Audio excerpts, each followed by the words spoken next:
River Realms, they call it. What a fine poetic name for something as rotten and twisted as our land has become. It was not always so. Long ago, the old empire, the noblest and most enduring society created by humankind, spanned almost the entire continent of Zerine, the cradle of man. But after several millennia of progress and incomparable achievements, inevitably, the empire began to fall into stagnation and decadence. Desperately holding on to their privileges and resisting change while trying to avert the collapse of the realm, the emperor and his theocracy took to measures that were worthy of true despots in cruelty. Subjugating weaker realms, enslaving whole nations, strip mining foreign resources, oppressing imperial citizens, war on several fronts, genocide. Eventually, the gods could no longer tolerate such horrors wrought in their name. Foretold by an abundance of divine omens, they descended upon the empire to right its wrongs. Thus, in a chain of dreadful events that became known as the Calamity, they annihilated the empire in a matter of days.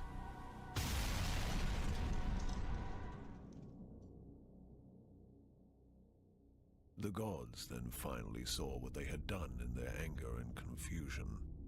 It is said that so much grief and shame filled them that they were broken and they left this reality, never to return. The continent and its inhabitants seemed dead, but at length survivors began to crawl out of their hiding holes and faced a land that no longer welcomed them. Arcane anomalies, the fallout of the Calamity, now riddled the continent, and people realized that they had to share their new home with changed and twisted creatures. Terrible beings entered through the cracks in the tapestry of reality, arose to rule over the natives. In time, these new powers rebuilt the fallen empire in their own image, and the River Realms, now godless and vengeful, reincarnated from the ashes. The inhabitants of the land, such as I, now eke out a living under the crushing rule of the new empire. The continent itself constantly resists our every attempt at building a cozy home for ourselves. As travel is dangerous, many ventures specialize in transferring cargo and passengers over bleak and deadly leagues of land. Others try to take everything of value from said travelers, or attempt to find buried treasures among the ruins of the old empire. The leaders of the endeavors are, some say, the bravest men and women of the River Realms. Such a leader is called a Vagrus. Vagrus. Vagrus.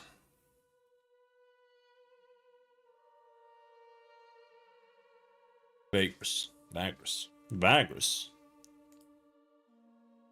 I'm not British. Vagrus. British. British. We're in Torzag's shutter.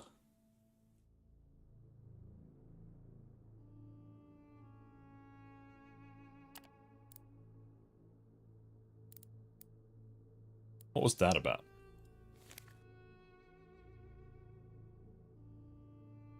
Oh, he wants to hire someone, that's all we know. Although called the Temple District, this part of the city, sprawling over spacious rock terraces in the northwestern section of the gigantic main cavern, houses not only temples and shrines, but government buildings and other offices too. Lit day and night by blazing iron chandeliers, the huge dark buildings loom ominously, reminding one that even below the surface the gods rule supreme. Chanting echoes down the street, and acolytes hurry quietly up and down the long stone stairs, carrying with them the scent of incense. Look for the imperial official called Capasius. You ask around for the official named Tullus Capasius. As it turns out, he is quite a well-known figure. He is one of the higher-ranking clerks responsible for the coordination and administration of ore shipments from the nearby quarries. Due to this, he is not hard to reach at all, for he frequently grants audiences to merchants, and as luck wills it, today he just happens to do so.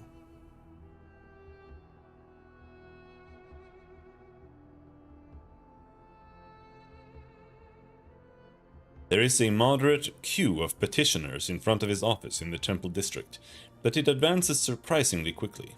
Ah, the famous imperial efficiency. After but a few hours, it is finally your turn. You are admitted into a clean, sparsely furnished office. The tidiness of the place stands in stark contrast with the half-lit chaos of the city below the large balcony. Tullus Capasius sits on an elevated chair without a backrest. 2 guards stand on each side. He is a lean, middle-aged man with stern features, dressed in the traditional toga of imperial officials. With a curt handwave, he beckons you closer, but then bids you stop a few steps later. Your plea, he asks calmly, looking mildly interested. You clear your throat before speaking. I have heard you're looking for someone to do a job for you. Ah, yes. Tullus Capasius stands up and begins to pace slowly and evenly up and down. This seems somehow uncharacteristic of him, but you guess this must be how he expresses anxiousness. As you very well know, I am responsible for the local quarries, production, shipments, tools of the trade, security, and the like. Unfortunately, things haven't been going well lately. Mines were raided, comitati were ambushed, reinforcements sent to the sites disappeared. Not quite irregular, you might say, and you would be perfectly right if it weren't for the unusually high frequency and effectiveness of these incidents. He pauses, ponders for a moment, then continues. With time, I had to assume there is a new force in Harged Tool. What is that? A large region of plains. The Hollow Plains is in an ancient language. It's protected from the hot winds and devastating dust storms of the north by the wind belt. Yeah, I think that's where we are. A force to be reckoned with, one which might have even somehow infiltrated Tenebvitris. I believe someone is systemically raiding Imperial assets based on insider information. Since then I've been experimenting with alternate supply routes, but to little avail. These people are cunning.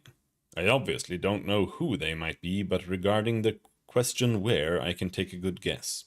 Such an operation needs a base, and there is no better place for one than the ruins of Fort Larius. So why not just raid it then? Don't be foolish. As I said, I do not know for sure, and also the resources at my disposal are disappointingly meager right now, due to this unknown party's incessant plundering, as well as the ruckus down south. If I send troops to Fort Larius on a hunch, and then turn out to be mistaken, I waste even more precious Imperial resources. Tullus Capasius doesn't mention it, but it would most likely also mean that his life would be forfeit. It seems he doesn't care for it as much as he does for the Empire. No, what I am in dire need of is reconnaissance. You mean someone to spy on the fort, you ask? I mean infiltration. If there is someone there, of course. A mole, if you will. And before you ask, I would send my own spies, but they are not trained for wasteland missions, and I also need them here, now that I know there is a security breach within the city. So, interested? You shall be rewarded lavishly, of course. No?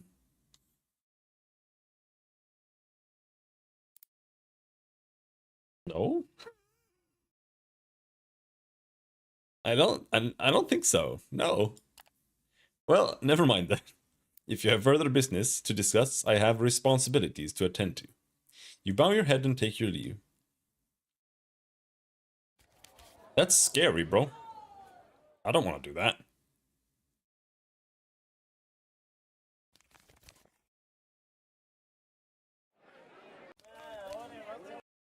But yeah, so we want to go to Tons of Arkan runs here right now. Near Lumen. Okay, so we only go to Lumen, it seems. No, to Arkan. Supply run, Arkan. Arkan. Arkan. Arkan.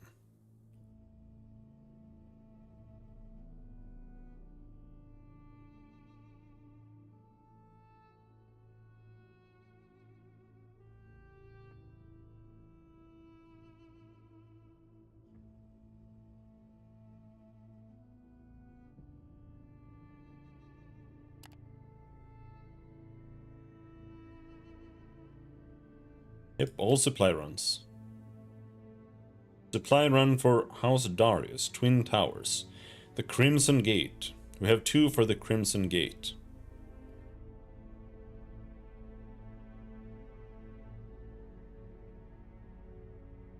I don't think we should take that. Because if we were to go to the Crimson Gate, we would want to come back here afterwards anyway. So, now the question is... what do we take to Arkan? We are in Orzag, Arkan, and we can also say Devon.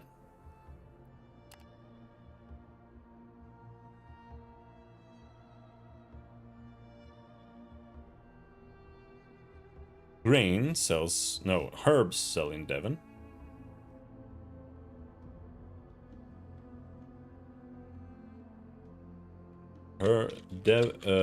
Herbs, Devon.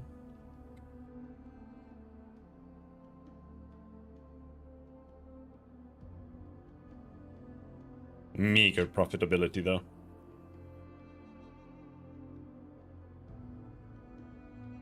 Mushroom beer. Mushroom beer. Arkan.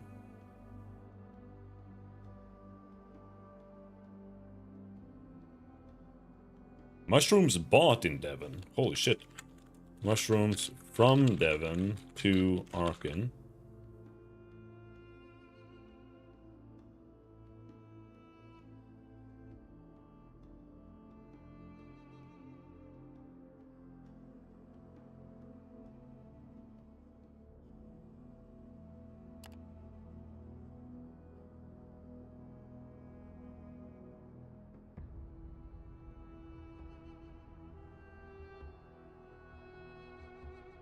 Chitin from Devon to Arkan.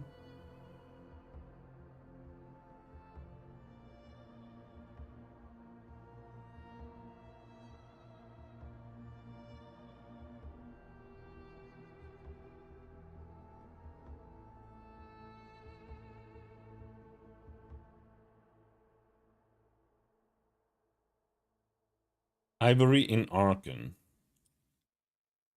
Ivory in Arkan to Devon and Zag. No, marble. Sorry.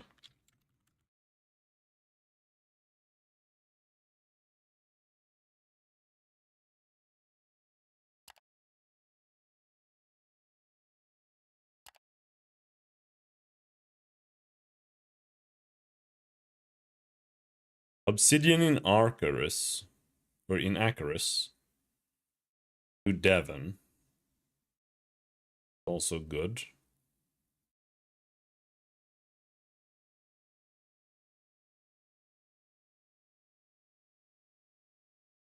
Wow.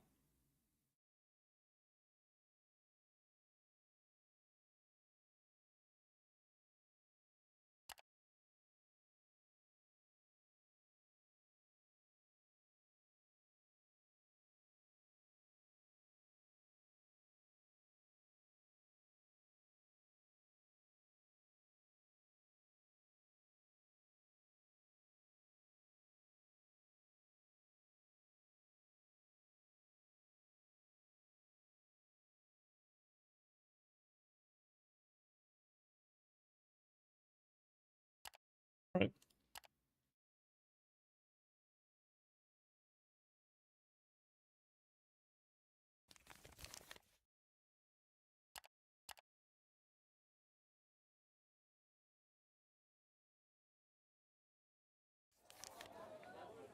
We don't have that much space, though. So I think we'll take beer.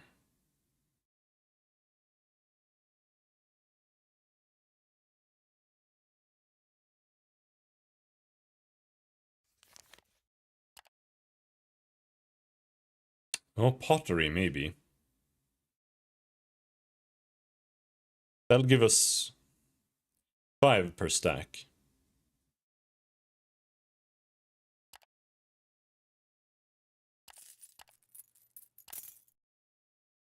As such.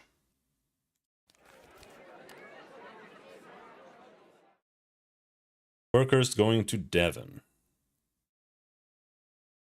Group of construction workers for Ash. I might take those. I want to go to Ash and check that out. And Ash is west of Devon, past Sun Rock. So sure. These go to Devon, these go to Ash. The Drusian quarry is over here and we don't want to go there.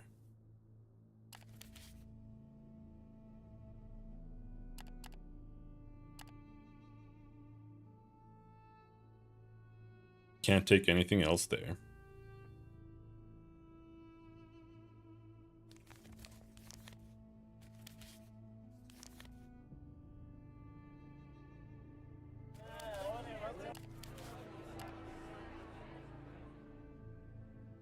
Would love to buy another beast, but I think at the moment it's not worth it.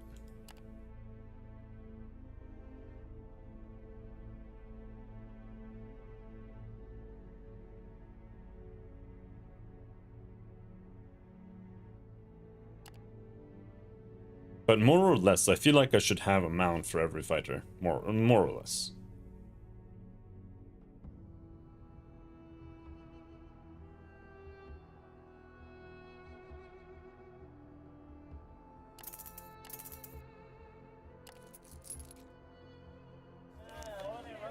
And if we do that, then we can fit another pot. Right?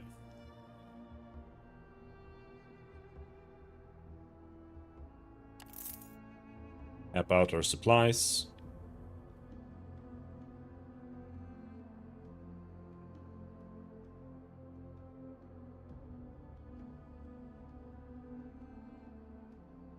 And then we're basically good to go.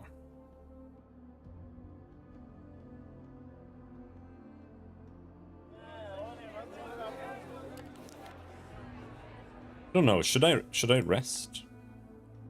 Should I not rest?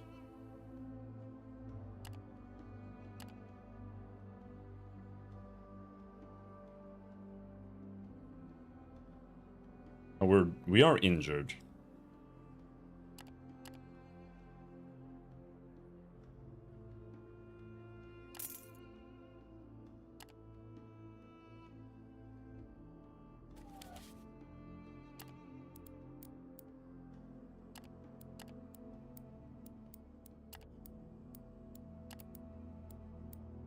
How many medical supplies do I have? 5.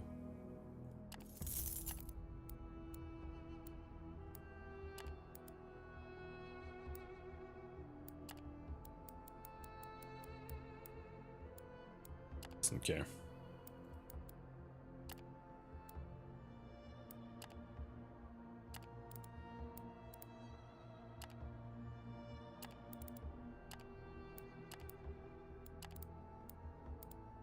Tanned hides. Flavo crystal. Buy some tribal trinkets. This is like barely worth buying.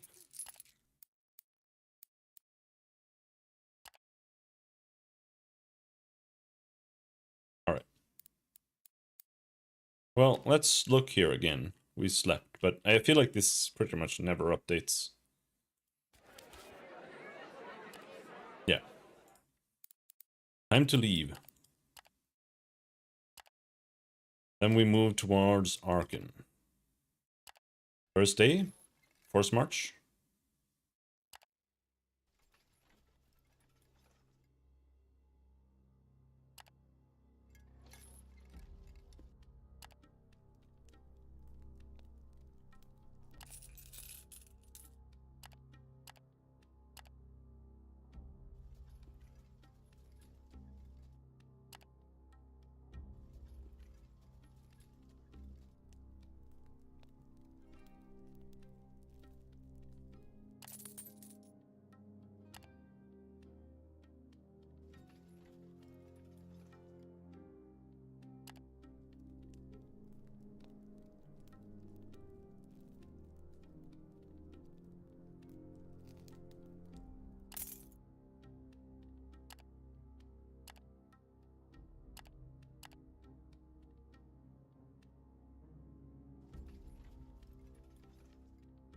I don't think we can force march all the way. No.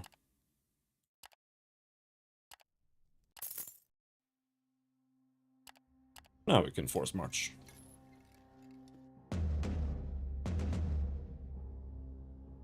Rathana Comitatus. No. So scary. Every single encounter is like not a real encounter.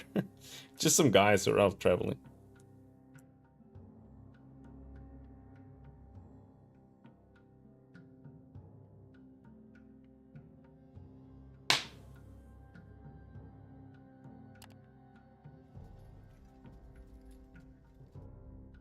Nestled beneath the thicket, blah blah blah blah blah blah. Yep. Let's turn those in.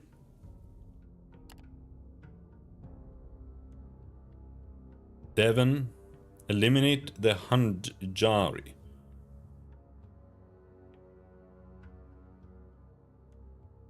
Near Arkan, 10 days.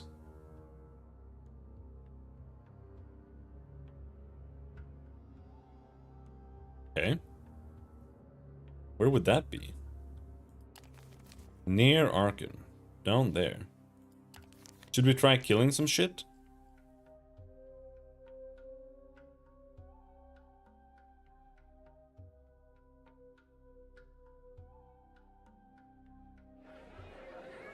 Haven't really tried that much. Jewelry shop in Devon. Mirage.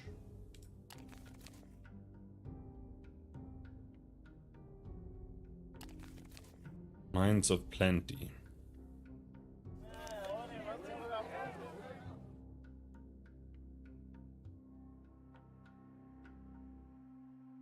Pottery is in demand. It's twice the price.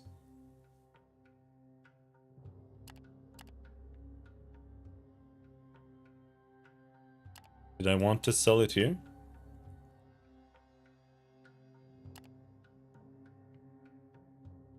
Arkan. Yeah. Alright, let's sell it here.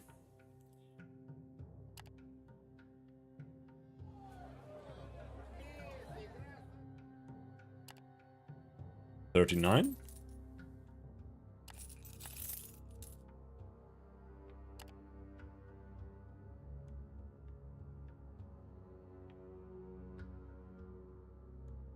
Escort.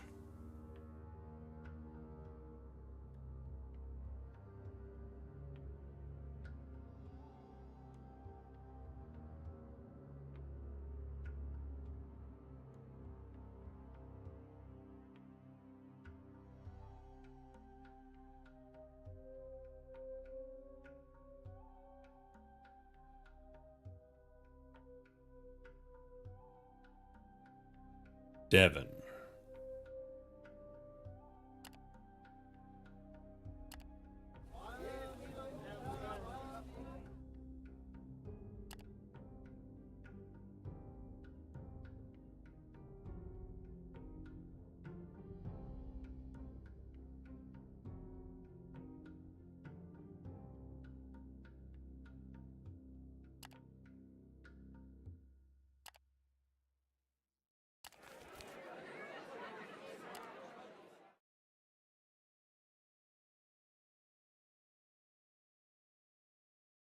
The Constant Sculptor. Yeah, I have a small statue here.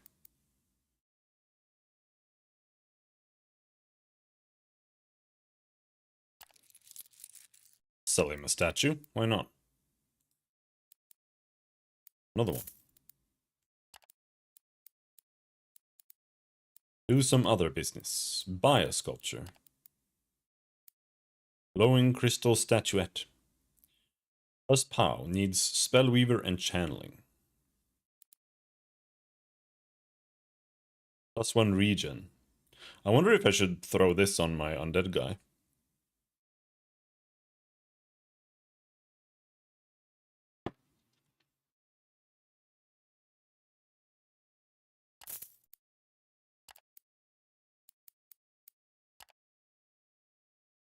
Explore the city. At the far corner of the market square, you come upon a huge commotion. A merchant, accompanied by 2 bodyguards, stands with his back to a warehouse surrounded by a crowd of angry quarry workers. It doesn't take long to find out that this is some dispute about wages. If you would only listen, the merchant cries out with his palms held out in defense. Given the current situation, I simply cannot pay you more for the time being. You have to be patient. You've been telling us this for the better part of a month now, the leader of the workers exclaimed. We're fed up with your promises. Given the current situation, well, haha, maybe you could start cutting your own expenses. We are working our asses off here for practically nothing.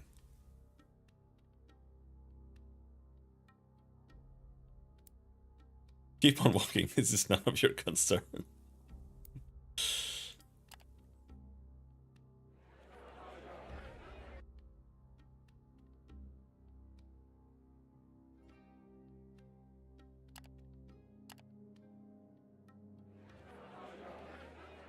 Let's get some rest here.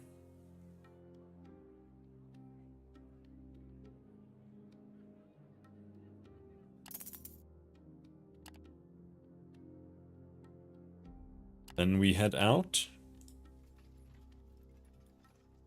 Even though you have expected an attack because of your warbs, the adversary appears suddenly and the attack is imminent. I wasn't expecting it that early. The Sharduk. Okay.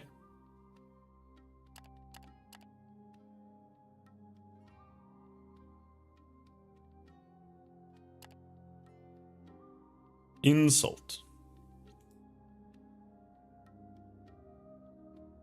Increases the chance for critical win.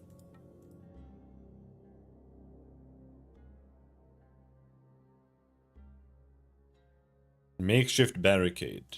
Doesn't actually do anything here. Because we're already above their attack and defense. Mounted charge.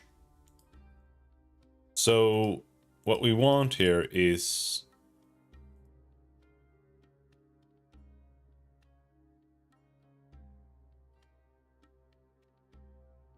a critical success.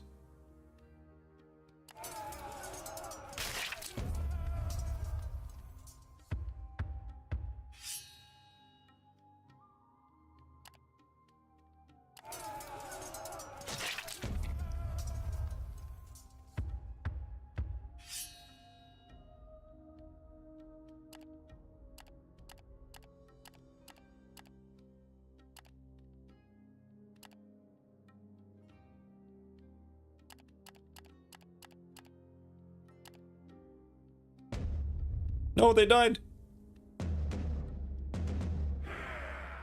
And we lost 2 scouts? Fuck. 400 supplies. Some bullshit.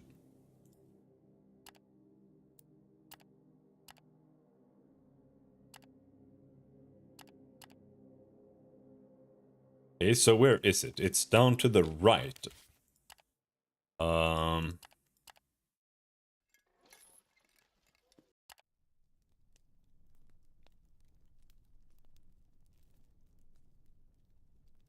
Let's hunt, even though it costs vigor.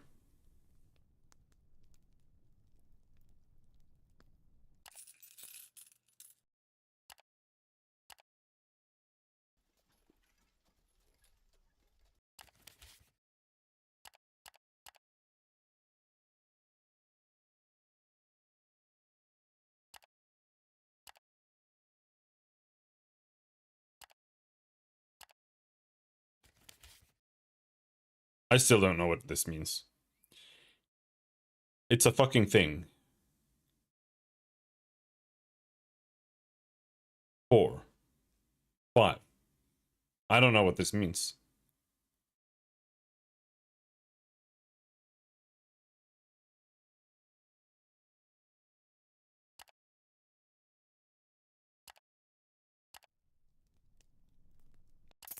I have no clue.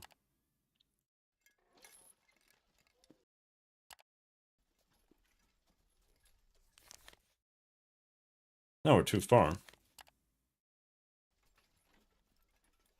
You have found your targets, and they are aware of your presence. The time is right for the attack. Outlaws or not, your adversaries are ready for battle. They're not outlaws, they're fucking undead. Renegade Necromancer. Choose goal. Slaver. Slayer. I'm a slayer.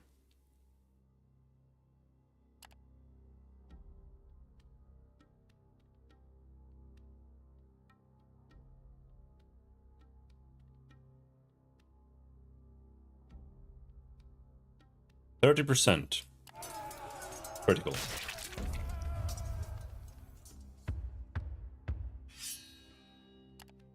They're dead.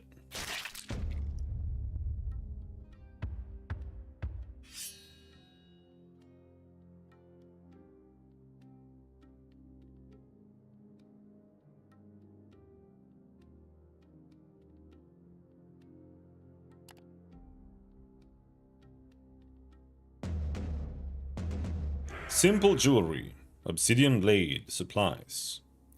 Yep, got some poo-poo. Victory is yours, as are its spoils. But is the battle over? You have completed all your objectives. Yes.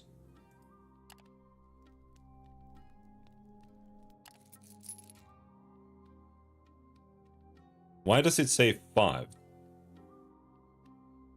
My vigor is busted. Why is my vigor 1?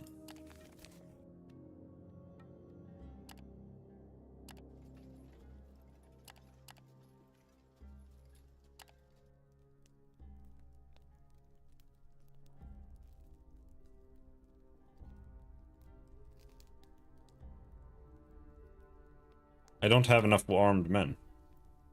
That's why.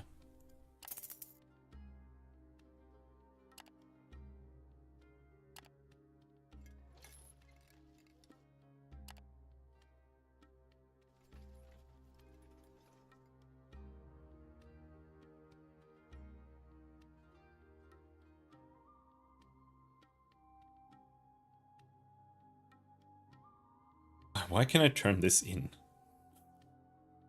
Doesn't make any sense.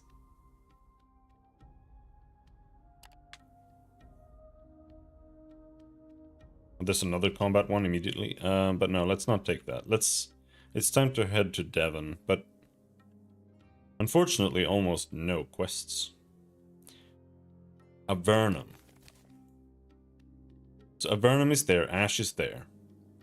So maybe we should go to Avernum.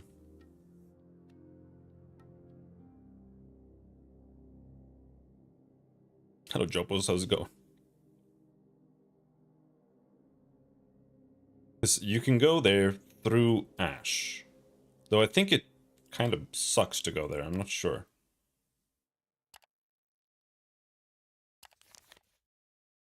Wait, I don't think I can take it anyway. Yeah, no. Of course, everything we can take is in the wrong direction here, unfortunately. But I have 2 for Devon. That's enough.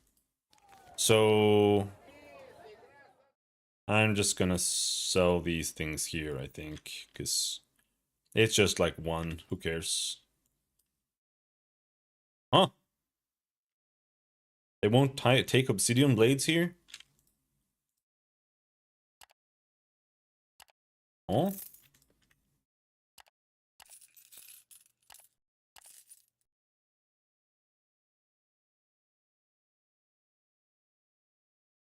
The bogweed is like not even worth bringing almost. But yeah, apparently they don't care about obsidian blades here. Hmm.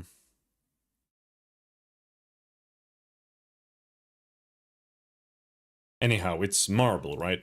We want to buy marble in Arkan.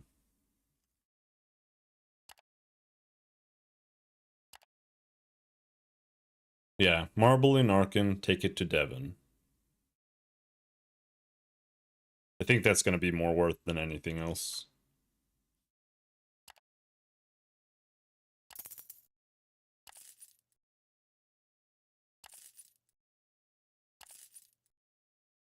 Lights are a little expensive here.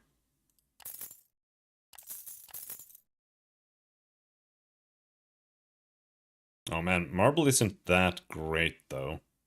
But, no, it'll be fine. It'll be fine. Let's fill up entirely on that.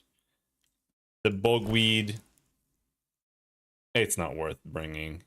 Let's just buy another marble.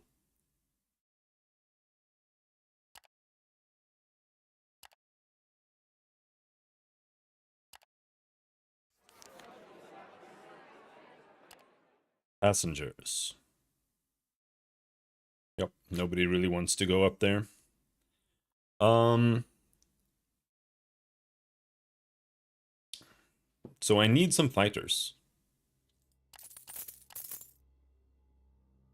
I guess. I don't know how many fighters I need. If it's like one fighter for everything else, like one fighter for every slave worker, beast of burden, maybe? I don't know.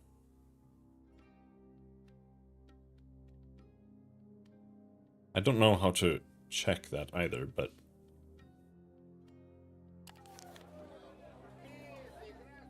Either way, we rest. Slaves are unruly.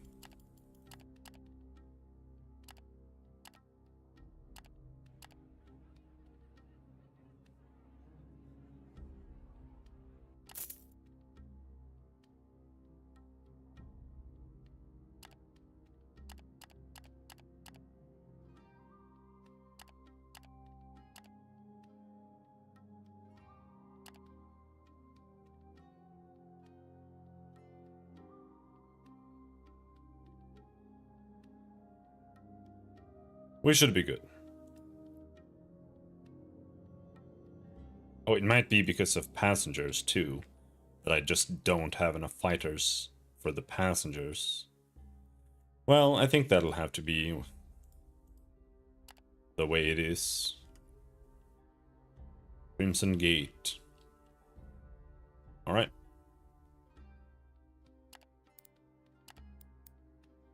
There is a podium in the main market square of Arkham, mostly used for auctions.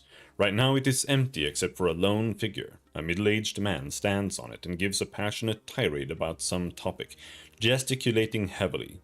His embroidered toga marks him as a member of the local nobility. A handful of citizens stand in front of the podium and pay attention, but most people just pass him by, shaking their heads. The man on the podium spreads his arms in a dramatic gesture. He speaks in a shrill voice. So why, O citizens of Arkham, why do we tolerate this? Why do we endure the imperial yoke while so much of their wealth and power hinges upon the goods provided by our dusty yet fair city? Shouldn't we slam our fists upon the table and barter for better conditions? Shouldn't we say, nay, we won't provide any longer, not until you give us due respect? Shouldn't we demand the status of a free, independent city-state for Arkham? There are some voices of consent coming from the crowd, but as you look around, you can see some legionnaires approaching, their leader looking less than happy. You, up there, he shouts. Might we have a word or two? You decide it's time to leave. +1 insight. Ooh. I'm not sure what I want to put it on.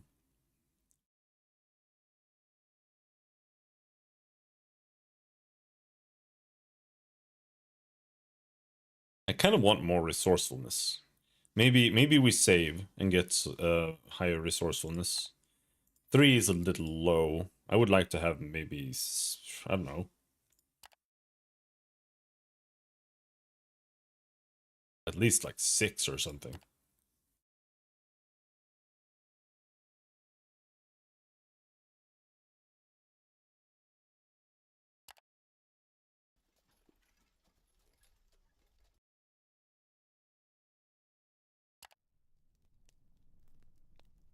It is very far to Devon.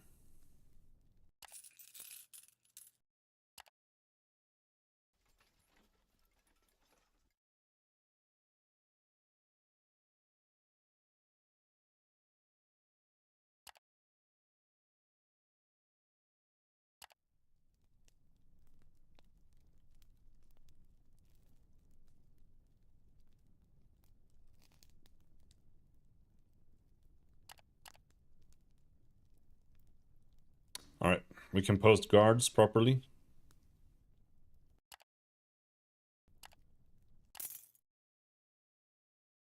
Fail the foraging.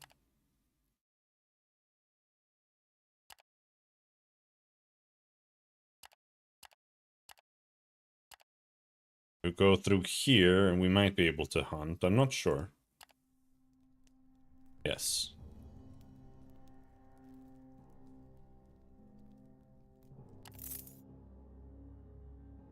Failed at hunting.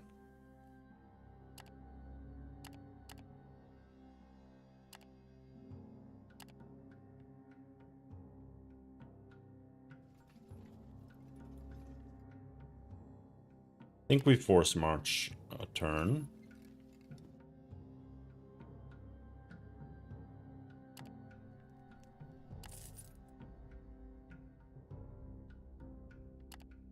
What I would like is to be able to travel like 9 or something. Because I feel like it would be nice if you could go out and hunt at the end of your movement. But I can't. Like, the only way to do that is to move like literally one step at a time, which is just ridiculous. Even now, I don't even know if it's really worth it to not just force march every single time. Like, other than getting ambushed or something and just dying. Because I haven't really, that hasn't really happened so far.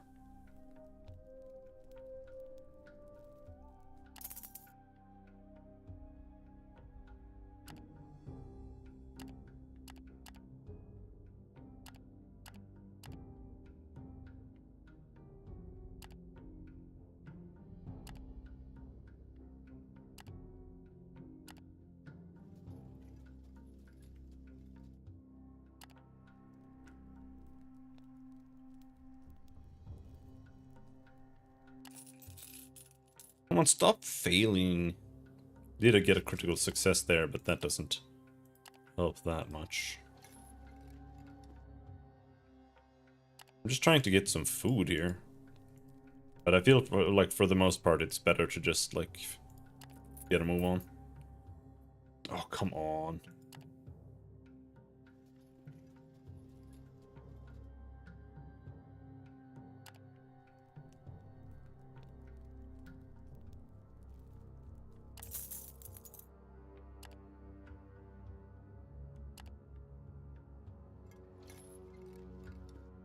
The spires.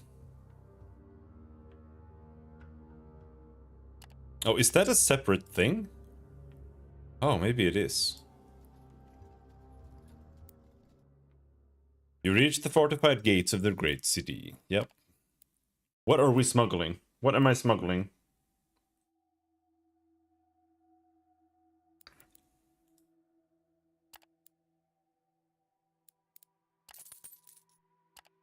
What counts as smuggling right now? Obsidian blades is smuggling? Huh? What am I supposed to do with this shit?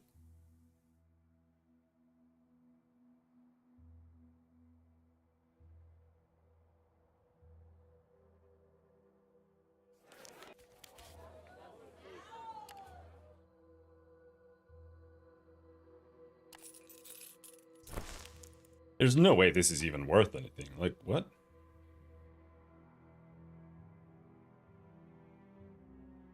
It's barely worth anything. Why is it contraband? Hmm.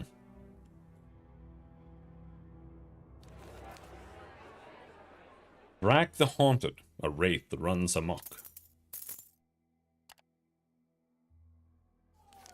But now that we're here, I'm gonna try seeing if we can figure out how to deal with the Dark Elf.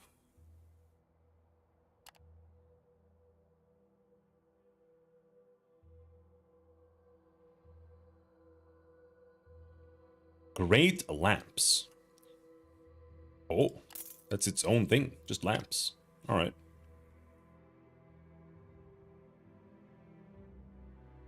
Tools. Mountaineering. Tools. Great tools. Alright, sure, why not? Tools. Blinders and combat saddles. Harnesses of fence. Yeah, no. Also, that means that I would need 9 insight to get another authority if we get the Dark Elf. But I don't know if I can, so we'll deal with that later.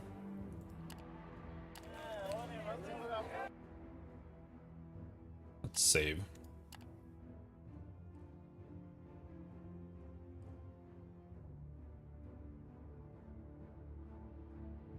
The Hinter Caves, the Dark Elf colony.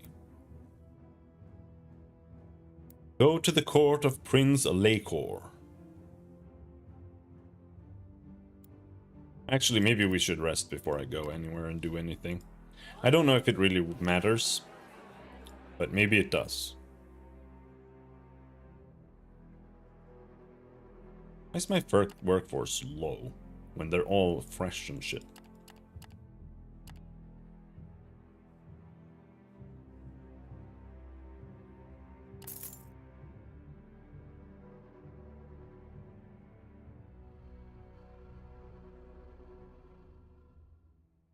How am I understaffed?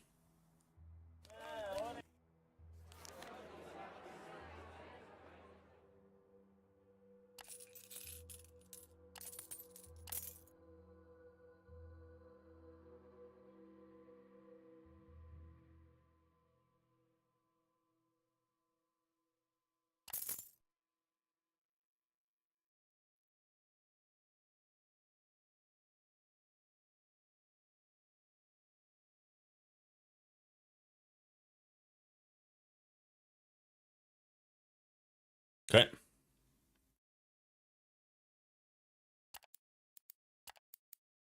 Go to the court of Prince Lakor. The court of the prince resides in a large hall fashioned from a natural cavern at the back of the colony's territory.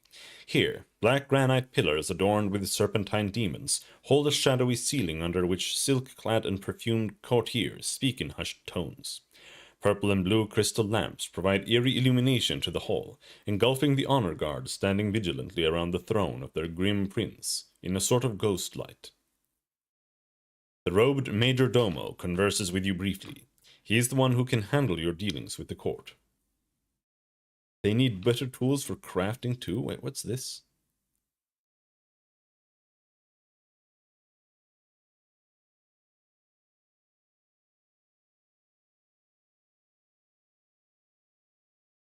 I don't get it. I'm just gonna give them this? For what? Sell? I just bought this. There's no the way this matters, right? What did they all gain loyalty from? They have wraithgrass in their garden. See if you can buy some. The wraithgrass is for sale according to the courtiers. Your impression is that most things here are, except perhaps the relics of their ailing clan. Just what they used the plant for also remains unsaid, but they keep quite a lot in the small cave garden of the court. Alright, wraithgrass. Ask how you can be of assistance. It appears that in spite of appearances, the colony is struggling with some aspects of their exodus here. You do not push too hard, but some courtiers hint at the need for certain wares that local merchants want to sell to the Dark Elves only at a disgustingly high price. Something to do with their enmity, apparently. You could bring them a stack of leather and obsidian from time to time for much-needed crafting, even iron for their dark smiths, and of course a set of tools will do too for the better quality. You consider what you have heard. Alright, here's some tools, bro. The price actually just went up because I talked to him. While your comms unload the cargo at a nearby warehouse, you receive the formal gratitude of the Major Domo and payment from his assistant.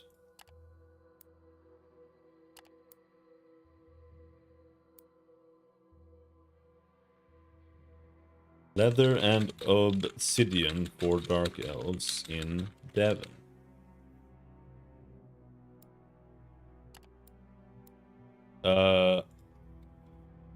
And iron. That's expensive as hell.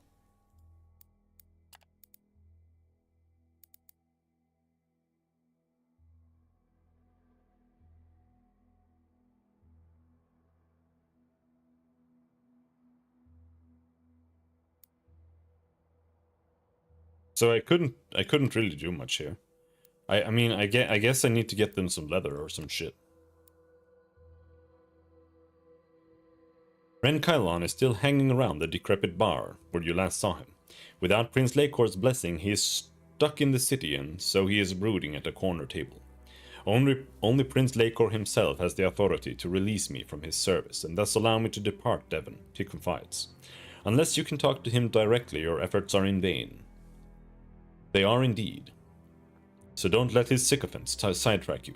Merely being able to enter his court is not enough. Oh no, you have to gain an audience. Ren Kylon considers this briefly. Maybe, I don't know, ask the courtiers and advisors. They must know what the prince is after. Surely they must. Perhaps find some excuse to talk. Dunno what. You're the Vagrus after all.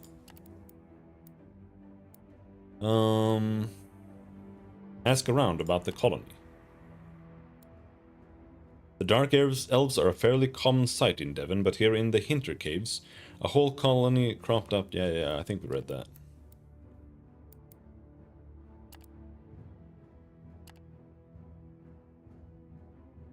Go to the Temple Ward. Necropolis of the Great King. Go to the Temple of Sergorod. Anger Sergorod. No, let's not do anything here.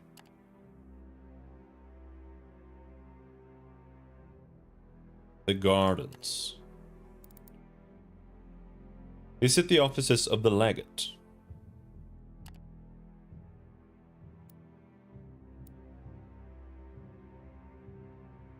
Permanent outpost. Oh.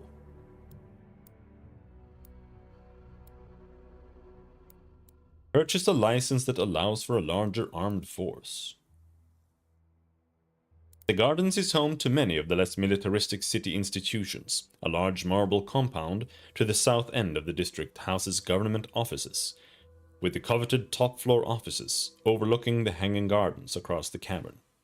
They say that Legate Oltran Akonis runs the city from this compound, through an army of bureaucrats and clerks. If you have to deal with the law, you have come to the right place.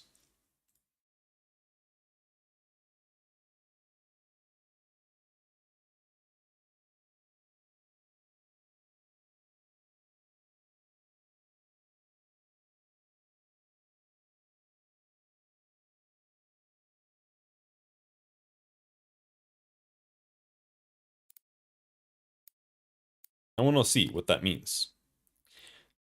The office handles licenses to permit your comitatus to employ armed forces of various sizes. They explain, as if speaking to a child, that the Empire cannot allow groups of people to wander around and bear weapons unchecked. The licenses they sell will control the maximum possible size of your fighting crew. The privateering license is only given out for half a year, periods to be able to observe such groups better. Okay. So this is basically like if you want to be a privateer, like if you want to actually do army stuff more, I guess. But right now this does not make any sense for me at all. We are still figuring out what's happening. And I wasn't planning on doing that. I wanted to just smuggle some cocaine, bro. I haven't found anywhere to buy cocaine yet.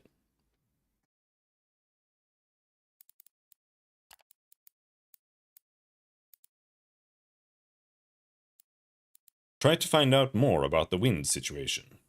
You inquire about the current situation with the Whispering Winds, which is the talk of the town, but you can immediately sense that something is not right from the reaction of the official. You are subsequently sent to an administrator, then some offices that are supposed to deal with the logistical issues, who then in turn send you over to another office handling public information. They tell you all this is classified. Eventually, an Ashkul priest informs you that there is indeed something odd with the winds ever since an earthquake and storms occurred down south at the Singing Winds. He will not elaborate but tells you that a detachment of the Empire is hard at work to protect citizens such as you. They are stationed to the south of Torzag's shelter. Apparently, for security reasons, all travel over the Sepis Mountains is temporarily suspended. -2. Alright. Visit the Copper Pugio Inn. Nestled at the end of a quiet street filled with art galleries and craftsmen's shops sits the Copper Pugio, a fine establishment frequented mostly by local socialites and artists, as well as intriguing travelers. Yeah, we read that. Vorax is here to talk to his pal Grath about a rare wine he needs. Vorax leads you to the bar where a young man of short stature is cleaning tankards and glasses absent-mindedly. He has dark hair and eyes that are always smiling. "Oi, Grath, long time no see," Vorax exclaims, and the young man turns towards him with a kind grin. Hey, Vorax, you glousy bastard, how have you been?" he asks your undead companion. Same old, still dead, still kicking." They both laugh heartily and shake hands. Vorax then introduces you to Grath. "Oh, damn, a Vagrus," the bartender says. "A pleasure to meet you. Must be great doing what you do. Sorry, it's just that I've always had a thing for your profession." You chat a bit about your travels, but then Vorax gets down to business and asks him for a bottle of Empyreana. Grath sucks in air sharply and frowns. "That's a tall order, pal. I mean, I can get a bottle, but I'll need something in return." Before you could say anything, Vorax offers that you will pay for it, but Grath shakes his head. "Nah, not coin.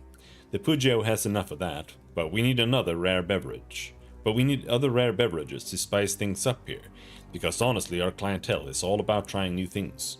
So I could trade you the Empyreana for, let's say a half-dozen bottles of rare booze." Vorax consider this for a moment. "Alright. It's a fair trade." The undead chef says after a brief pause. "I have no idea where else to get the Empyreana, so we'll go with the trade you're offering." He then looks at you. "Shouldn't be a big deal since we travel around so much, eh?" You tell him that it depends on what Grath is asking for. The young bartender then lists the beverages, counting them out on his fingers.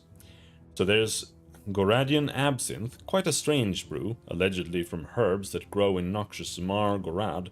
Then I'll need a bottle of Luminalirium, which is made of bright kelp.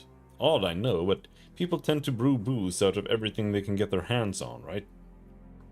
I'll also need a bottle of Makrothar's spirit, a kind of strong spirits from the Dragonlands. Then there's Ulalut, a Sadrirar favorite, especially among shamans who claim to gain spiritual insight and dream quest, all that shit. So then there's a cerulean essence, something they brew using ground blue crystals. Quite the invention. And last but not least, a bottle of Aqua Infernis, something they spice up with fire magic, if you believe it. 6 bottles for a pristine Empyreana.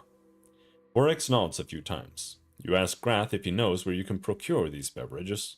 "Oh, I'm not sure," the young man shrugs, "but it probably makes a lot of sense to take a look around the cities where they have the right sort of resources to brew them. That's what I would do." It looks like you have quite a search on your hands, but in order to get what Vorax wants, you will need to deliver these drinks to Grath. Easier said than done.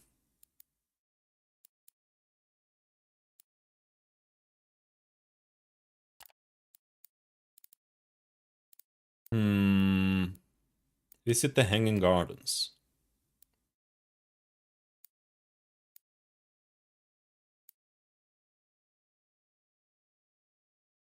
Ask the botanists whether or not they keep some Aran's Bell. Unfortunately, the botanists here do not have Aran's Bell, nor any seeds that they could grow a plant from. It appears that due to the difficulty of cultivating it in these parts, not even the herbalists of these gardens are willing to bother planting it. They think that perhaps individual specialists around Terra Supra might have some, though you will more likely find it down south, as it prefers cold mountainsides.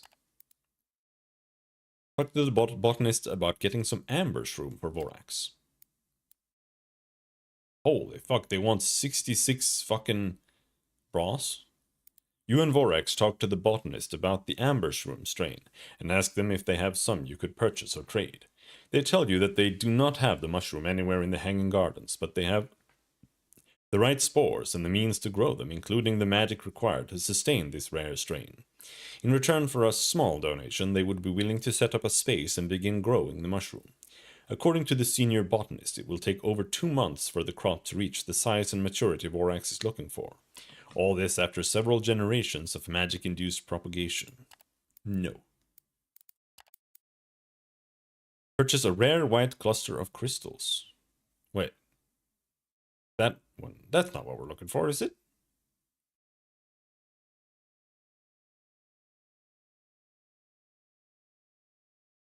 Is it that easy? You just buy it? We'll also buy some slime grass. So the slime grass is needed to get the white crystal. An enchanted rod, the dowsing rod, plus 10 foraging base chance. Isn't that pretty good?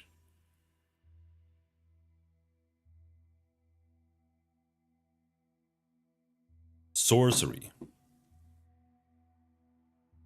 I'm gonna buy a dowsing rod. Feel like we spent way too much money here. Herb lore 6, magic sense 6, damn. Crystal mancer required. Apparently you get insight for gaining codex entries, so just going around yapping with everyone levels you up actually. Seek out the Freelancers Guild at the local Castrum Mercenario. You enter the fortified confines of the Castrum Mercenario. That doesn't sound like somewhere I actually want to be. Given that it's your first time in such a place, you ask to speak to someone in charge. It takes little time to find a grizzled veteran who seems to be in charge, and when you do, you ask for assistance. After you tell him that you might be interested in mercenaries for hire, the man nods curtly, embarking on something of an explanation. Then you have come to the right place. The Freelancers Guild, or Collegium Mercenaris, specializes in freelancing enterprises, operating legitimately and independently, or as much as our imperial license allows us to. As the Quaestor Mercenorium, my role is to administrate the mercenaries and lease them out to enterprising clientele. Interested? Responding in kind, you ask what kind of mercenaries are available for hire. Wish to hire a mercenary. Can hire... Are these just like random shit guys? I wish to hire a mercenary. Hire a Manumiteris for 10 brass. These sturdy warriors are great defensive fighters with the ability to be slave traders. Hire a Kalrish Wasteland Ranger for 10 brass. These nomads are versatile fighters with the ability to be a supercargo. Hire a veteran Peltas. These ranged fighters have the ability to be a Venatoris. Hire an Evocator Mortis. These necromancers can raise undead thralls and fill the role of a spellweaver.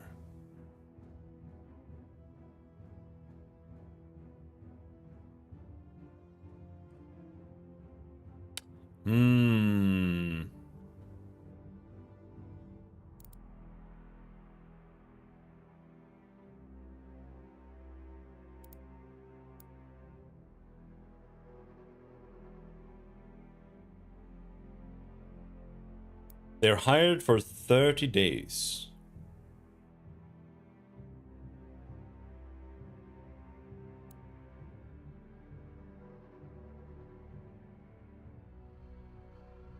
I don't know if I want anyone right now.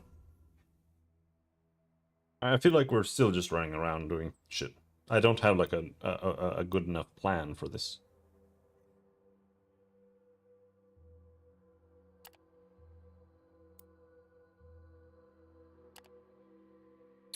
Yeah, like I was trying to find someone who I could ask about the prince.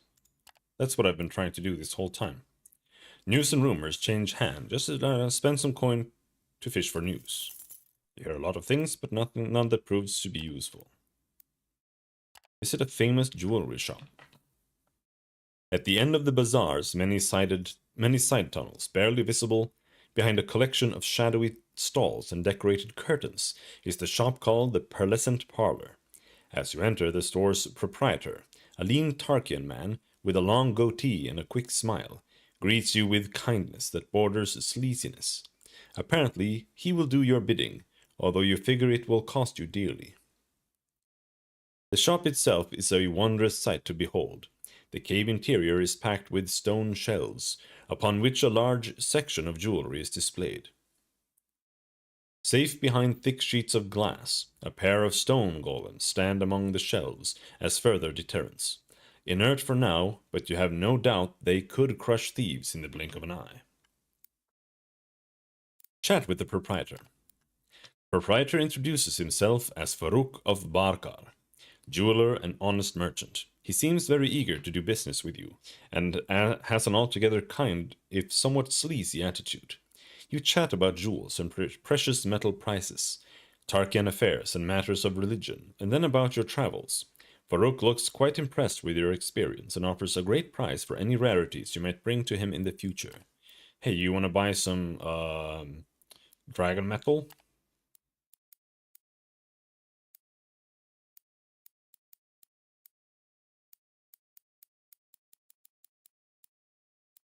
Nope. But maybe some rare, exquisite jewelry.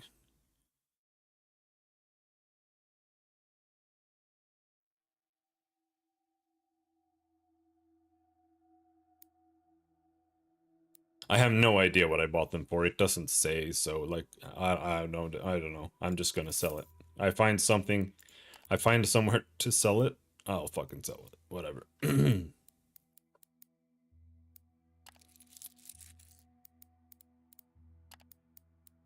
Try to sell a tribal trinket.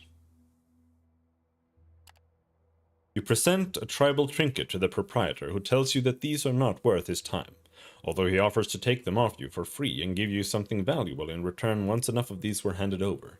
Apparently he can find buyers for them in bulk. Give him a handful.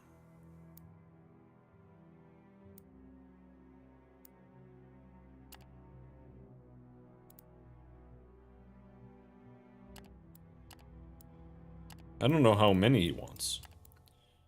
Sell common precious stone.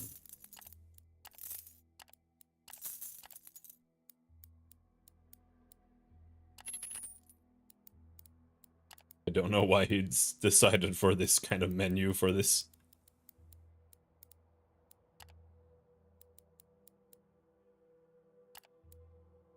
Buy a rare precious stone, exquisite jewelry. Purchase an amulet that enhances mental powers. Small bronze pendant that helps aiming. Brooch that boosts magical senses. Nah.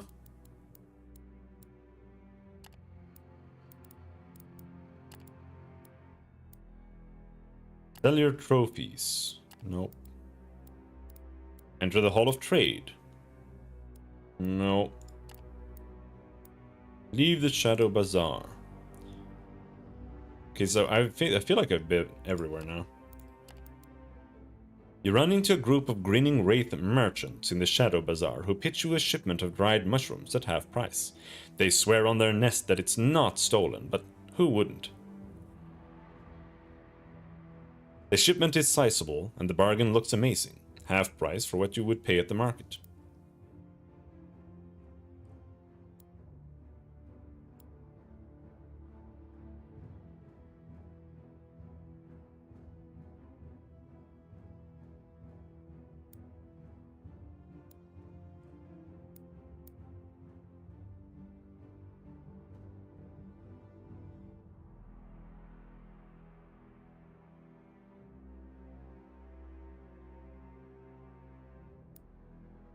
I'll buy them.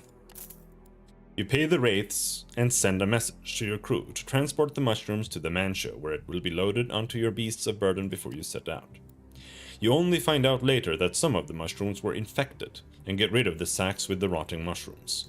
Unfortunately, by then the contagion has spread to you and your crew, as well as the rest of the mushrooms. You end up having to dump it all. Oh. You gain mushroom rot, engulfed in a constant gloom that is barely... Well, that sucks. Visit the infirmary. Seek healing for a more serious ailment. Heal mushroom rot. This will take 5 days. Damn, bro. What do you mean it'll take 5 days?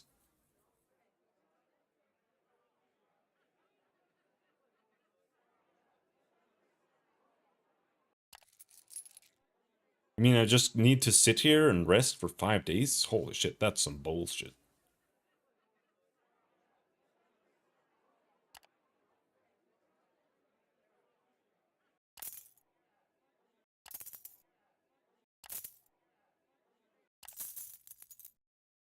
You lose mushroom rot. Jesus Christ, that cost us a lot of money.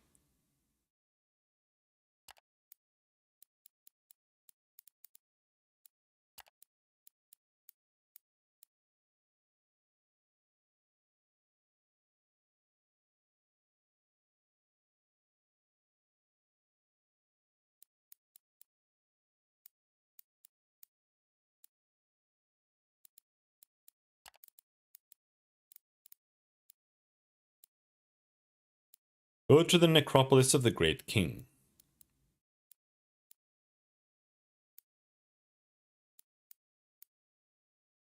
It is said that in addition to its dark cyclopean expanse, It is said that in addition to its dark, cyclopean expanse one can see, the necropolis goes on way beyond the caves, snaking tunnels and pitch-black silent corridors, leading to ossuaries, mausoleums, and all kinds of underground burial sites. The visitors are watched by carved gargoyles, stone monoliths, towering monuments, and of course a small army of novices. A constant hushed droning murmur can be heard in the otherwise quiet ward. Burial rites and prayers to the great king are performed at all hours. This is also the graveyard of the city, at least for those with coin to purchase a resting place in the maze of tombs that make up most of the necropolis. Some of the temples and the main fane can be visited by anyone, and there you can interact with the Church of Ashkul, servants of the god of death. Provide proof to the church that you have slain undead. I don't have that. Do I?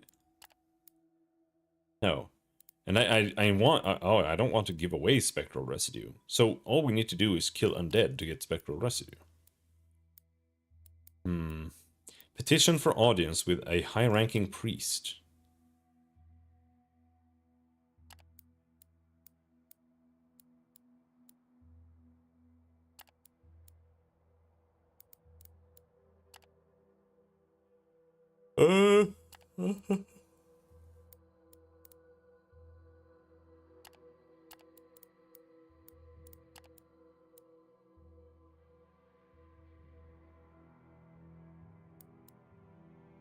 Rock the Haunted. Probe the wraiths for news. You hear a few interesting things, amongst which is a rumor about a very special jewelry shop. Yeah, we already knew about that. Port of refugees, stale. Codex updated the Church of Ashkul. Browse the black market wares. Yeah, so you can buy bogweed here. Obsidian blades, but I don't know where to sell them.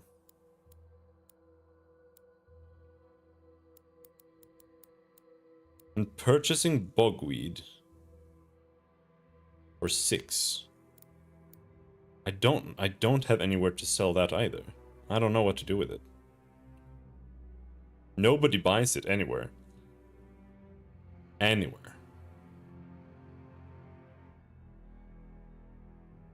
This is like the only place I've seen it, like... that you can even sell it, right? Like, because here you can sell... Oh, obsidian blade. But yeah, okay, so here you can sell dragon bone, you can sell moon dust, obsidian blades, and bogweed.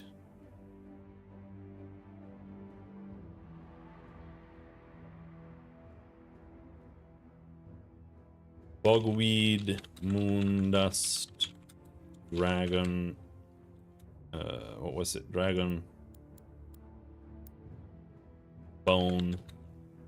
obsidian blades sold in sell in Devon, and buy, you just buy bogweed here.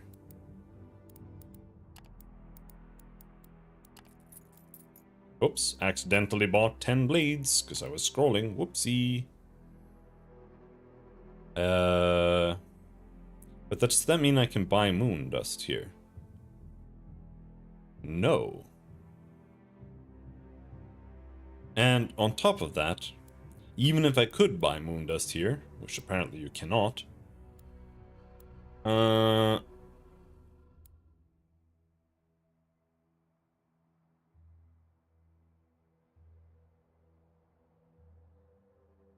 smuggling that would be harder. Because you can't hide that in your special little things.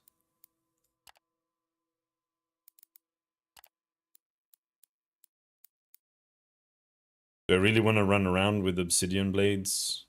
Man, what did we even buy them for? We bought obsidian blades for 11. Obsidian blades X10 for 11.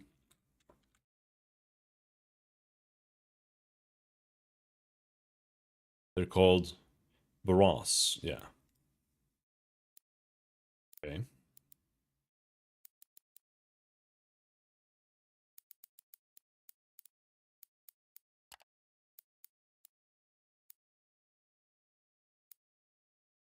Probe the wraiths for news. We already did that. Seek out the abode of Rak, the wraith supposedly haunted by ghosts. You arrive at Rak's abode, a cave high up on the rock wall of a huge hall. A series of broken stairs and rope ladders have to be navigated to get to the terrace-like entrance.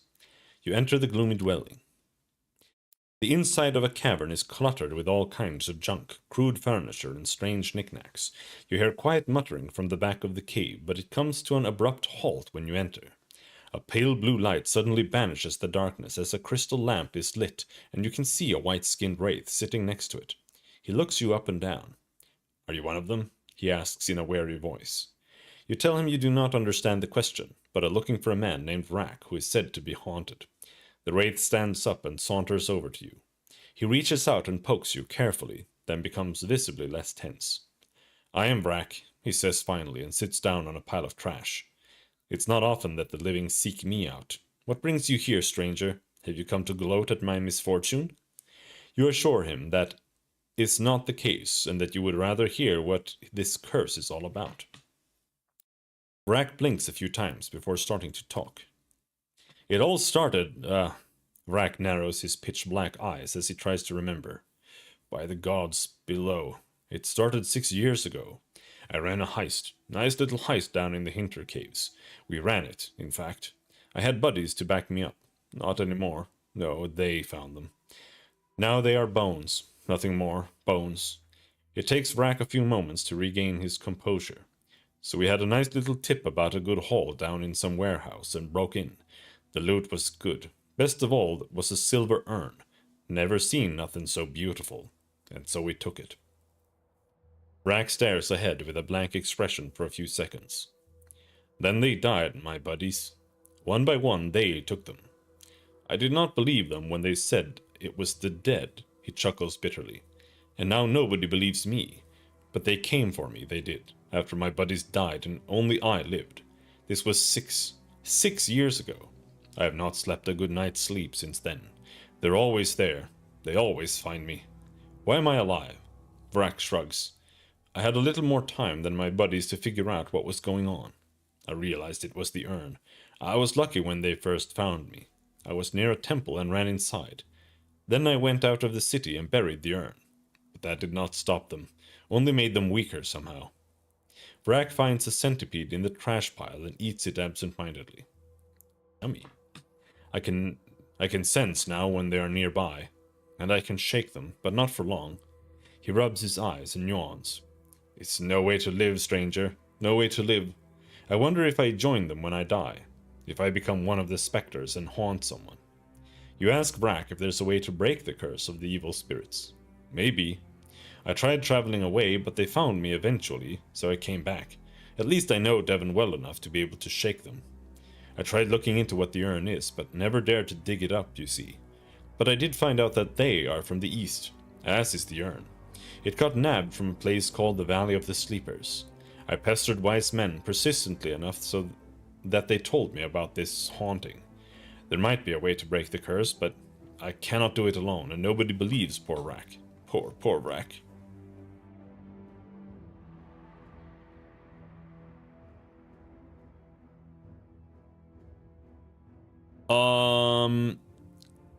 I think my guys will be angry if I tell him that I'll help him. I honestly don't really want to help him, but I'm gonna do it anyway.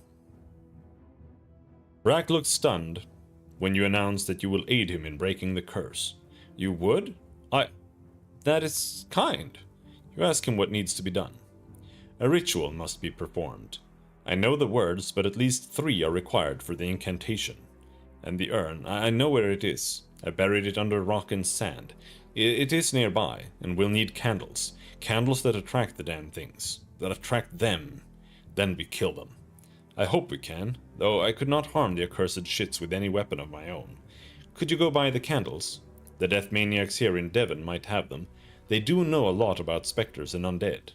I cannot pay you, you know, but I'll owe you for this, I swear. The wraith leans closer and speaks in a conspiratory manner.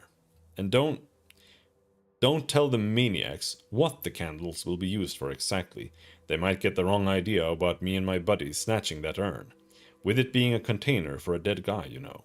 He leans back, nodding to himself. I'll meet you at the spires up top. That's where I buried the damn thing. I can wait there for as long as you like, but, don't leave me hanging, all right?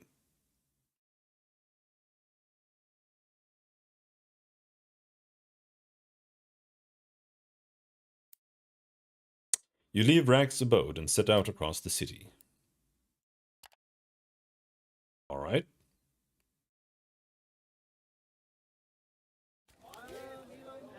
Need to buy more supplies.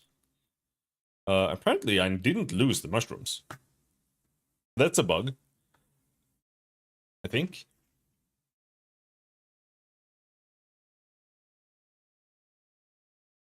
But sure, I'll take it. Hey. I'm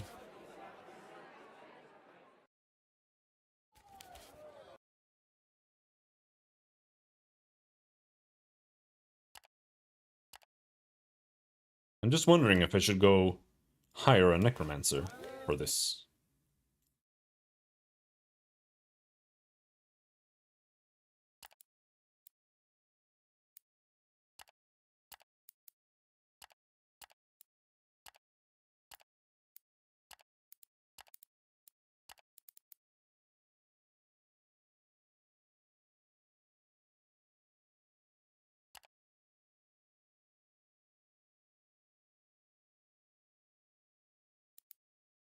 Once payment is taken care of, the selected mercenary soon joins your rank.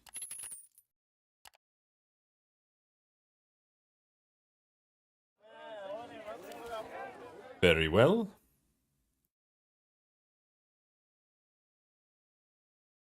Authority limit reached.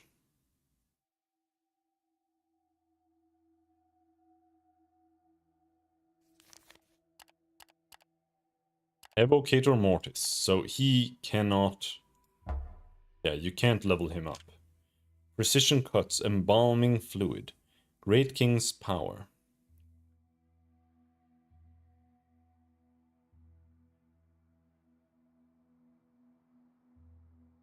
Hmm.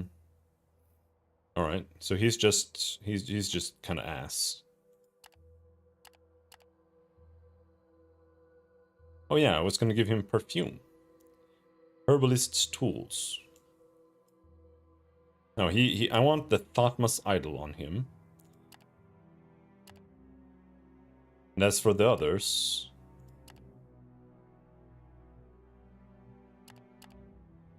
yeah, herb lore.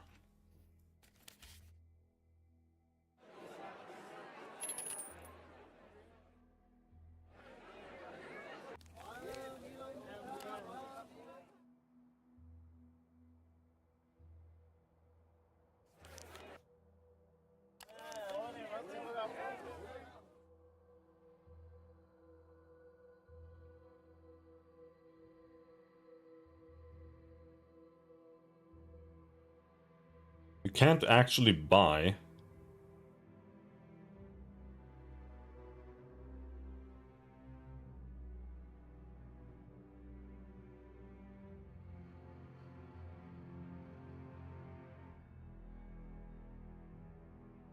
The obsidian or the leather here, though this says leather, right? So if I were to buy a whole stack of this is 14. Holy shit, it's so much money. Okay, so we can buy leather here at least. Dowsing rod means forging base chance.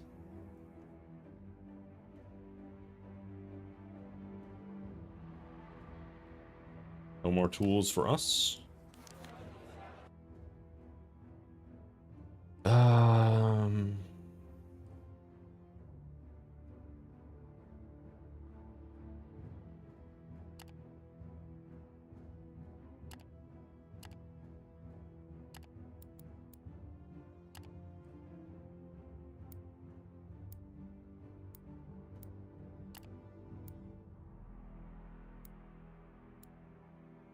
Visit the candlemaker's shop. Have yourself and your crew blessed by the priests.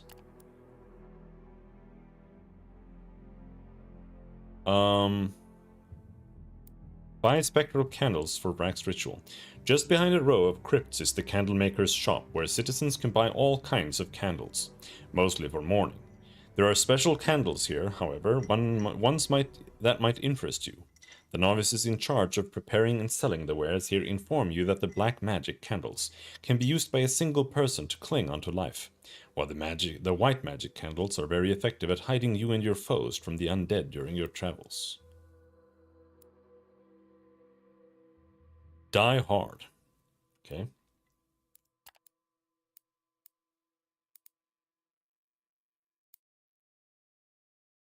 The novices inform you that they indeed sell rare enchanted candles that draw spirits and ghosts, but without a priest or medium they will not have any effect. You assure them that you know what you're doing. It will still cost you dearly. You receive the light blue candles wrapped in black cloth. Before leaving the shop, you ask the novices if they know any ways to harm ethereal specters. They have a little theoretical debate, but then conclude that magical or enchanted methods like battle spells, magical weapons, or innate sorceress abilities can harm most such undead. There might be other things that can grant this ability, but the novices know only that these are very rare. Okay?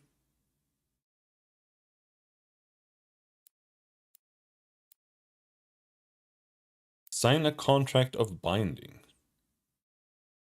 What is that? Have you and your crew blessed?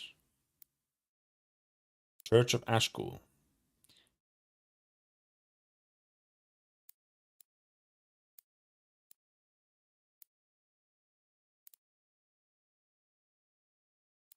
Pay for a blessing of unbinding. Allows your companions to damage impervious enemies for 12 days. This is what we need. I figured they might be able to do something like that. 3 priests gather around you and your combs in a quiet chamber, much like a tomb. One of the holy men leads the ritual, wielding a carved scepter made of a femur. The large black granite statue of the great king looks down upon you with indifference, but towards the end of the chanting you can almost feel something in its cold gaze. Is it pity?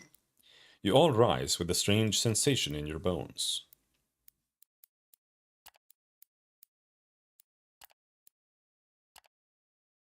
And so,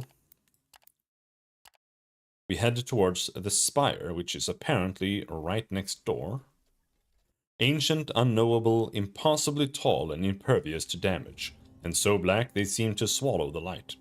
The spires have watched silently over the wasteland around Devon for a millennium.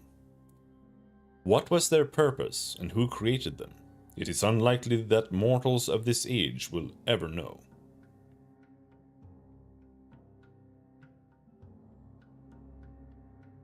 Walk among the silent jet-black monuments. The great spires tower over you, the ominous pitch-black columns standing taller than any stone or tree of the wasteland's natural forests. The wind seems to shun the place, its gales and breezes somehow getting lost or repelled as they enter the labyrinth of dark pillars. The air is surprisingly cool here, even though the blazing sun can be glimpsed over the jagged crown of the spires. Yet nobody seems to be willing to settle this eerie place, and thus silence rules supreme. Search the area to find Rack. It takes quite a while to find Rack simply because this place is so enormous. Eventually you happen upon the haunted wraith in a spacious open field at the heart of the spires, where the proximity of the black pillars creates a sort of chamber with only 3 exits. Rack is sitting in the middle of a hermetic circle drawn onto the rocky ground with chalk. He has an exquisite silver urn the size of his chest right next to him. You leave the comitatus some ways away and enter the open space with only your hardiest combs in tow. You're here, Rack states matter-of-factly, although his expression betrays belief. You wonder if he believes that your apparitions come to torment him, but this sensation passes in a moment when the wraith jumps up and approaches you. By the gods below, you're here. That's great, just great. Shall we? Begin the ritual, I mean. The ritual that might free me or kill us all. Ha, no other way, I'm afraid. The wraith is biting his nails and his gaze darts between the exits as if waiting for something bad to happen. I am assuming that I'm just gonna die. I've never really fought a battle that was even remotely fair. That's why I wanted to have a 4th guy. At least. Tell him you're ready to perform the ritual. You hand over the small blue candles, and Rack places them carefully around the silver urn, then proceeds to light them. They burn with a strange blue light that gives an odd hue to the sorcerer's circle even now in daylight. The ritual I learned from a man down south, a man who worked for House Evocaris. Odd creatures, the lot of them, but at least they taught me this necromantic spell in exchange for coins. A lot of coins, mind you. Damn their hearts. Your wraiths. Damn their hearts. Your wraith acquaintance keeps muttering as he makes the finishing touches. He draws a few symbols to a couple of key places and places himself in the center, right next to the urn. He instructs you to stand in a certain spot inside the circle, and your companion on another. All you two need to do is utter the word Imprecor after Rack does. They will come soon after I start the ritual. Don't run away, please. Rack closes his eyes and begins an incantation in an arcane tongue. His strange words fill the air, echoing off the silent, matte black cyclopean spires around you. You stand just inside this circle, your gaze shifting from one side to the other, half expecting to finally glimpse the ethereal horrors that have haunted Rack for so long. The wraith utters the word. You need it to echo several times, and you do your part. And then, just as the wraith's spell reaches its zenith, and the tiny blue flames of the magic candles flare up, they come. At first, it is merely a whisper and a slight vibration in the air. Then the noise becomes an eerie, high-pitched moan, and you feel cold, very cold. There, the wraith thief yells and points upwards, now having completed the ritual. You look up and see 4 ragged, transparent creatures that are circling in the air above you, coming lower and lower, moaning, shrieking, flitting downwards like ash in the wind. They look like death itself. In a few moments, they are low enough for you to reach them. Now! Rack howls, draws a long dagger, and rushes at the closest spectre. Now you shall be vanquished, you creepy fox! The angry spirits descend upon you.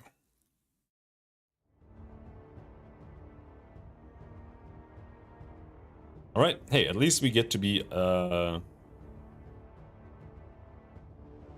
full party here, it seems.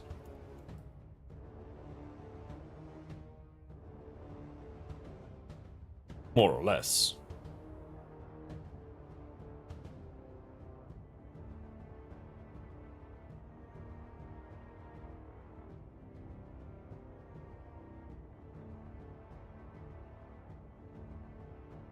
Throws a dagger at a foe. Leaps at a foe from the back, cutting them with a dagger. The wraith cuts a foe with his before retreating to the back.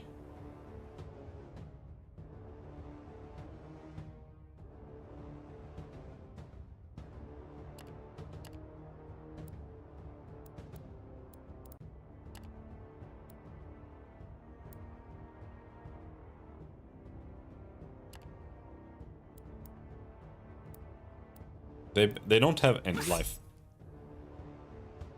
Evade. Very cool. Harvick.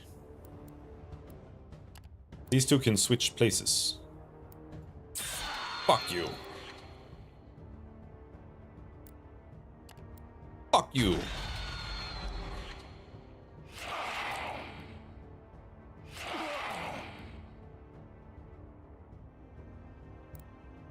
Then we vomit on a ghost like they would give a fuck. 0 damage taken by the ghost. Yeah.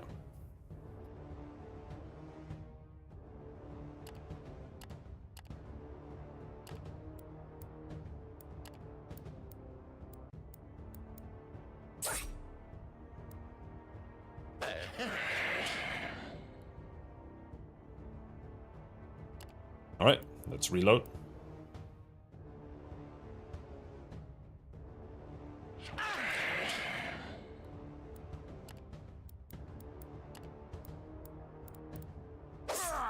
God damn it.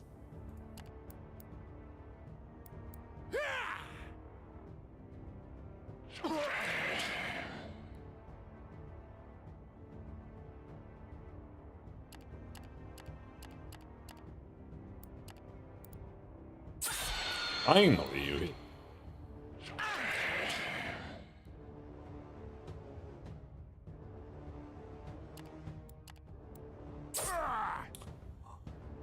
Oh!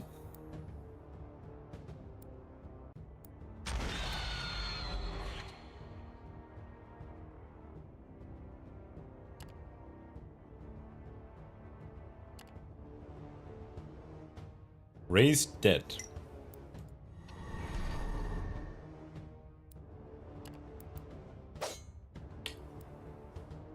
Oh my god.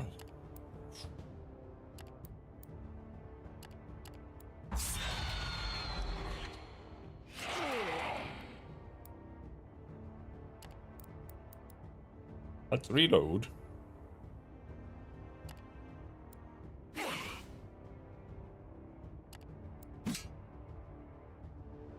They do have 30% evasion, I suppose.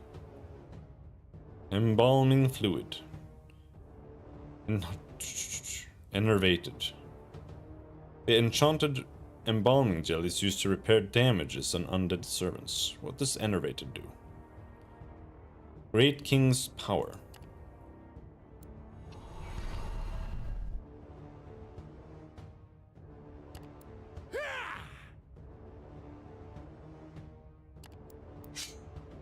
Zero damage, very cool.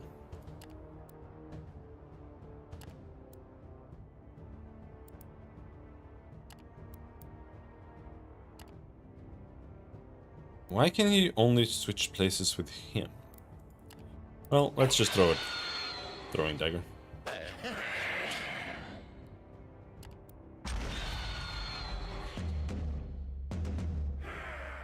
Wasn't expecting to actually be able to do that. Finally, the last of the undead is vanquished. riven into scraps of ethereal residue that disappears into thin air. You look around and see Vrak, hurt but alive, covered in spectral residue, blinking in disbelief. "They are gone," he mutters. "They are gone. They're gone. They're gone. They're gone." Vrak keeps repeating the words, then breaks down and weeps. It takes a minute or two before he recovers. Then he wipes his eyes and starts to laugh. That too takes a while to die down. But the wraith still has a wide, ghoulish smile spread across his pale face when he turns to you. "I'm sorry, it's been 6 years. 6 accursed years. And now they're gone. For good, too. I can feel it, or, well, I cannot feel them anymore. Oh boy, this is the best day of my life." He laughs heartily, then hands you the silver urn. "Take it, take it, take it.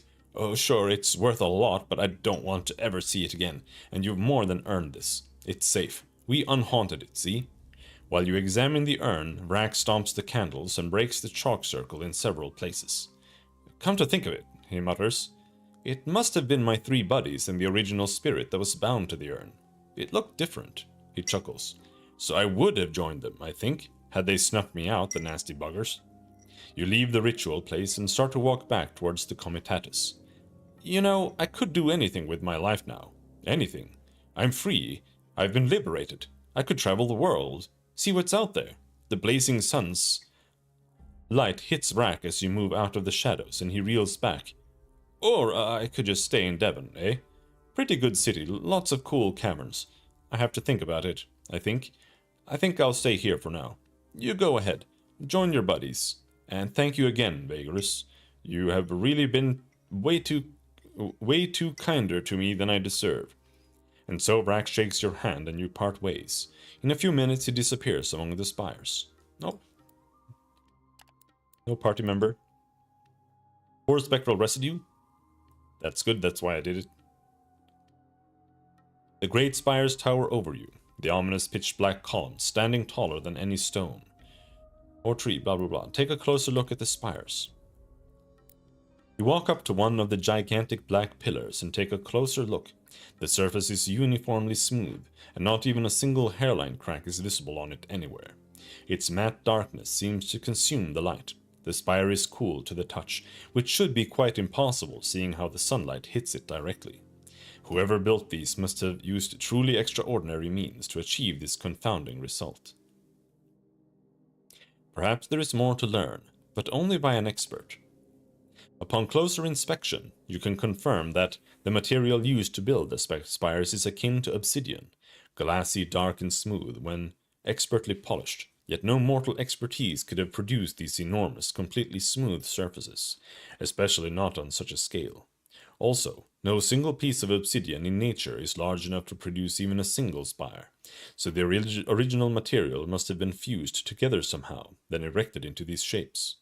All this, along with the other odd qualities, points to arcane magic, though it must have been beyond mortal capacity. It must also be the cause of the apparent imperviousness of the spires. Try as you might, you cannot chip or even scratch them in any way. Perhaps it is true what they say, that the Emperor himself was responsible for erecting these silent, ineffable monuments. But why? You wonder how deep each of the spire's roots goes down under the porous soil here. Judging from their height, it must be many hundreds of feet. Perhaps one could dig under them from the nearby caverns of Devon. Surely people have tried. Eventually you walk away with your newfound observations. +2 insight. You have 10 insight.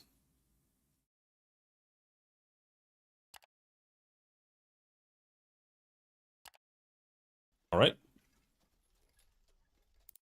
Approach the guards. You have nothing to hide. So what did I get?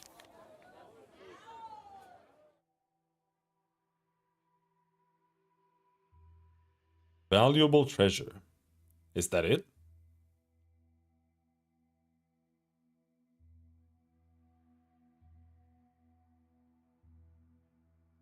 I think so.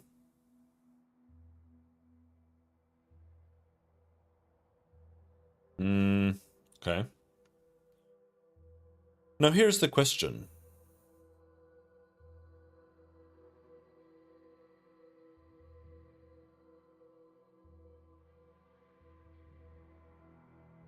Ash. Sunrock. Sunrock.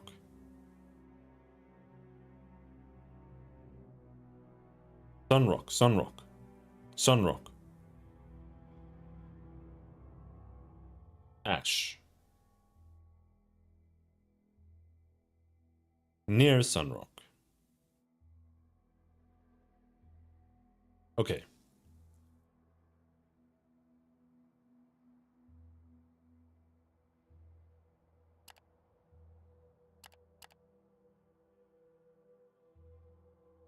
Ash. Take.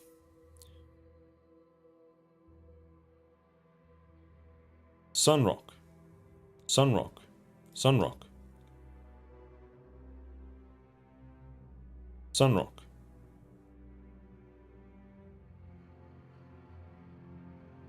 And now that's all. Let's sell the mushrooms.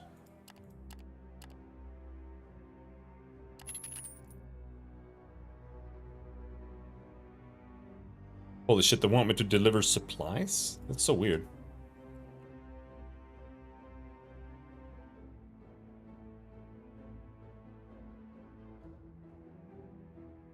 That seems to be it. There is one here near Devon. In the other direction.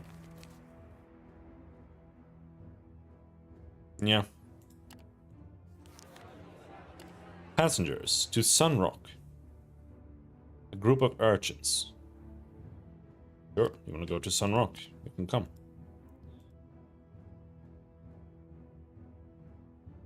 Now, I don't know if I actually have enough supplies. I think I probably do. But it's really hard to tell because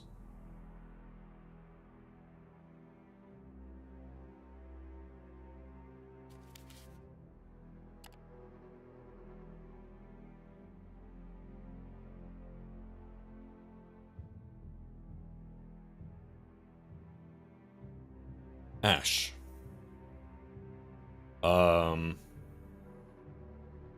It's part of my task is to deliver fucking supplies. So I wish it would show you like which ones aren't yours.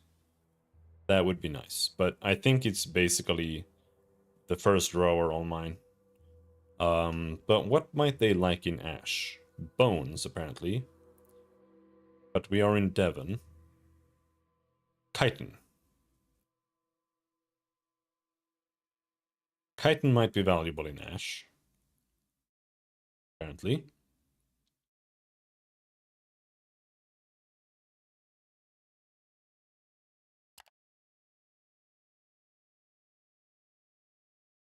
Dyes.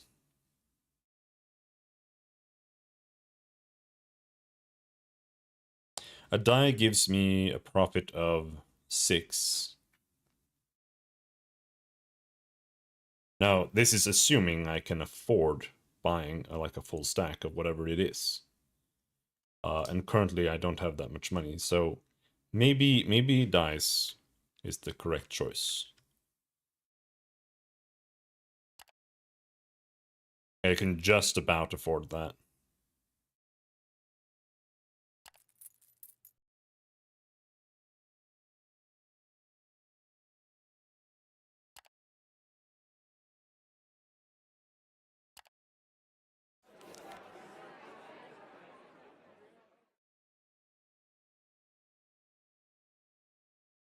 I think I actually made a mistake there.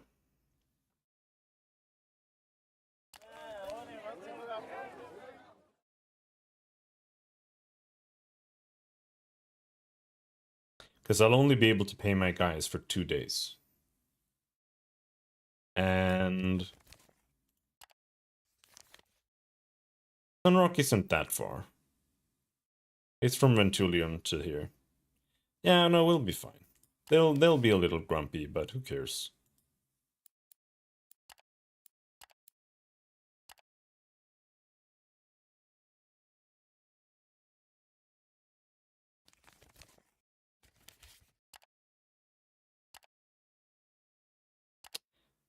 But then that also kind of means that I need to force march quite a bit here to get there faster.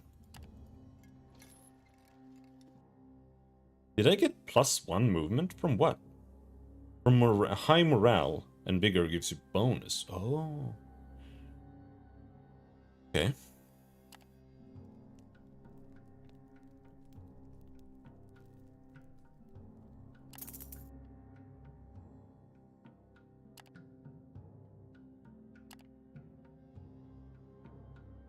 But we're eager, well rested, whatever.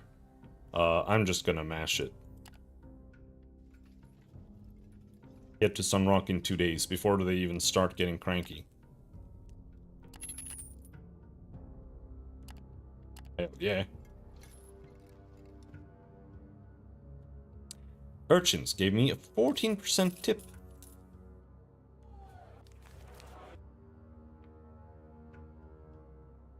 Sunrock, Sunrock, Sunrock, Sunrock.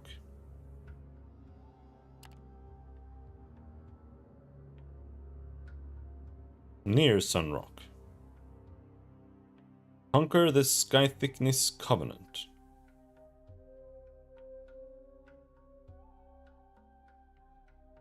Conquer 4.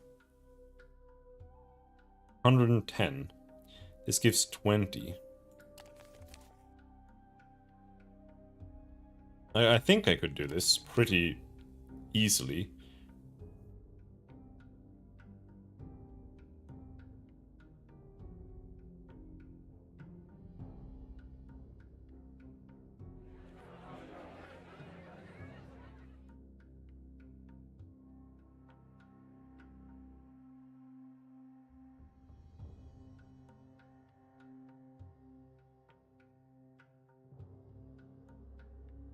I don't know what they give me, like...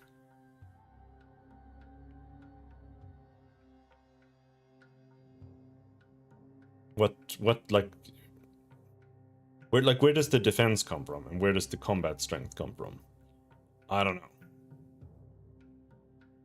I think a fighter is just better than an outrider, or an outrider is just better than a fighter in every way.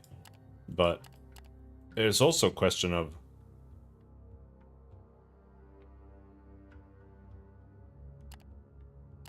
should I have some fighters, maybe? I'm not sure. I don't know. Devon Crystal.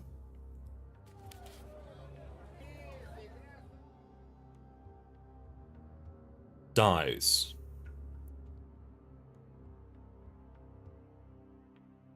Yeah, the dice, we don't want the dice to go here.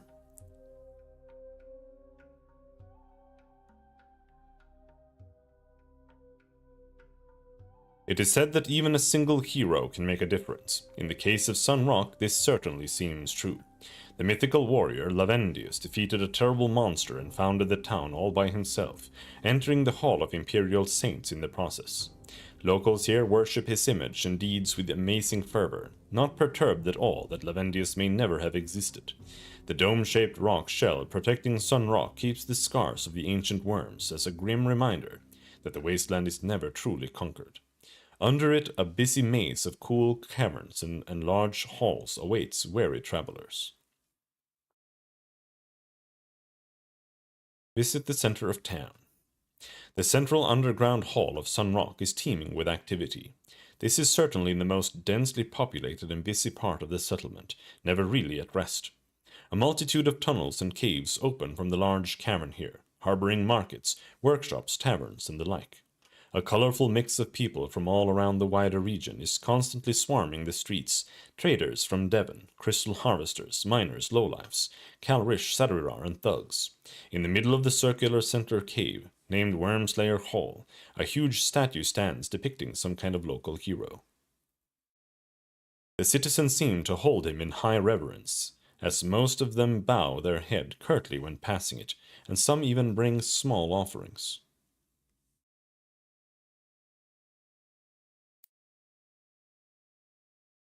Examine the statue. The monument is quite an impressive sight. Standing about 15 feet tall and made from a combination of marble, clay, and even crystal, it depicts a mighty, stern-looking warrior, holding a fearsome spear, resting his right foot on the scales of some serpentine creature he has vanquished. The statue's pedestal is surrounded by small, obscure gifts and offerings, coins, dried herbs, figures carved from bone, even small pieces of crystal.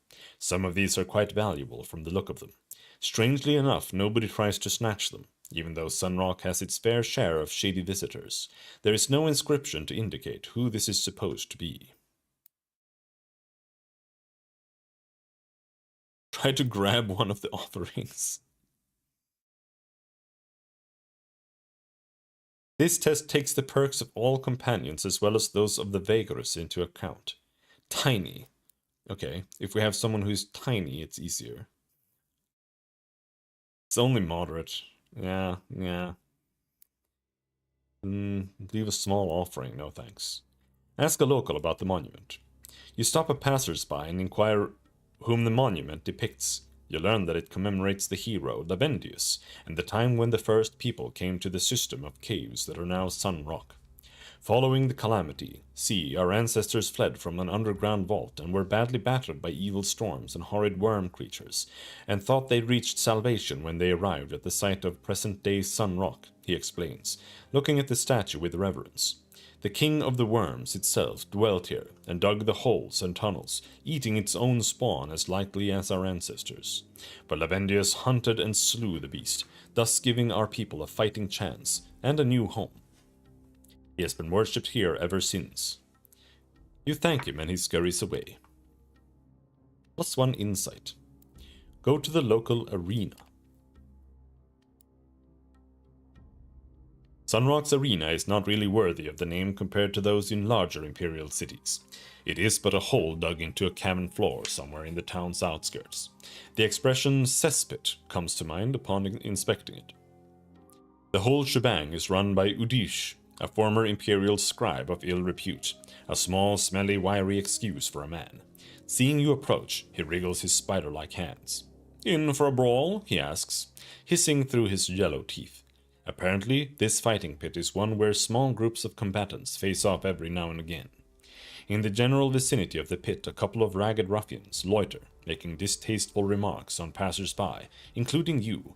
They are clearly the rejects of the arena, nonetheless somewhat capable in their own inferior manner. Approach the ruffians. There is enough of them to render them useful.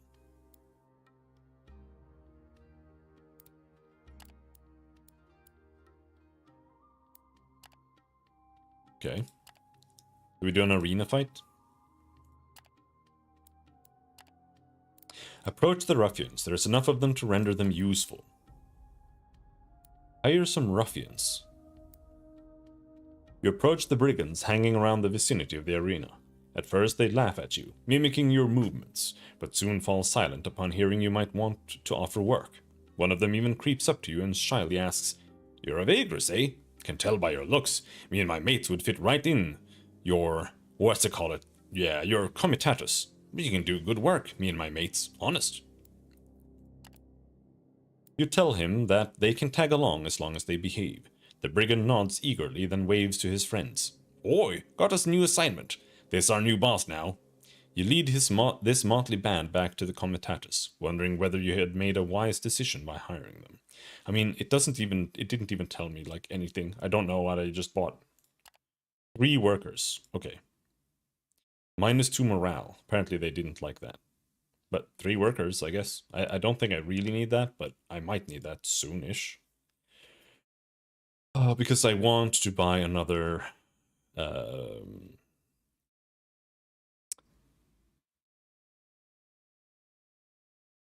Beast of Burden.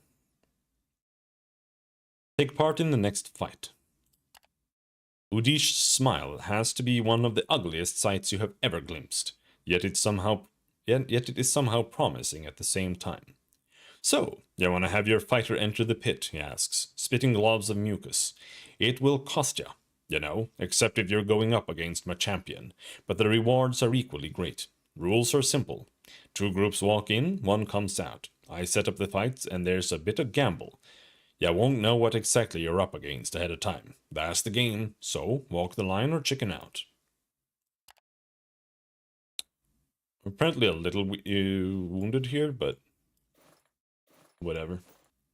Let's go. Udis greedily pockets your participation fee, then urges you inside the fighter's warrens. Just in time, he cackles. The next fight is about to begin. Through a raised portcullis, you step into the pit, and so do your opponents on the other side. You face a ragtag duo of northern outlaws, quite unintimidating in their own right, were it not for the huge Jakra they heard before themselves. With an oversized bone prodder. The beast doesn't seem to be domesticated at all. Rather, they push it in your general direction, apparently hoping it will do the bulk of the fight for them in its feral rage. The Jakra lunges at your team while its masters approach behind it carefully. Can I win? Oh, there are only 3 guys. Oh, no, this is winnable. This is doable. Man, his HP is ass. Yeah, something like this. Just have to hope that he doesn't die instantaneously.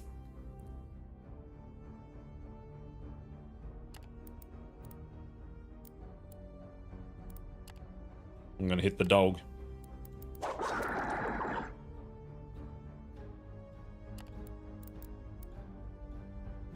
Can't reach. Alright, well, in that case, we vomit on the spear guy.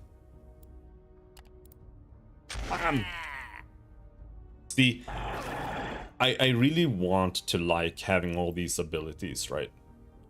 But it's just like, it's one of those things in a turn-based game, in a turn-based combat system, where the fine-tuning and the details matter too much. So like here, I don't think it's almost ever justifiable to really use anything other than just a direct damage ability. Because you have so little HP, and on top of that, like his gas bomb, for example, it does so little that it can't really compete with shooting and killing a guy. Because even if it gives like minus 20% accuracy for all enemies, which it should be really good, it's actually one of the better abilities, it still doesn't like necessarily really compare to just killing an enemy, because that's also damage reduction, right? So it's a little rough, I think.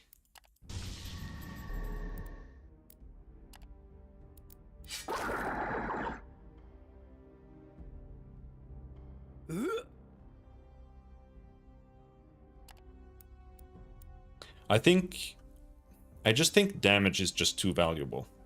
You have too little HP, I think, and the non-damaging abilities are just not good enough.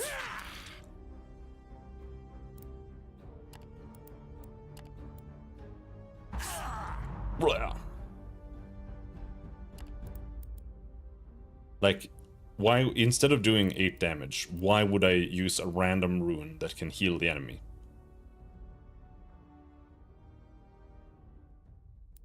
It just doesn't make sense.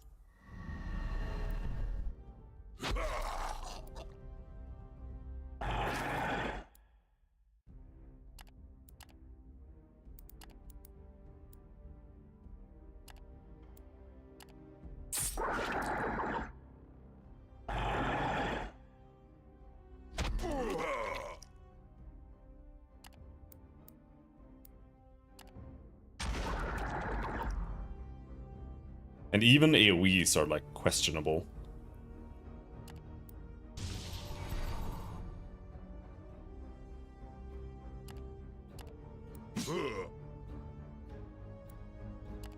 Because killing someone off is so much more powerful than doing like high DPS.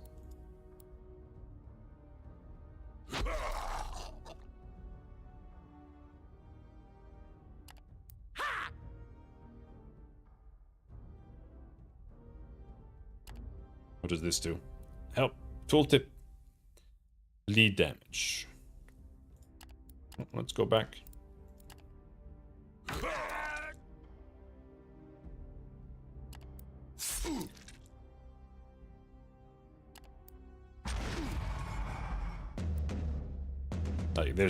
he doesn't have an ability that compares to that. Like, he just doesn't.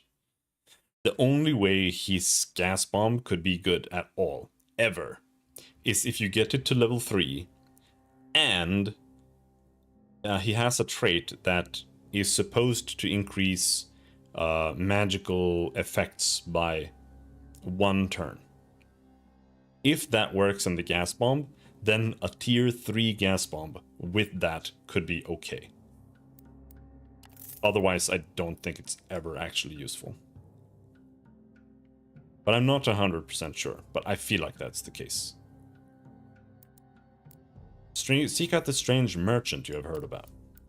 The shop is located in a frequented part of the central hub, albeit hidden in an alley, opening behind a chaotic row of vendors and stands. From the outside, it appears rather unassuming. Its entrance is a narrow slit in the rock wall, with only a small crystal lamp and a modest display rack of various herbs, indicating that there is a business inside. Hold on. A handful of spectators holler rather unenthusiastically as you defeat your opponent. Upon heading back to the fighter's warrants, Udish begrudgingly hands you your modest prize. That was a bit underwhelming. Maybe next time we'll find a more challenging fight for you, yes? Plus 5 Lyrg. Yeah, plus 5 Lyrg is like not even worth the healing period. But maybe it gives me some XP or something to do that. Enter the shop. You descend a narrow set of stairs before entering a cool, musty room that is much larger than one would expect from the outside. It looks like a warehouse, rather than a shop, and an abandoned one at that. Earthenware containers covered with moldy linen sheets line the walls in wild disarray, and there is no sign of any traditional display of wares. The few items that lie in sight are pure junk, bits and pieces of disassembled traveling equipment, jars containing ominous substances, and the occasional dull, dirty, and broken crystal. At the back of the cave, various small tunnels lead deeper underground. The only outstanding object is a huge statue of predominantly alabaster color, depicting a muscular humanoid. It features a strange mixture of majesty and dread. Its closed-eyed face is symmetrical and handsome. One could even say noble, but curled horns sprout from its forehead, while its neck, shoulder, as well as upper arms are covered in bony outgrowths. You lean closer to examine them. The statue opens its deep blue, pupilless eyes and looks down upon you. "Welcome to my place," it says in a pleasant voice. "What brings you here?" You realize that it is not a statue at all, but an ogre. And a curious one at that. How strange to meet one here in a small shop. "I apologize if I startle you," he continues in a deep, soft voice, like the rumble of distant thunder. "I was deep in thought. Allow me to introduce myself. Aladistar's the name, but you can call me Caled, and you were probably brought here by my store's reputation. There is no denying that. You ask him what kind of wares he has to sell, somewhat skeptically. At that, Caladistar smiles knowingly, displaying a row of immaculate teeth like perfect pearls. "Oh, this and that, depending on what I can get," he replies. "The flow of trade goods is ever-changing here in Sunrock, but that's no trouble. I'm quite flexible. Which, by the way, is why you don't see anything on display. My place is officially registered as a mere warehouse, for some of my merchandise is of a rather delicate and uncategorizable nature. It's much easier this way, both for the Imperial bureaucracy and for me. I can look around in my stash for something that might interest you, if you are so inclined." Tell him you are, provided he has something interesting. "Please give me a minute," Caled says politely, and with that he disappears in one of the tunnels, leading away from the central room. You can hear him rummaging, and after a while he returns with a sack full of various items. "That would be my current stash," he explains. "Browse at your leisure." Oh, he has drugs. He has moondust. He has the moondust I need. How much moondust did the guy even want?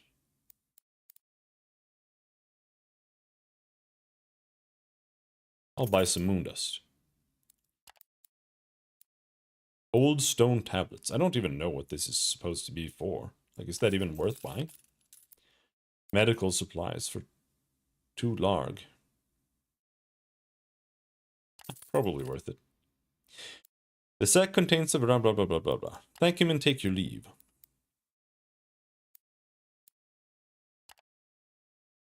Alright, that's apparently all there is here.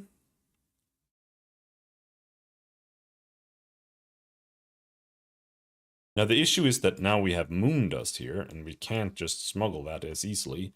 So we're gonna have to roll every time we go into anywhere. For that, which is a little rough. There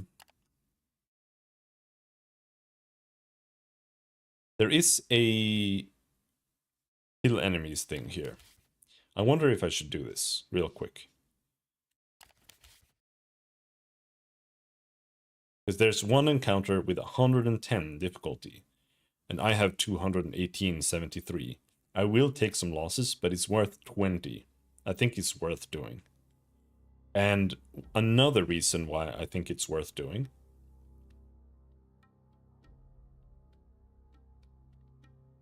There are more here, actually. But I don't think I want to do 2 in a row, because you actually do lose men. I think I only want to do these when I'm really overwhelming. When they're free.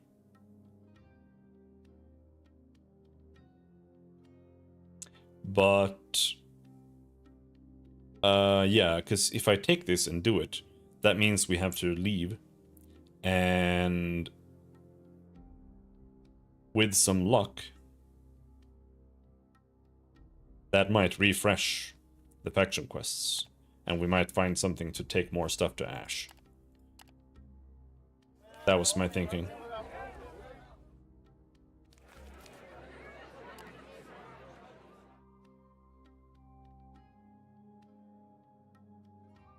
I think we should just leave immediately.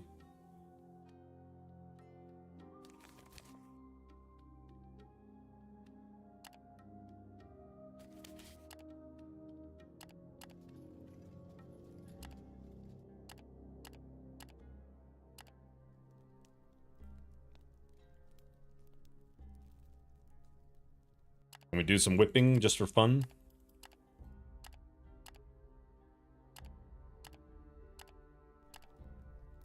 They are devoted. Good slaves, good slaves. Give my guys double pay for today.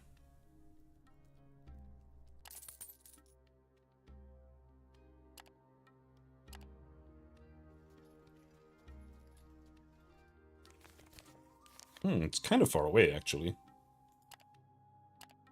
Sometimes it's just kind of hard to gauge.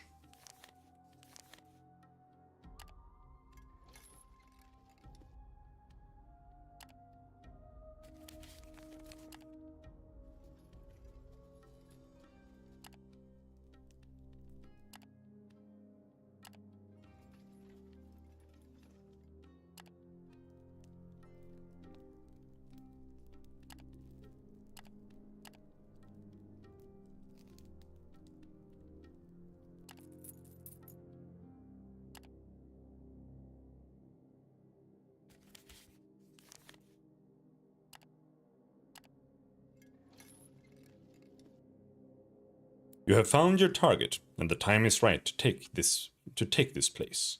The undead shamble onward. Ooh, can we get the rest of this stuff?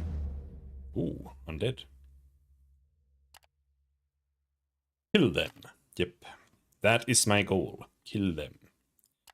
Yeah. So we actually have overwhelming strength.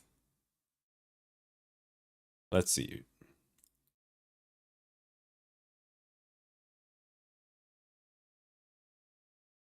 Mounted charge, offensive. Guarded advance. Spearhead, wedge formation.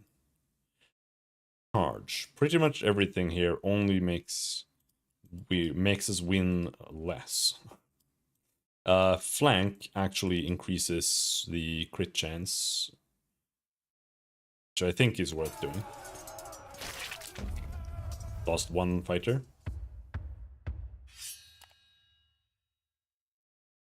We can do companion combat here, but I'd rather not. Ouch, fuck!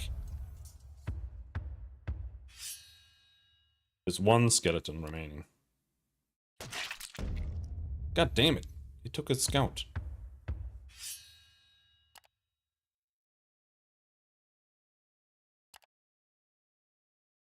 Heal. Fuck. Lost a scout. We lost 2 fighters and 1 scout. We got bones and bones. Unfortunate. I don't know if you get any insight for doing this at all. Or if insight like only comes from lore bullshit.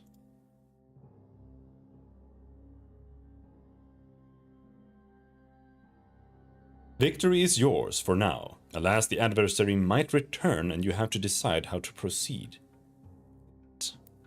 Wait some days to see if the adversary returns. What? What do you mean returns? These all seem to want to talk, by the way.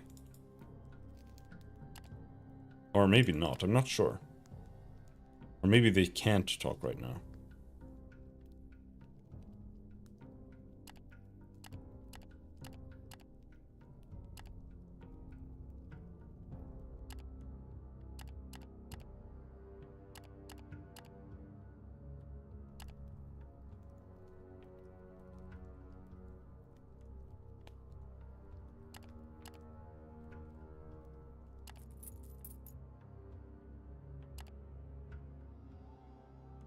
Your ploy worked, and with that your objectives are complete here.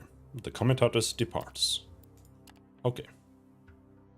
That was all we needed to do.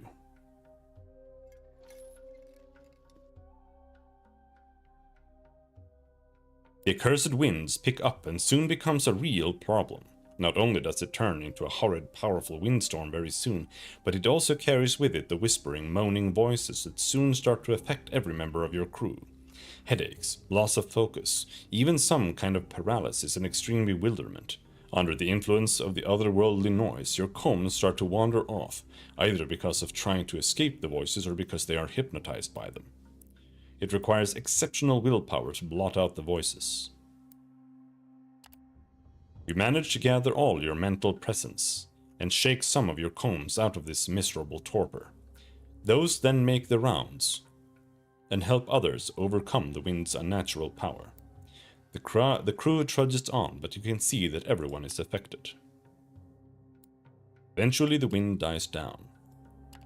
So it's becoming worse?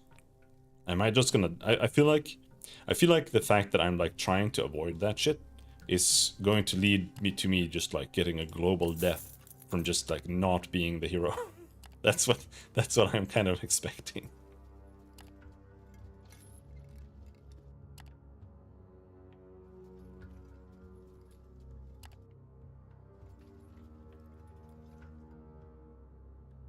Alright. That's 20 bros. That was definitely worth it. We have 15 days to Ash.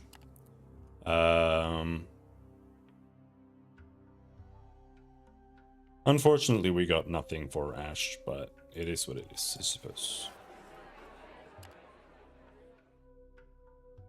We got new guys here, but none of them actually want to go to Ash.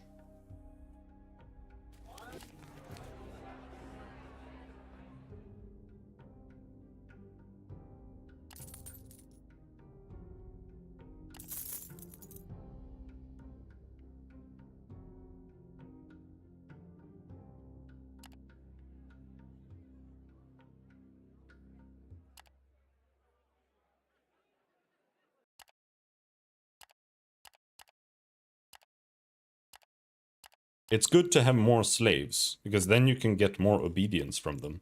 Because you can whip more slaves in one go.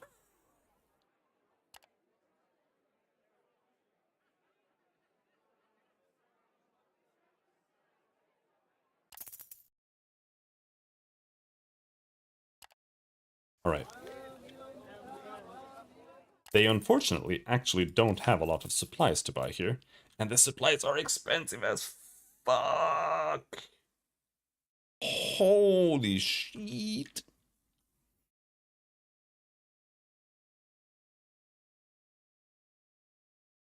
So, we want to go to Ash. Right now we are in Sunrock, right? I really hate this system. It's so bad. This is like, what are you doing? Like, you need to fix this shit. This is so stupid. But bone might be worth it.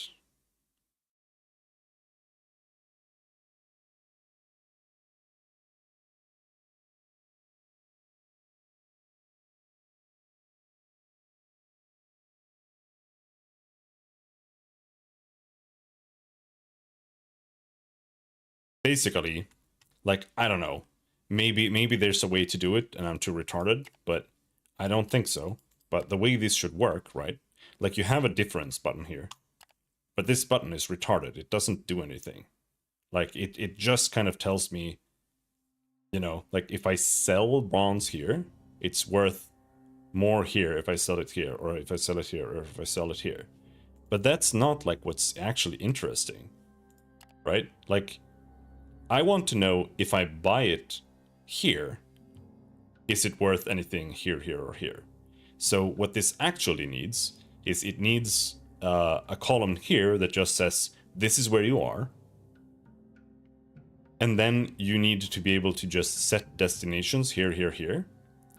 And it should just show you what's valuable. Like, what if I buy it here, what do I get if I sell it here? That's what it needs to show me.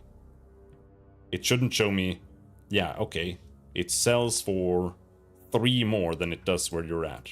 That's a completely useless metric. Like, at most, you can, like, check the buy value or something, you know? And like, kind of go by that, I guess. Like, if the buy value is minus something, it might be worth more. I guess. Something like that. Like, I don't know. I just don't think that this makes any sense. This is a really... Like, it works a little bit, but it's so dumb that you have to sit here and, like, manually look through every single item in every single place that you go to. It's just not good gameplay. So, chitin, coal, coffee beans, copper,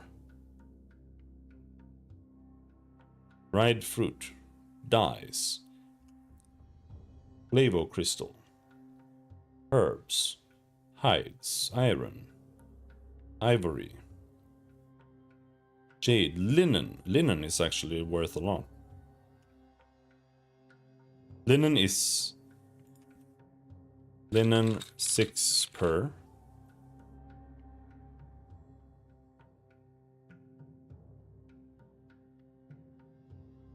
Mushroom bear is 2 per.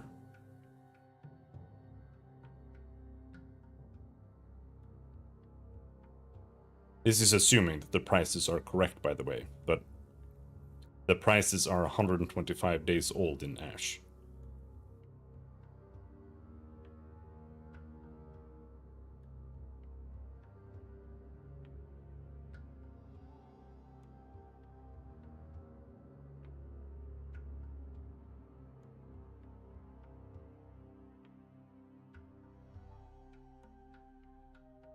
Okay, so I think linen is the only thing that's actually worth bothering. Bones are 2 per, or 2.4 per. Linen are 6. The question is, do they have any linen? They have 17 linen. It stacks to 15. So we buy 1 linen, and then we buy bones.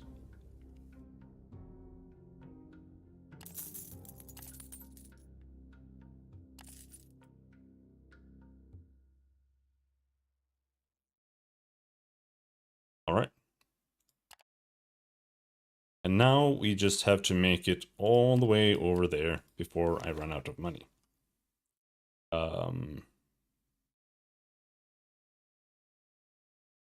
Because I could stay here and do hunting quests.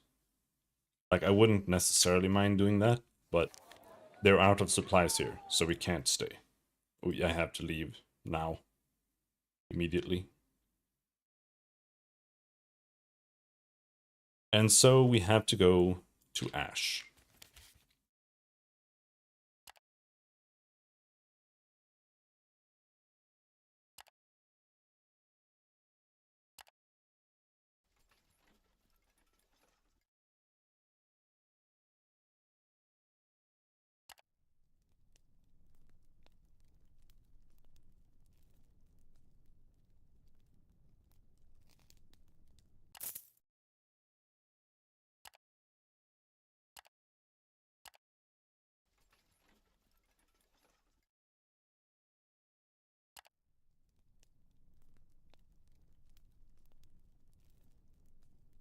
Please give me a big haul. 57 is not big. Okay. Now we start marching. Because otherwise we're gonna starve and be sad. We didn't make it to Ash, by the way, so this is the first time we actually get to Ash.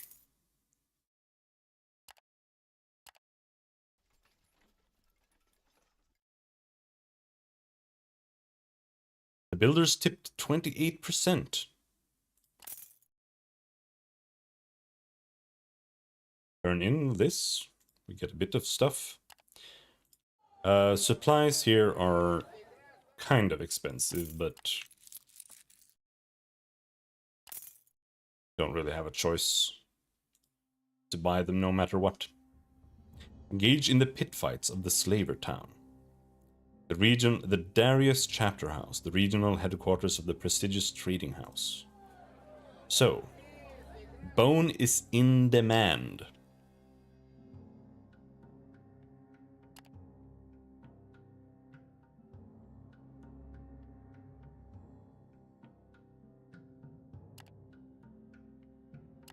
Very good. Dyes will also sell here. And linen. That was also for here. Oh boy. This is a little... I don't really like how fucked up this is. Am I gonna have to travel through the wilderness the whole way back? Somehow? Because it costs too much to veer off the road to hunt, because you don't have enough movement to do that and like also move forward.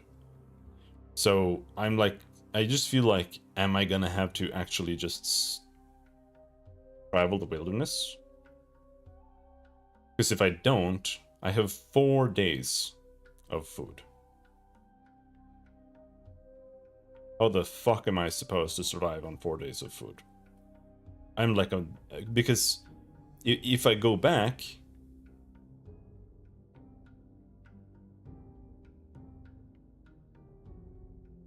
Sunrock has no supplies either. So I actually like have to just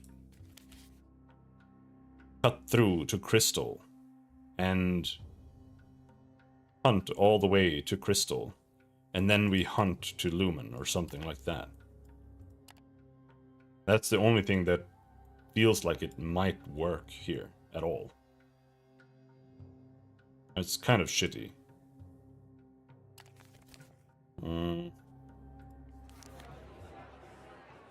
Citizens are fearful. The haunting of Scoria.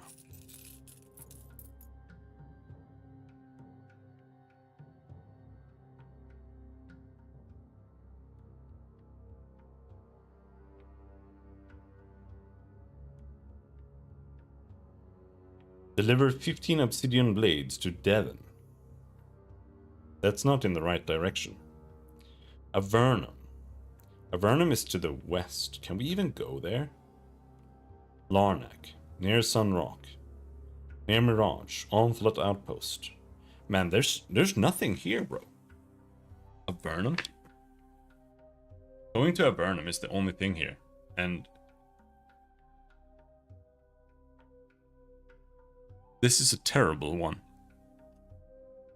Because this is an encounter, which might mean that I can't travel, like I can't force march. And on top of that,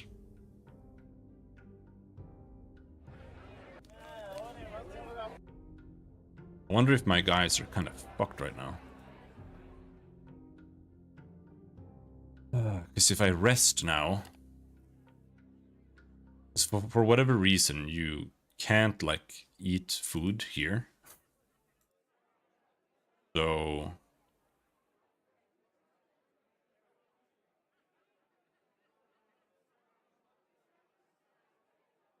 you still use up your supplies. That's my issue.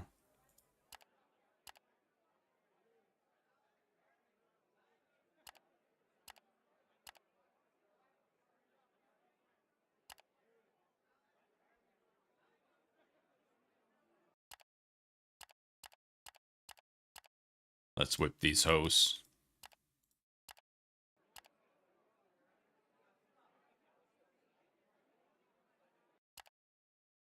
13 insight.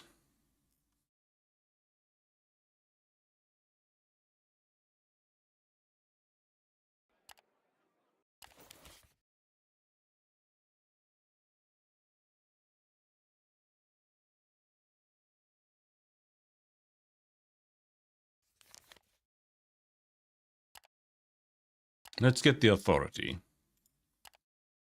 That way, we can put this guy on Spellweaver.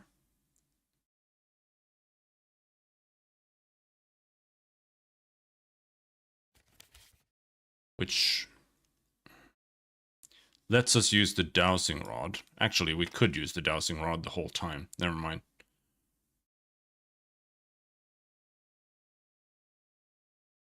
So you can have one sorcery without the guy, I think. Okay.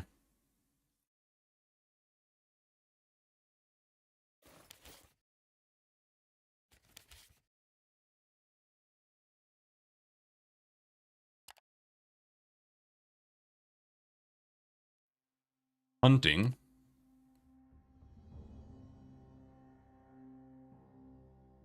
Survival. +1 foraging base chance. That's not gonna do much, is it? But sure, let's get that.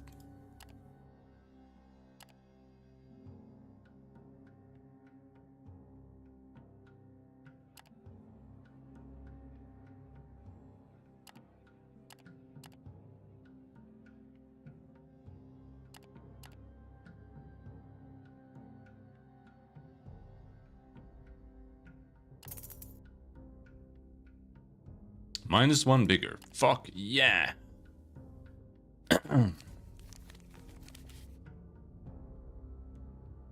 But at least we're still fresh. Shipment of slaves to Lumen. Can't do this. Like, I want to, but they're gonna eat up even more food. Buy a little bit more supplies. Though, what might be... we are currently at... Ash. We want to go to Lumen.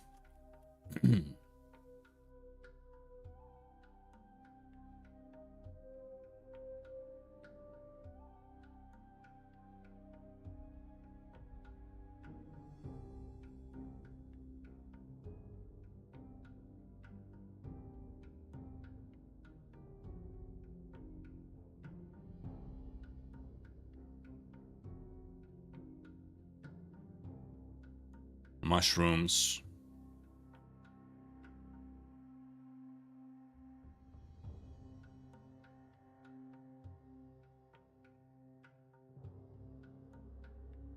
Only mushrooms.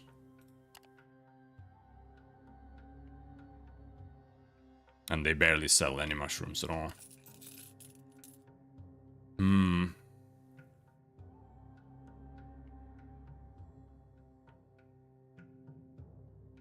They don't really have anything here. Hides. What's the price of hides here compared to anything else?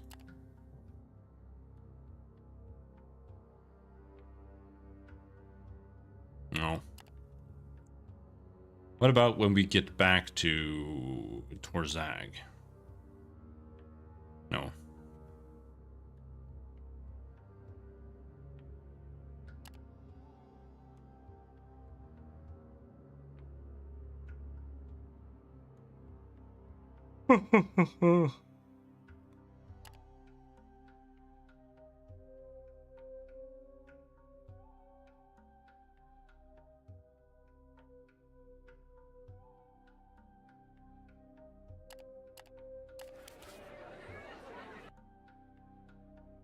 The Darius Chapter House.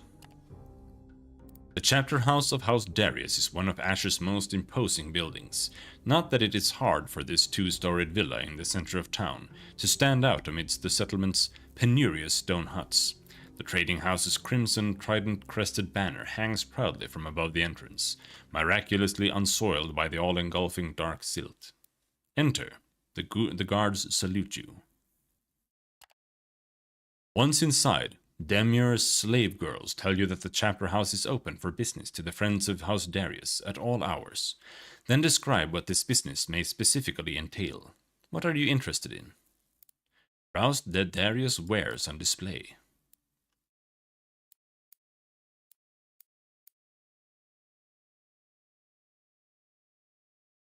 +1 hunting. I'll buy that.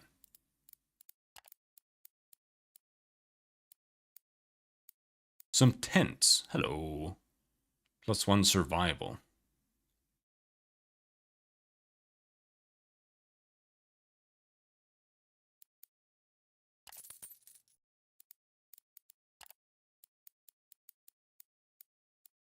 Slave cages.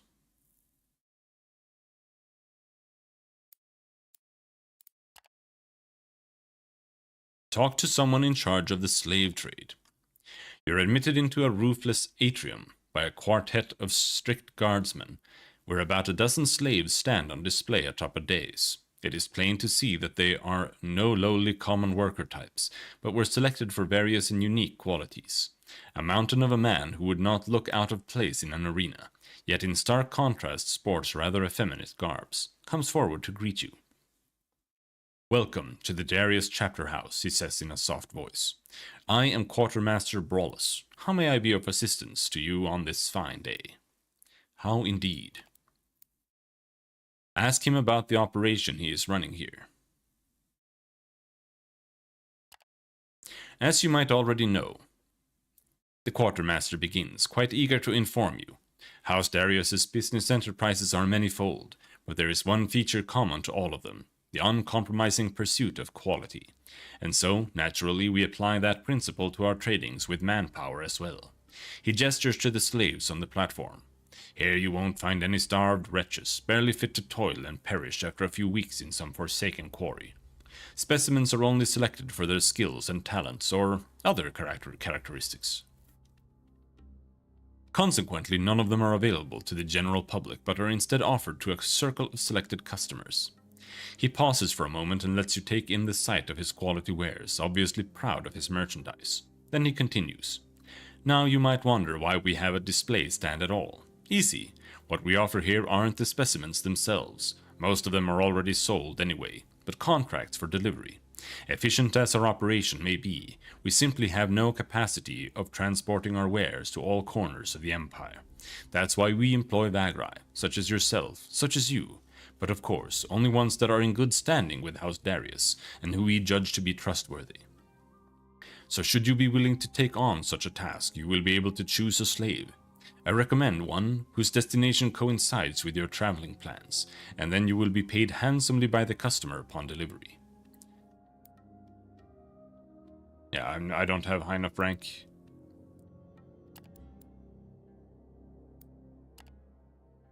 The Death Pit of Ash. I don't know if I want to do that. I think I just need to leave at this point. There's unfortunately not much else to do.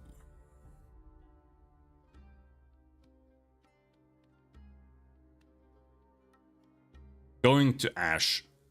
Huge mistake. Dude, this place sucks. The idea before, in the prologue, was to sell scrap metal here. But right now, there's nothing to do here. At all. This town is so bad, it is literally going to cause me to starve to death and lose the game. It's that bad.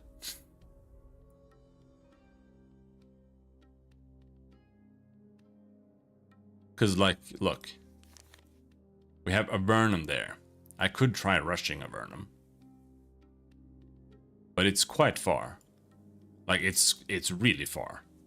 That's 5 to 8 days. I have 4 days of food. Crystal is 4 to 5 days. And it's through...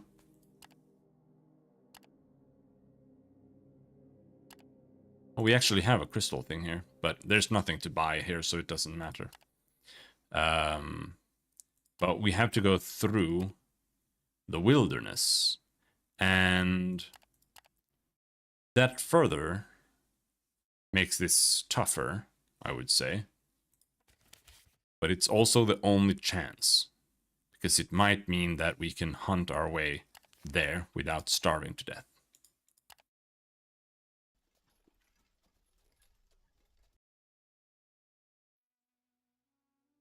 There's also this, you can hunt and then you can force march as well. But I'm a little scared of force marching here. So I don't know if I should be doing that, because if I force march and we end up in a fight, because now we are in the wilderness, we could end up in a fight here. Like force marching on the roads, I think is kind of safe. But here, I'm not so sure.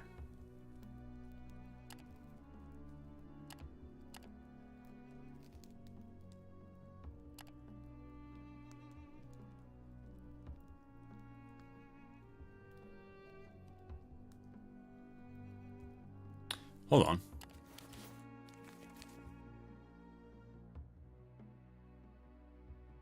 Does no one have hunting? Trap kit. Yeah, there.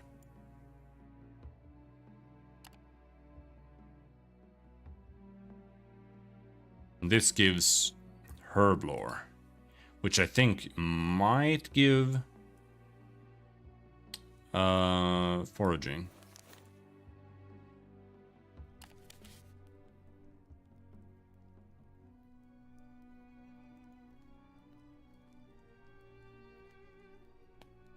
Dude, the hunting is so ass. It's got an 18% chance of success. Like a failure will give stuff too, but oh. Critical fail, -1 vigor. That's cool.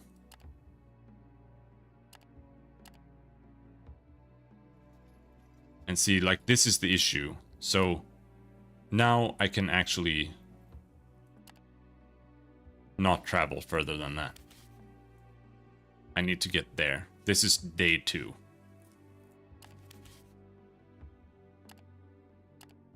Which is why I think we have to force march. Like, at least a little bit. It has to be done.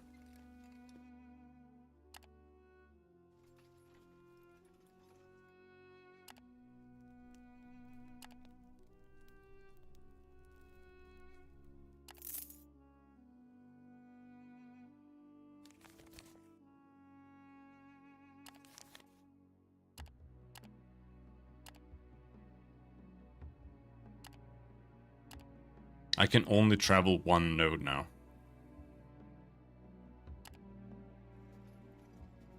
And hunt. Your crew finds it nearby when the Comitatus makes a short stop. A pile of stones, and around it arranged in a pattern, some carved tokens. Yeah, it's an Iraphon shrine. We leave an offering of coins. There's Mirage. I can see it now, so with some luck, we might not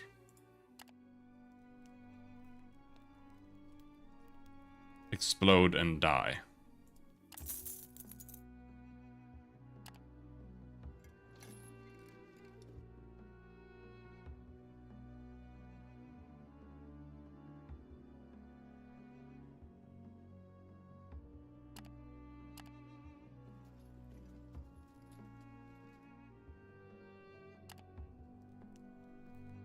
Next day, we're gonna be fatigued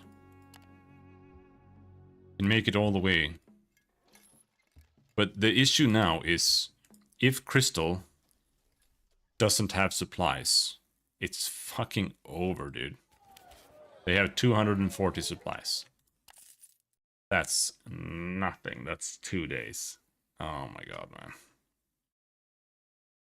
Oh my god!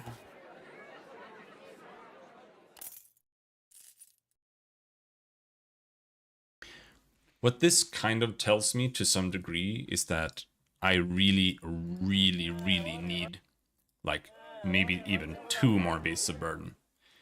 Because it means that we cannot rely on outposts for supplies.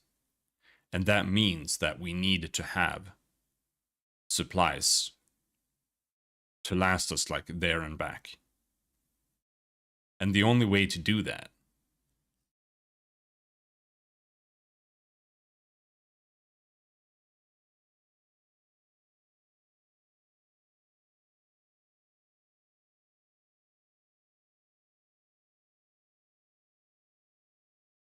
is to just get more guys and have more supplies that way.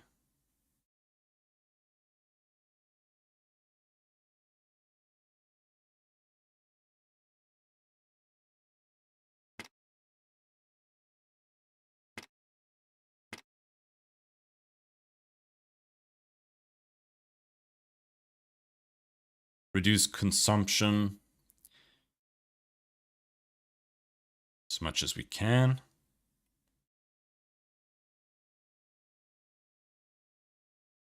So here we can buy flavo crystals. That's got to be worth something somewhere. Right?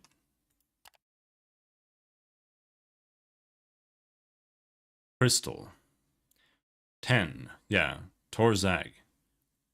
For each stack we gain 7 plat in Torzag. That's pretty good. What about in Lumen? Not worth as much in there, but yeah. We should buy some flavo crystals.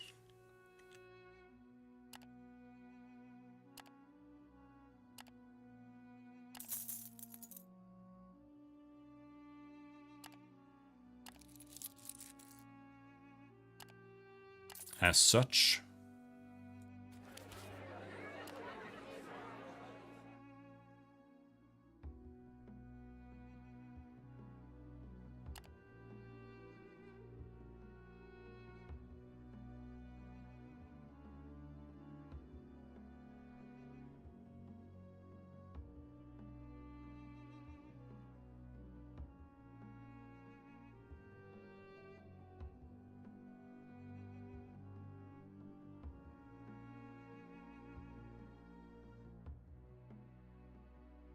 The reptile mounts can carry more. They can walk 1 extra. They eat 30% more.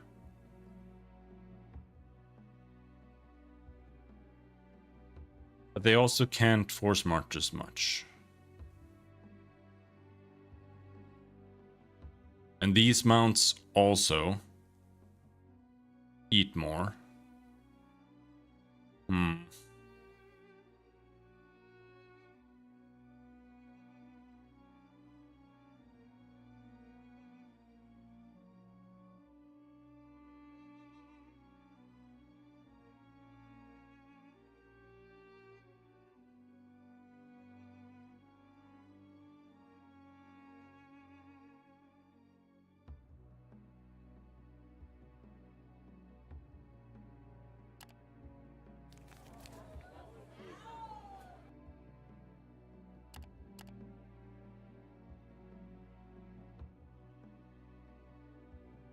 It is no wonder that a town called Crystal was named after the abundantly available resource right beyond its confines, a calorus of yellow shoddy material that is as lethal during the day as any other crystal forest in the region.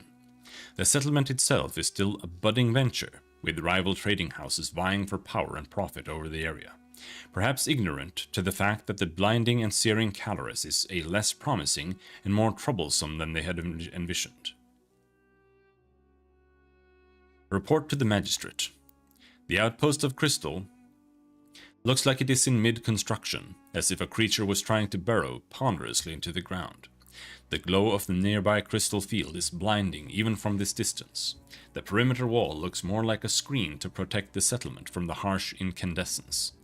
There are sites of construction all over the place. A strong man with a shovel could find work here any minute. The flags and banners are strange, though. Blue pillars on a yellow field everywhere instead of the usual imperial standards. This is a private undertaking, it seems. The guards at the gate measure the height of your carts. They advised you to take off any banners or other protrusions. Most of the streets in Crystal are roofed or covered to protect from the fatal heat and light of the day. You're asked to report to the magistrate of the place. This is standard procedure, they tell you. A strange place. It is not easy to build something grandiose in a town where construction is mostly underground. The seat of the magistrate succeeds, however, by being carved meticulously with replicating geometric patterns over the blue and yellow stone walls outside. Large doors open into the compound at the bottom of a few steps.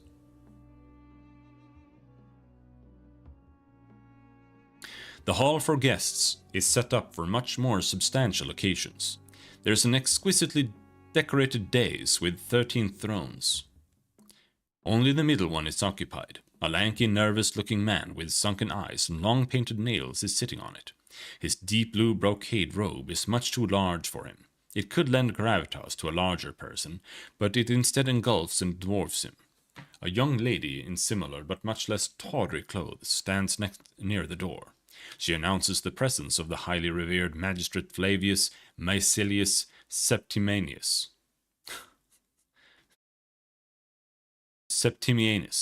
special envoy of the Septarius Alliance, crystalmancer of the Eighth Order. She continues with offices and honorifics for 2 minutes. You state your name. It takes 3 seconds. The magistrate, Flavius Maecilius Septimianus, moves with nervous spasms and outbursts. He shoos you away dismissively, being immediately drawn to another guest he has previously heard about. The good part is that you can get on with your business here unhindered, apparently. However, the magistrate won't deal with you for now. Perhaps you could try later when you have made a name for yourself. Sure, whatever. Home of the reclusive craftsman. The small cluster of stone buildings at the edge of town is above ground, but still well protected from the calorus thanks to the tall hills surrounding it. Beyond the makeshift fence are all kinds of workbenches and tools, strewn about almost carelessly. The yellow sands drift lazily in the desert breeze. Announce yourself to whoever might be here. You enter the premises and announce yourself loud and clear. It takes some time for the owner to emerge from one of the stone houses, and you are somewhat surprised to see that it is a young Kalrish with dark long hair.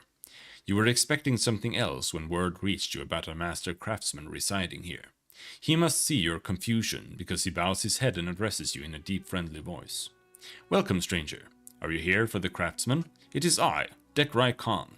Tell me, how can I be of service? You introduce yourself and tell him that you are indeed looking for the artisan, but expected someone else. Perhaps the news that reached you were about my father, who used to live and work here. He is gone now, but I've taken over his workshop, and we can do business if you wish. I do commissions for equipment for travelers and comitati especially.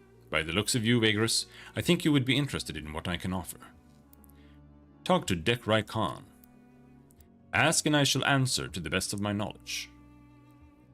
Where is he from? The Kalrish artisan looks bewildered for a short moment, but then summons his politeness. I was born in the far reaches of the continent, in the barren wasteland called the Howling Desolation. My father took us out of there, against the chieftain's will, and so my clan is now cursed. He stops as he sees your expression and smiles. It's not something you need to worry about, Vagrus. It simply means that most of my people would not welcome me or my family with open arms. Not that we mind. Who wants to stick to kin that would rather die in a terrible prolonged death by starvation and exposure than migrate to better lands? Out of spite, no less. No, we were better off without my people, and I prefer to live alone. Ask about his people, the Kalrish. My people are the Kalrish, nomads, merchants, explorers, vagabonds. This is what others say and think. True enough, my kin came from the Outer Realms, and even there they were homeless wanderers thanks to some ancient cataclysm that predates your calamity. So you can imagine how the vast tracts of deserts and badlands of Zerin felt almost cozy to them. And because of that, the Kalrish arrived in droves, emigrating from the Outer Realms to this continent in the hopes of finding a new home. But what people forget is, Dekrai Khan smiles to himself, that my people are as varied as any other race, even more quarrelsome than most if you ask me, and so this exodus never really took off. I mean, Kalrish spread all over the continent alright, but few clans established a permanent home or managed to find peace. You ask him about his apparent isolation from his kin. Yes, I do indeed find myself at odds with Kalrish in general. Nothing bordering aggression, just reticence. I keep to myself and do not pretend to speak for all Kalrish, see? Ask about his craft. I am skilled in all kinds of craftsmanship, but I mostly work with leather, hides, bone, and obsidian. I can fashion mostly anything from those, and because I used to travel a lot, I have experience with traveling gear. That's what you would be interested in, I guess. My father used to know a thing or two about smithing, but that art has unfortunately eluded me thus far. You ask him about the absence of his father. My old man is gone. Permanently, you understand. Kalrish clans deal with old age and sickness differently. Ours has this weird tradition of going alone on the last ranging when feeling very sick. That is what happened to father. He took off, saying he feels the end coming. Went due north towards the Plains of Agony. There's no coming back from there, especially now that the forlorn waste is so stricken by mad winds. Do I disagree with his choice? Yes, but I also respect his wish, although I find it odd that he clung to the tradition of a clan that he left so long ago.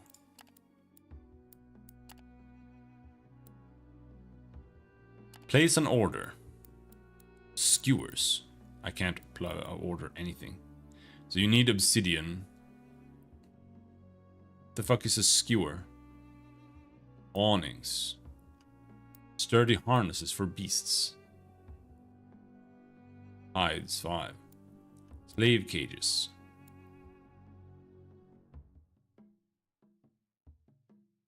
Ivory hides, and you can make some weapons. Okay. Well, can't do much. Visit House Okwo's camp. There is a recessed area close to the main square, covered by a huge awning. It is the temporary headquarters of House Okwo. There are way too many people for such a small area. There are no walls or dividing structures. The whole tent is one huge jumble of people working, packing, and shouting. Huge chunks of flavo crystal are being processed along with obsidian and heaps of not easily identifiable materials. There are only narrow passages between dangerously piled up goods. It sounds and looks like a site of constant manufacturing and presumably regular accidents. The guards are in leather aprons, armed with spears and shields. They look like regular workers who took a shift in guard duty. A tattoo of a hammer and a sword on their shoulders mark them as Okwo men. As you do not have that sign on your body, they do not want to let you in. The guards are adamant you're not important enough to be let in. Any trade with them must be done through the general market. Same thing, House Darius. Okay, well, whatever then.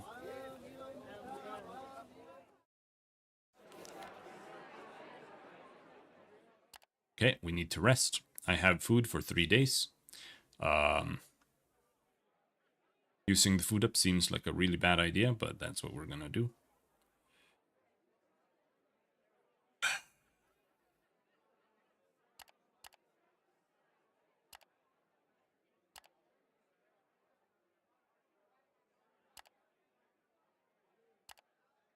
We get max movement if I do that. Whip some slaves. Devoted slave workforce.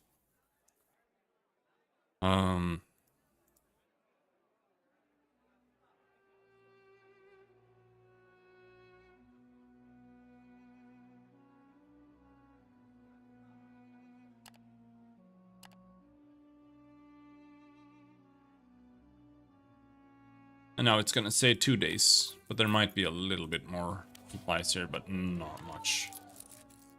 Oh, this is gonna be so bad.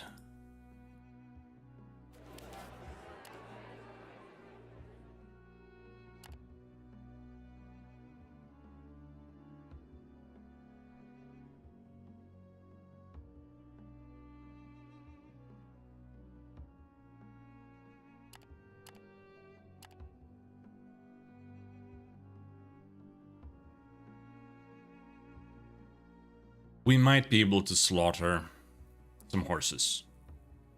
Food. Worst case scenario.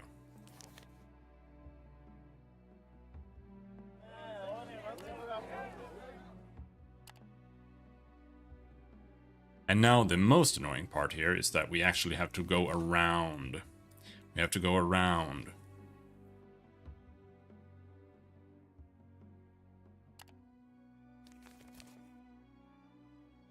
I think just going here will probably kill me. Let's save and try. Like if I go here. Yeah. That's what I assumed.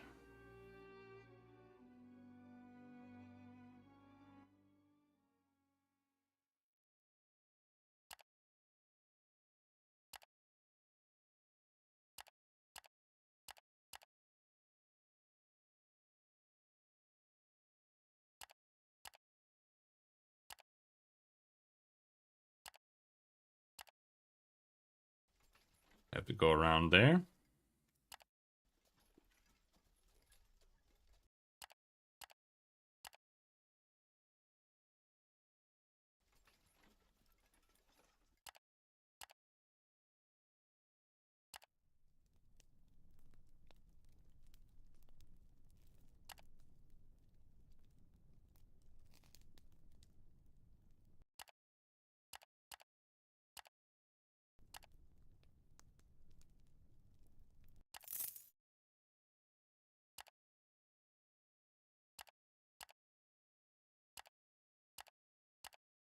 I can only move one and hunt. So we'll have to do this here. 52, -1 vigor, very cool. Dude, I need a fucking hunter.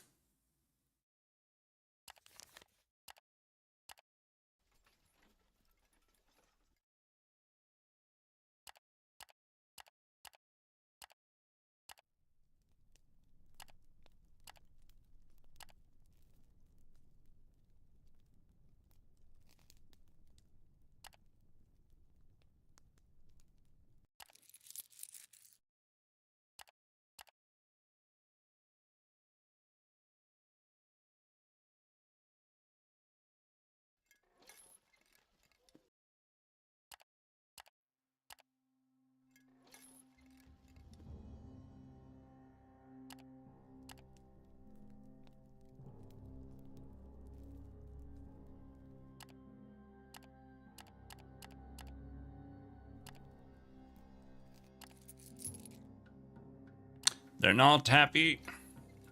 Extremely unhappy. We made it. We made it to Lumen. Holy fuck. Twice? Oh, thank God. It's super expensive though. Also, I don't have any money at all. And nothing I can sell is worth anything here. We can get a little bit for the mushrooms.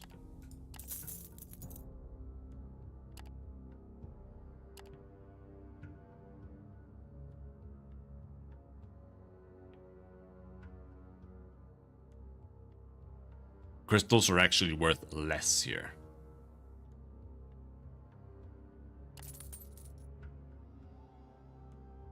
I have to sell a stack just to get the money back.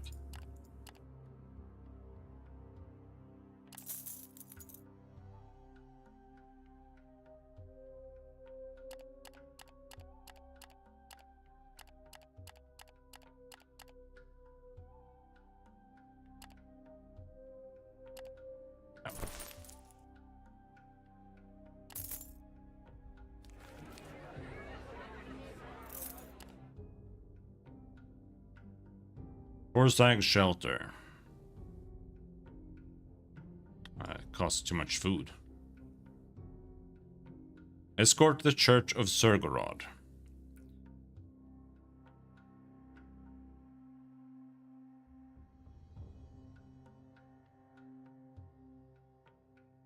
I don't think we can do that.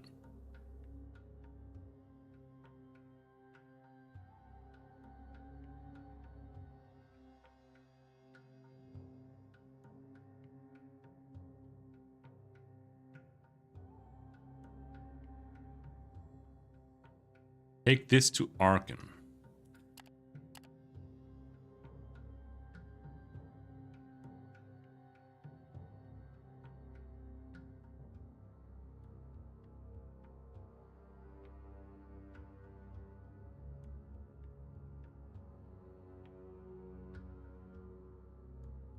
Oh.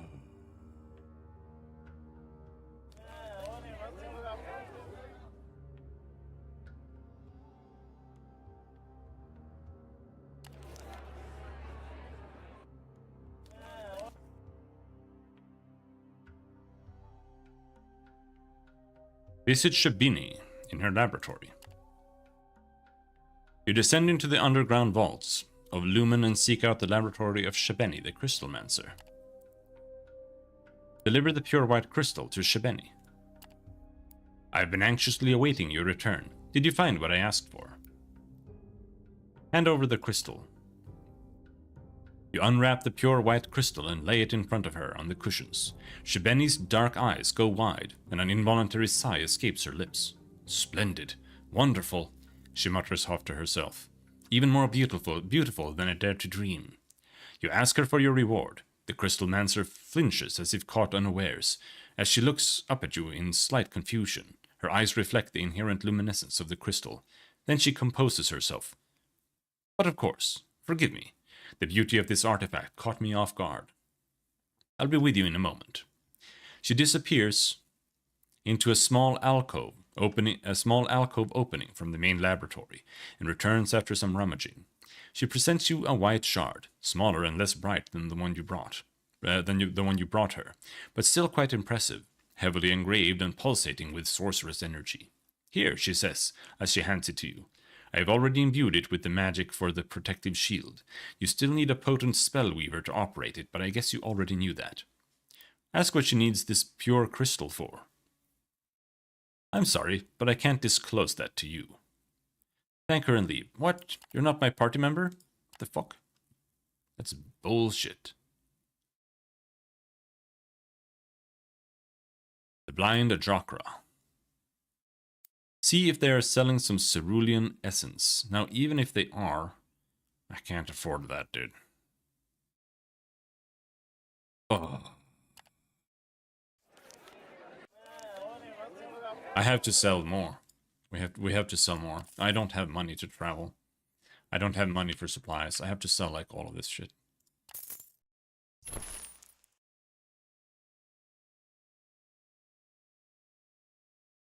The supplies are so expensive here. 250 costs 7. And that's what I was talking about before. It's like, is it really worth it? Like, I don't think you should be buying supplies out here. I just don't. At most, you should top up. But it's like insane how much stuff you, like how much. I don't know. I don't know. I feel like the supplies are like impossible. I feel like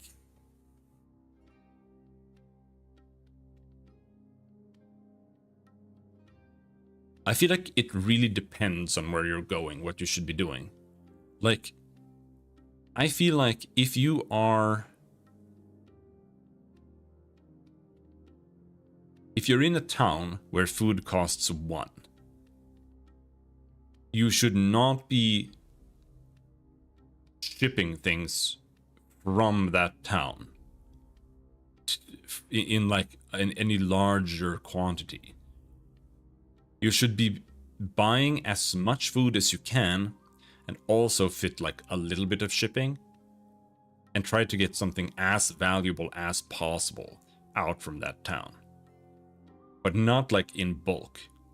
And then whenever you get somewhere, they're gonna have like shittier supplies there. Then you buy something if you need to. And then because you've used up half of your supplies, you then have storage to fill your wagons up there.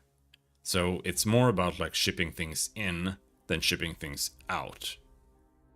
Because if you only get supplies for traveling somewhere, then you're going to lose out. Like, it's literally minus. Like, let's say you buy like 4 stacks of food to go somewhere. If you then use up all those 4 stacks of food, and then you have to buy 4 more stacks of food, that's minus 20 bros, which is it's platinum, the biggest one, compared to if you had bought those at home. Because it costs 3 here, and it costs 1.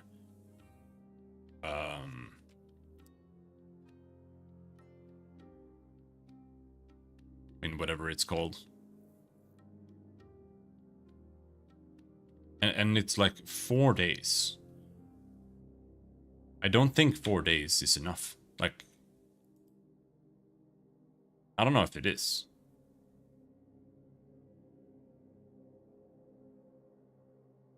And even if we get back, I have nowhere to sell the obsidian blades. The flavo crystals probably won't make that much of a profit, so I'll just be stuck with nothing. And the only thing I can have here is near Arkan. Defend. No. Procure goods to Arkan, but this only gives 8. This is ass. Because this is 11 days. I don't want to do this one. Like, I don't know. I could go this way to Arkan, but it takes so much longer than going the road. And going to the quarry. I don't know if they'll have food there. They might. Oh, you can make notes. Oh, okay.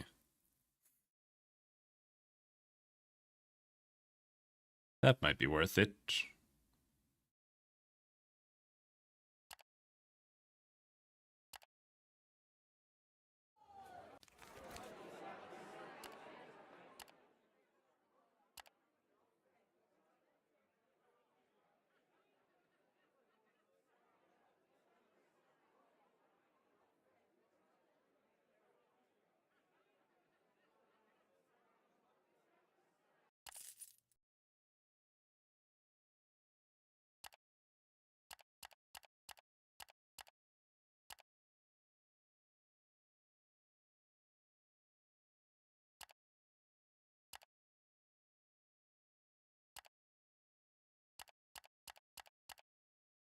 Man, why are they so fucking cranky, dude?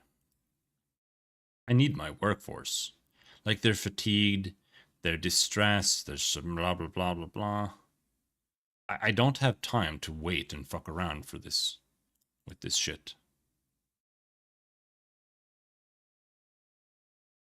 Group of guild delegates.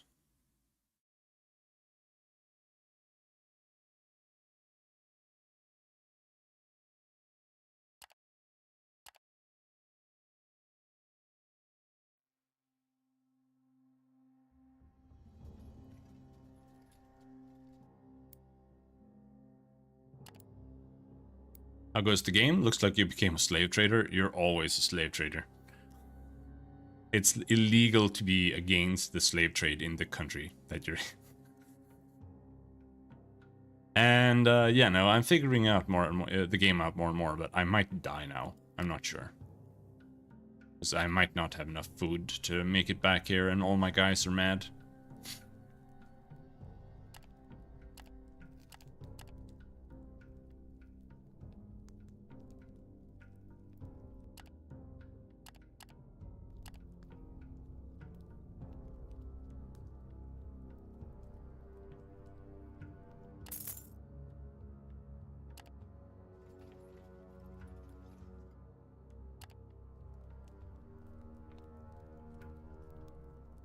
Come on, guys. Stop being cranky.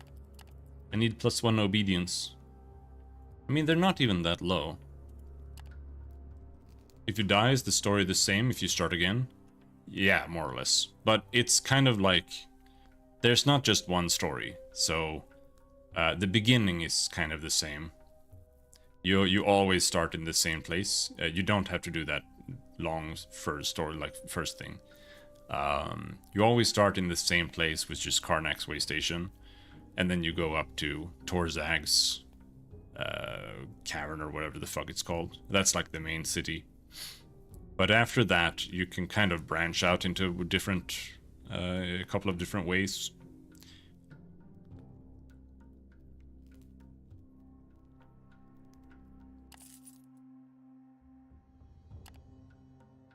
Dude, this is not going well.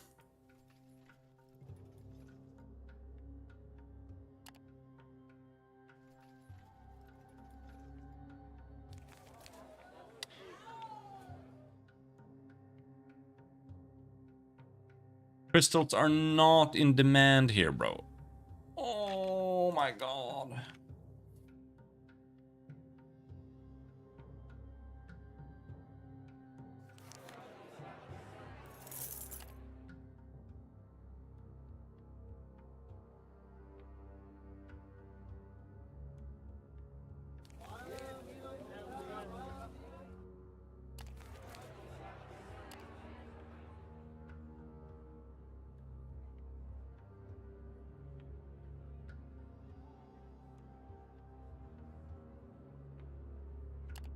No, I have to keep marching. Like, if I'm gonna make this at all, I'm gonna have to push real hard here. We're gonna have to go, like, maximum power. I'm probably gonna have to load. I think we are fucked. Really fucked.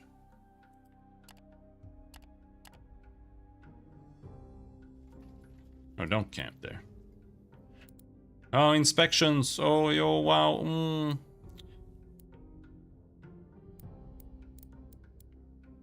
Pay with goods. It may not be cheap. Pay with 2 slaves. I don't have enough slaves. 4 flavo crystals. Sure, take 4 flavo crystals. And here now we have to force march. The whole way. We have to get there. It's too far. I don't think we're gonna make it. I just don't.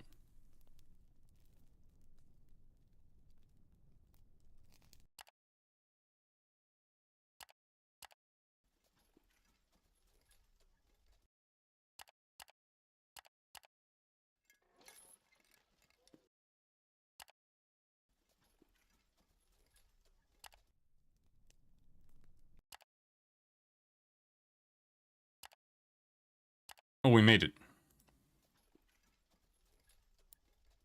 Maybe not. Oh, we averted the disaster. No mutiny. But the issue is, when we come here, I'm not going to make, like, any money.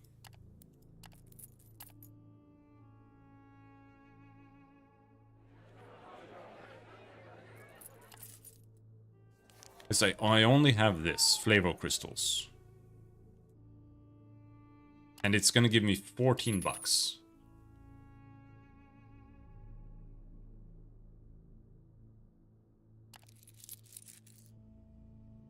milkman. We might, maybe we can turn this around. Now I have to rest. We have to eat normally, because everyone is mad as fuck. We have to beat the shit out of our slaves. There. They're a little cranky. But now that we are back here, it might be okay-ish. But I only have food for 1 day still here, even though it's cheaper here. It's still like... It's still not cheap. Food for 4 days. So, basically...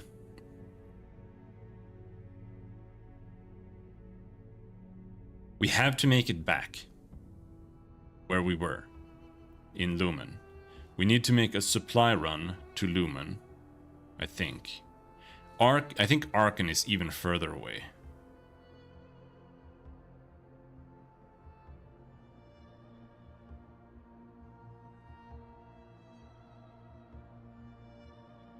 Yeah.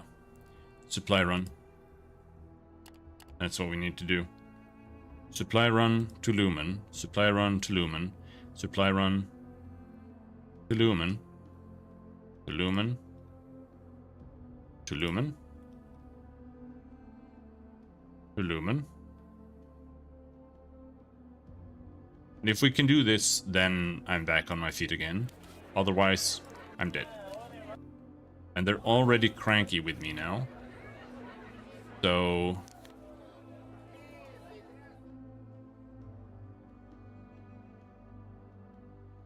Ew. I don't really see it.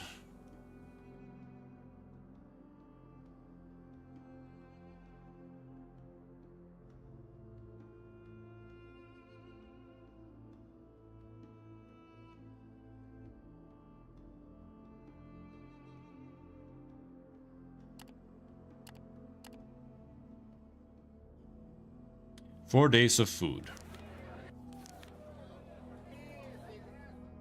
The issue is, like, I have obsidian blades here that I could sell, but there's no one anywhere that wants to buy obsidian blades.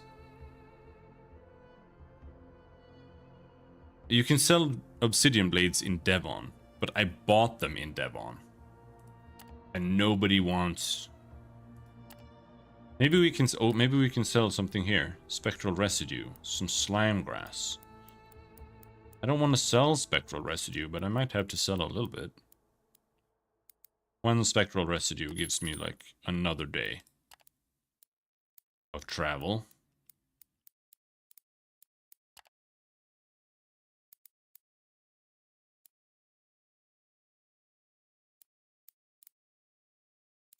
Have the alchemist prepare some damp smoke for you. Okay.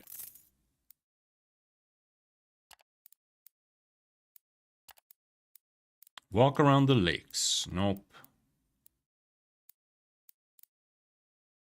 Could borrow money, I suppose.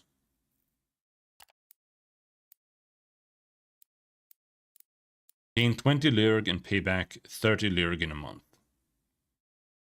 That will allow me to pay my way over to finish this quest without everybody mutinying.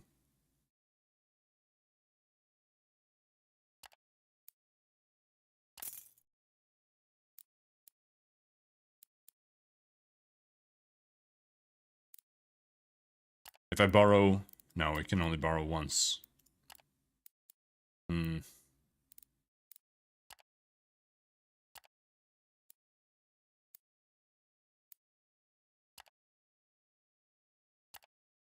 The gardens.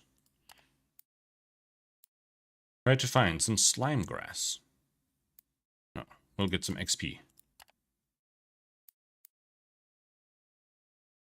Try to find some slime grass. You come across some slime grass. Sick.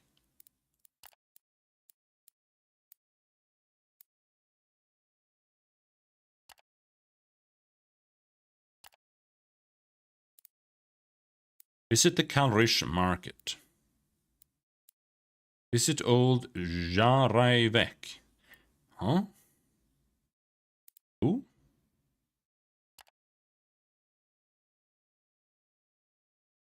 Tucked away at the back of an alley is a dilapidated building that looks like a barn made of stone. Faded carpets are lying in front of it with a lot of junk spread out on them. A small slave boy raises his sleepy eyes at you and informs you in a drawl that if you want to do business with Jarayvek, you need to go inside. When you do, you immediately come face to face with the owner of the building. The Kalrish in the chamber lies on his side, with the humanoid upper body propped up by a whole pile of cushions and rags. He looks ancient, with a braided white beard and an extremely long and thin mustache. I am Jarayvek, wanderer, but not for long now. No, not for long, he says ponderously, gazing at you from under bushy eyebrows. I gather you have come to buy some of my belongings. Never mind the junk outside. I have these that might interest one of your stature. With that, he indicates two items placed carefully on earthenware plates.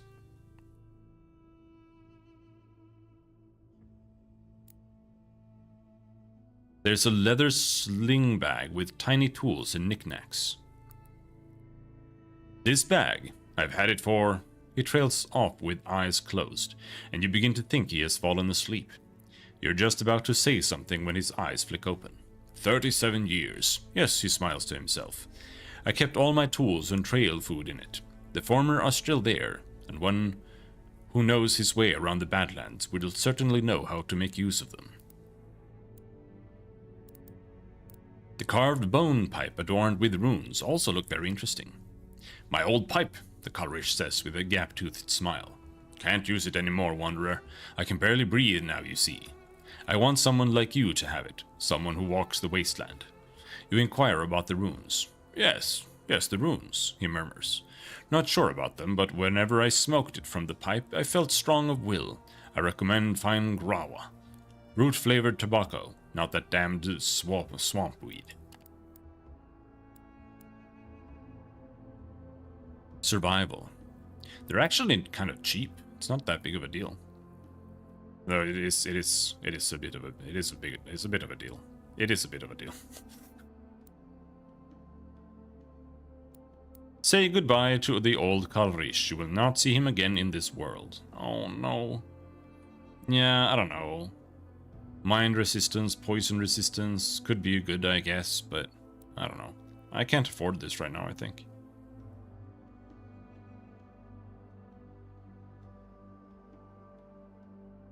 I mean, maybe. I just don't know if it's actually useful. YOLO. You say goodbye to the old Kalrish. You will not see him again in this world. Browse the goods on display.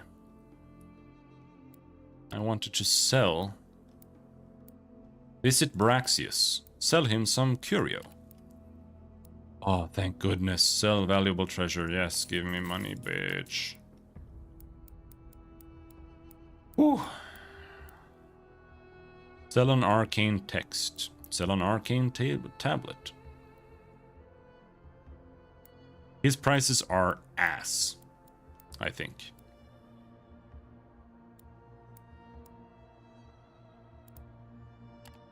Yeah.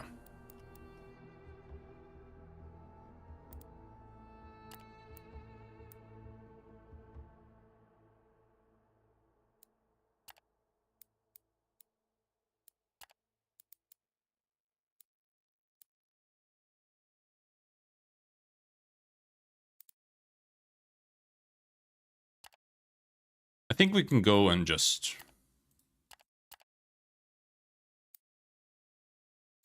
pay back the money immediately.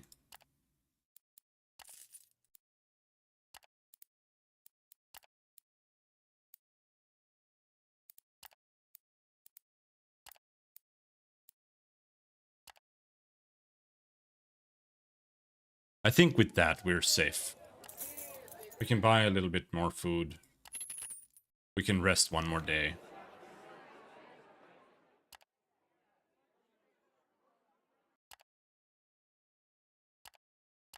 We can punish my slaves a little bit more. Yeah. Holy moly. But we do not have enough work. I don't really know.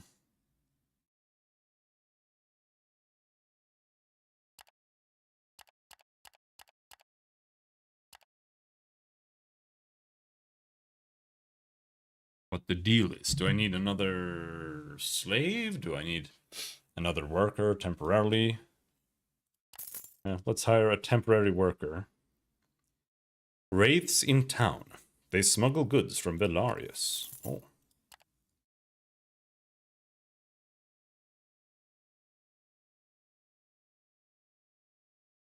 Alright. We go back to Lumen.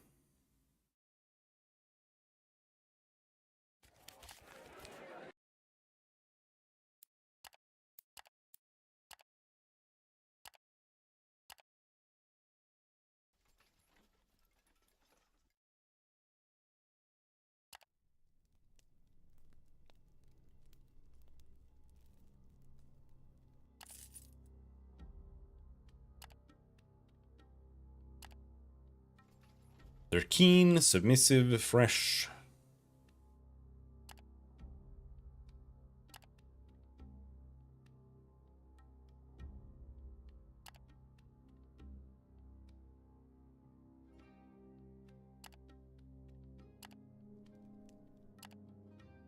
Slaves are getting a bit more compliant.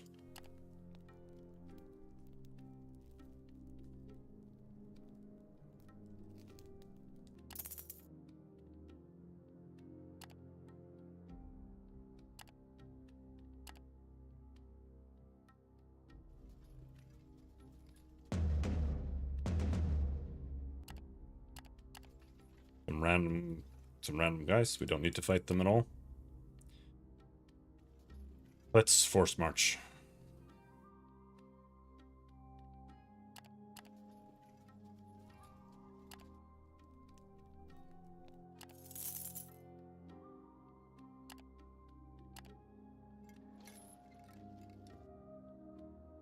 The mercenary you hired approaches to inform you that the contract with Collegia Mercenaries has expired. Okay, goodbye. He leaves.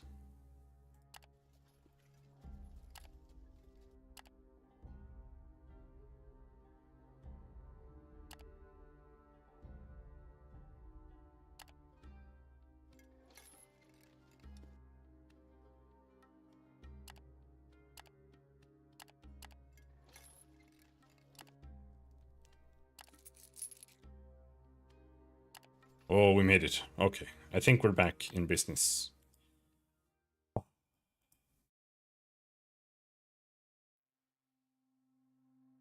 Jesus Christ.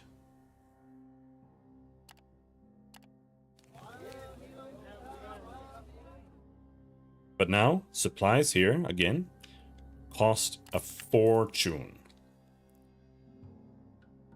And we still need to buy a bit. So that's like minus a billion dollars. Ceruleus crystals. Let's see. Escort. We have 2 escorts here. And they are against enemies that are pretty easy. So we could take those. Procure goods for Carpenter's Guild. This is just sending crystals back. But otherwise, these 2, the escort quests, are the only ones where we can get any money for going here. Other than buying Ceruleus crystals, which we should also probably do. Mushroom beer.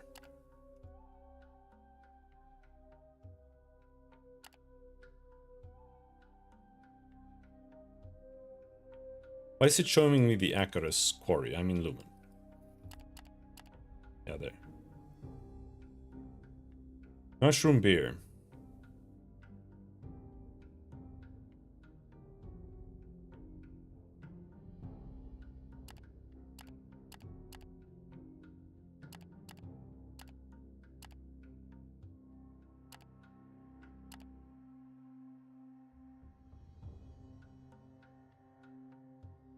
Oh, beer is the cheapest in Torzag.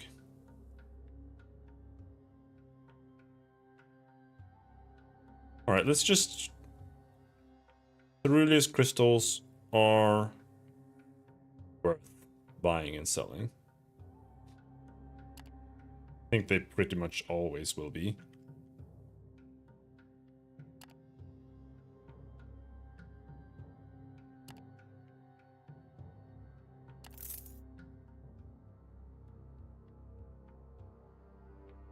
So we buy 2 stacks of that.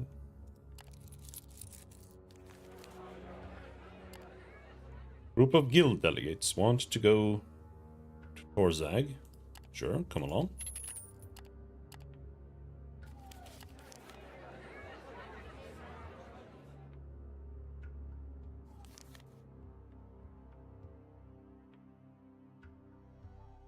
Is it Shabani? Oh, she actually has like a store now. Ask Shabani where she's from. I am from distant Sargot Kala, originally. The mage tells you nonchalantly. I know, a colonic crystalmancer. Such an archetype. Well, unfortunately, the rest of my story is not much more interesting. Having studied crystalmancy from some esteemed masters in my distant home realm, I decided to strike out on my own, and since then I've practiced my art in a handful of different places. But once I got to Lumen, I knew that I'll have to stay for as long as I can. Being so close to the source, you see, is important, or at least comfortable. And outside of Sargot Kala, this place is the greatest source of quality crystals. Sell something. Sell her arcane texts. Ooh.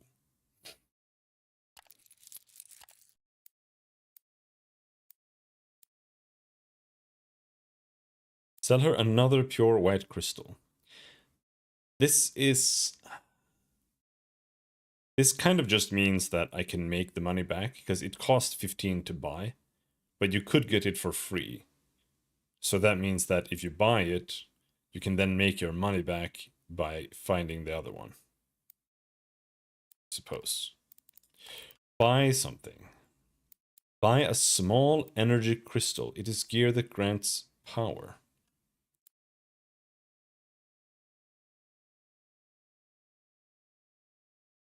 It grants power and power regeneration.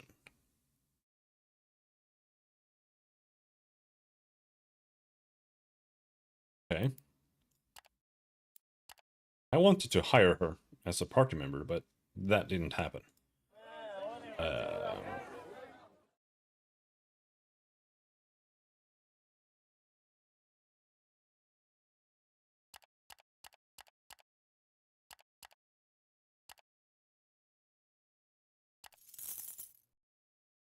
All right.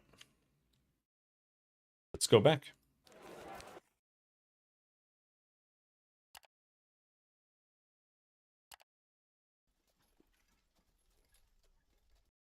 Even though you have expected an attack. Yeah. We're under attack by a tainted mob.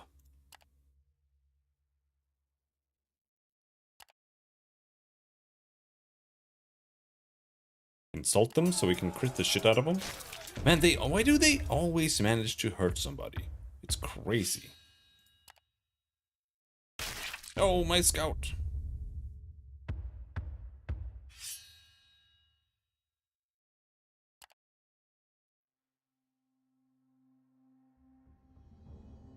Come on, heal. Oh. No. We lost 2 scouts, apparently. We got Moondust.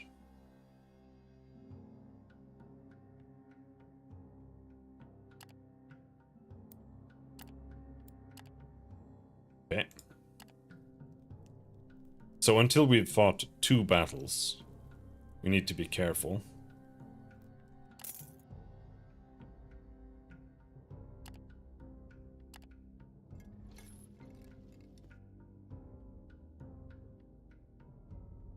Because if you force march, you lose defenses and stuff. And that's bad. Losing defenses is bad.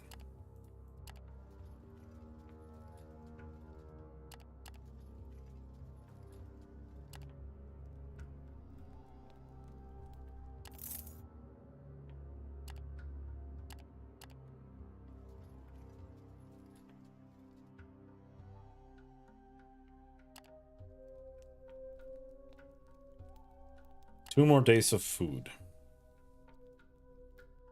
To stretch that.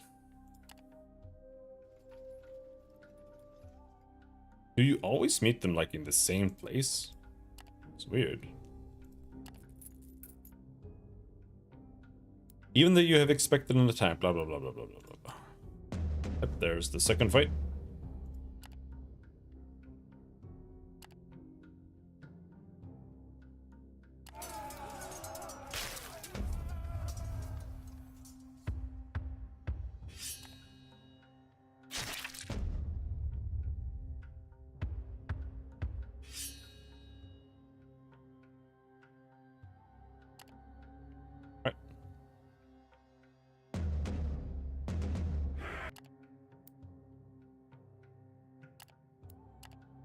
So now we should be free to just march.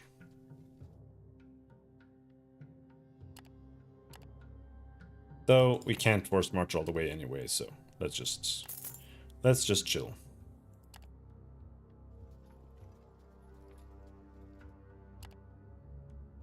We are back. You have nothing to hide. Apparently moon dust is not illegal. Which is super weird, because I feel like it should be.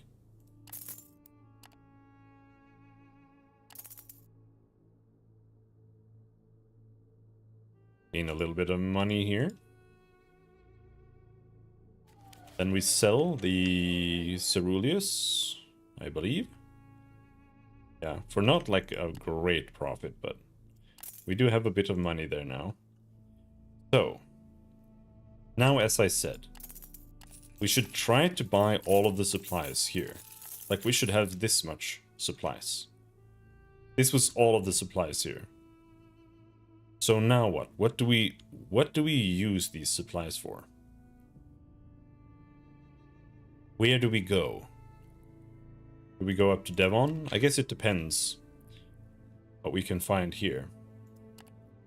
Devon. Kernak Wars. Devon is... Wait, one Devon. Arkan. Arkan. Devon. Arkan. Devon. Arkan.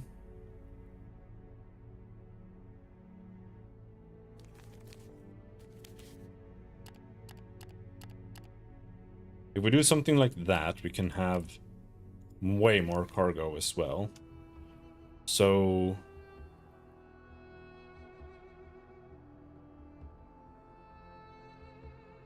I feel like going to Devon might be the best.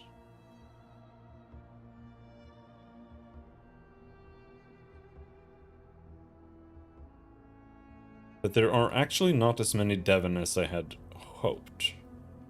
So we actually need to go to Arkan here. Arkan.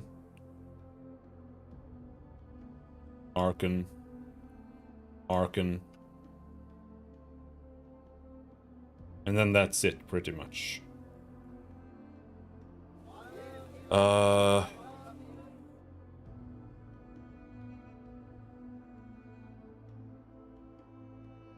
Think wine or pottery will have to do for the last bit.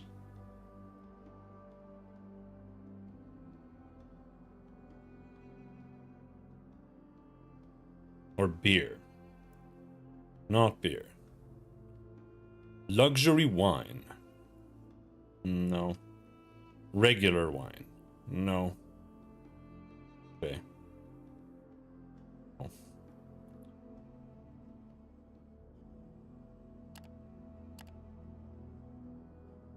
Orzag Shelter. Arkan. Devon.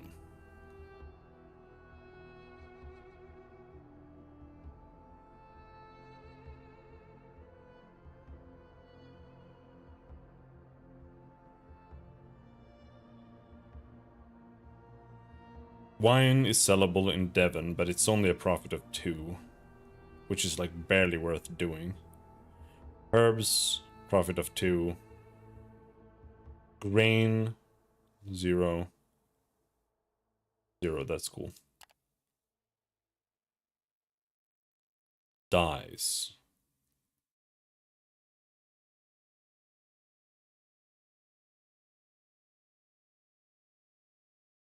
Pottery for Arkan.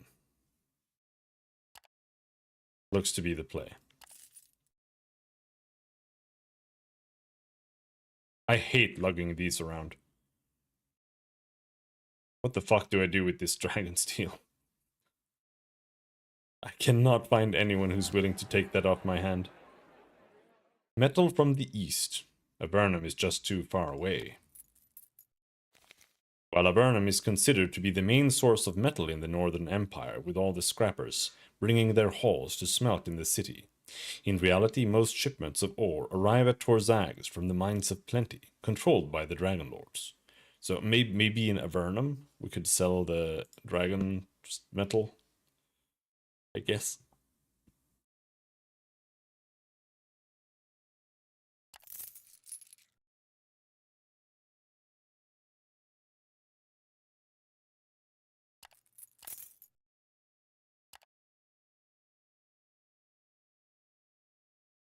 The issue is getting another Beast of Burden, because what just happened is that Torzag's shelter ran out of supplies.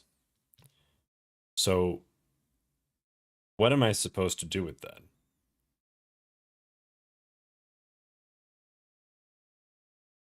When the main hubs are running out of supplies to feed me,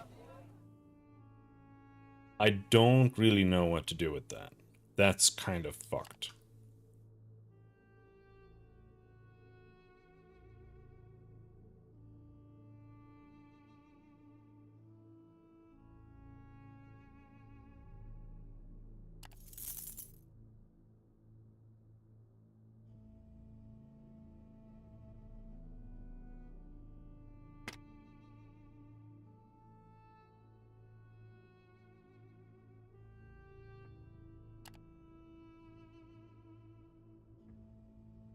They want obsidian, and I just remembered that. They want obsidian, and they want leather in the north. And I might need to get them leather, iron, and obsidian, 1 stack of each, to get the Dark Elf guy. I'm not sure.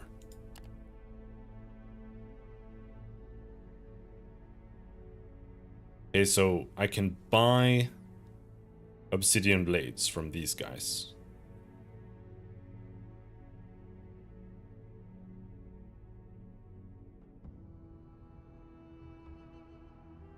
What is this?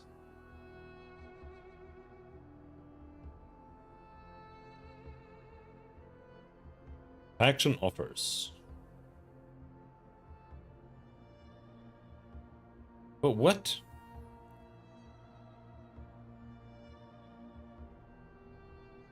This would have to be like a full stack of obsidian blades.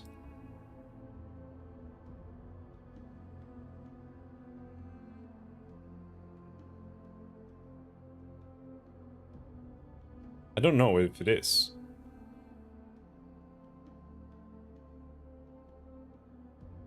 But judging by the price, it's gotta be. So if I could get this, I could maybe sell for a profit in Devon, but so far, everything that's contraband seems ass. Like, it seems like genuine garbage. It seems like it doesn't sell for almost anything. The obsidian blades, the weed, are both like complete garbage. Meanwhile, the dragon steel sells for a fortune, but it doesn't sell anywhere. Like, maybe in Avernum. Who knows?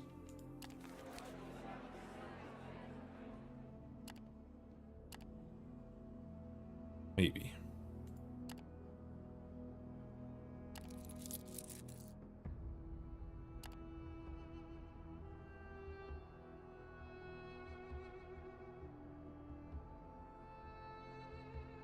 All right.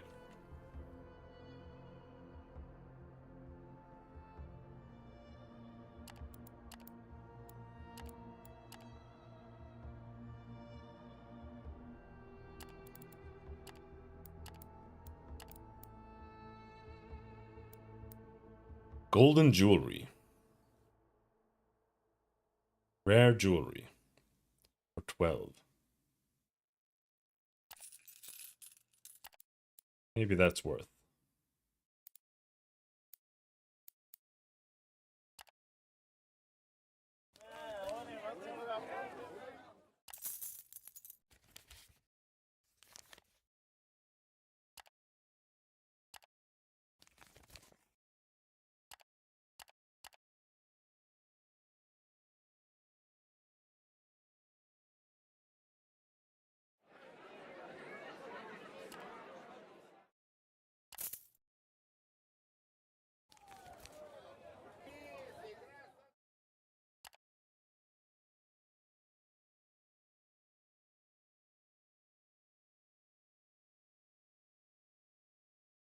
Okay, there it says prices are shown for a full stack. I don't know what this is supposed to be. This is a flag. There's no flag icon anywhere. What is a flag?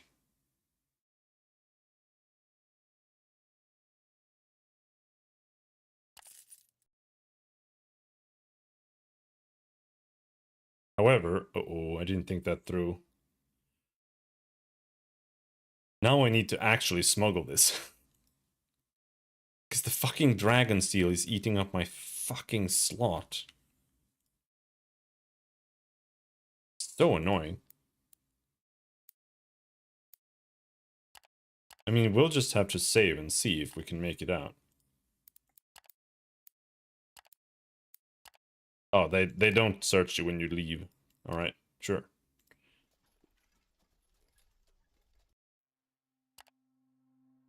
Sounds good to me.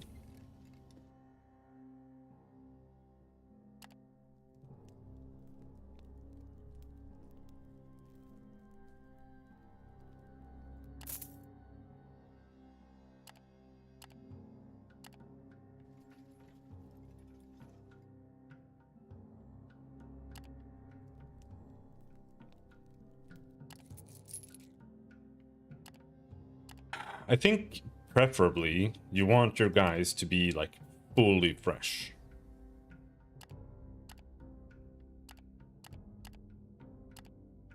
Because if you do that...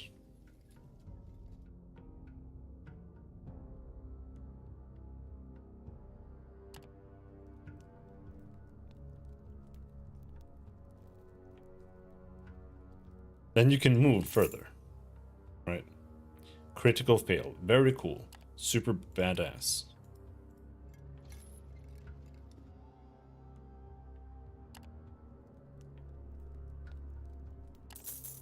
Get some hunting done.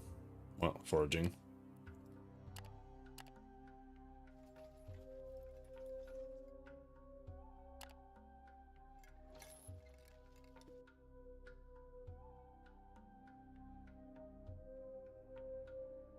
Arkin, Devon.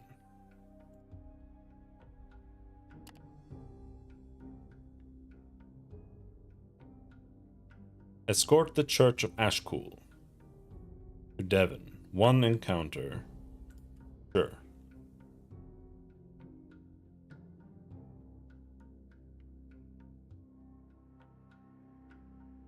Alright.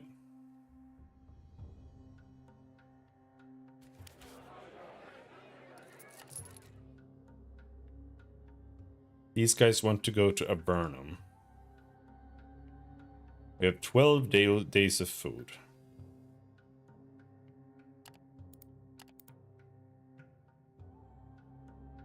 You pass by one of the numerous open-air storage sites. A bunch of heavily perspiring slaves are trying to haul a huge block of marble atop a pile of other slabs.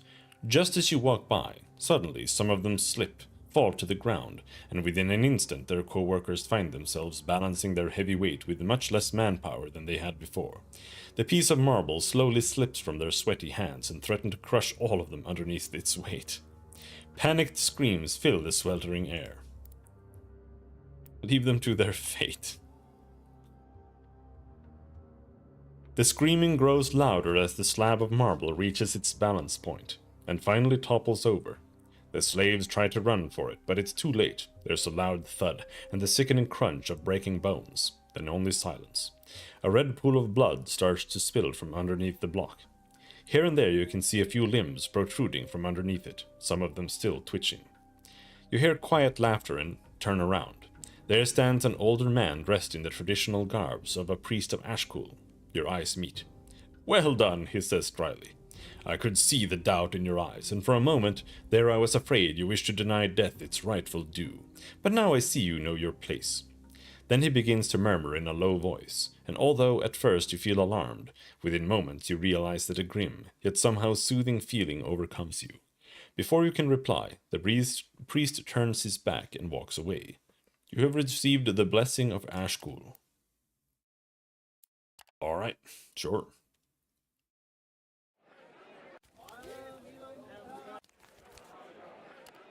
Let's take a rest.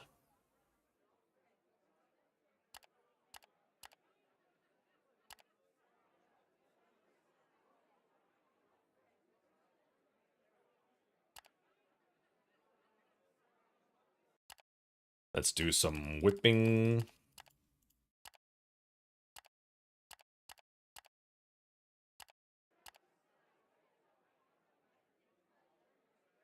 Double pay, normal food. Well fed, +1 max vigor. Okay, supplies here are still expensive as fuck, but I think I'm going to buy all of it.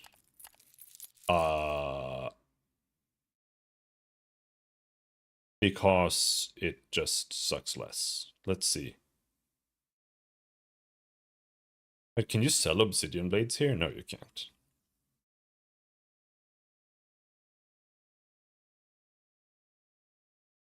You can buy marble here, I think, right? We're in Arkan, so that's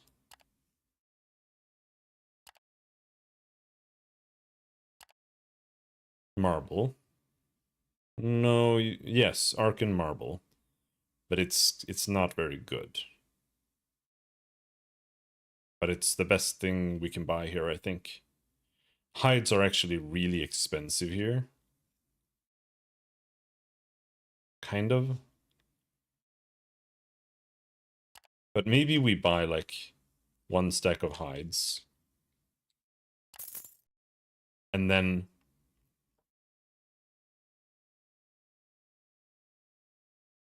how bad is obsidian here? No, it's in demand. We can't buy that here. Alright. Well, then we just buy marble. The rest.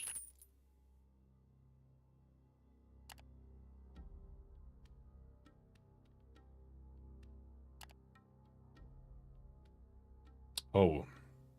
I guess we need to check over in the faction offers now. You can buy marble even cheaper here from the factions. Alright.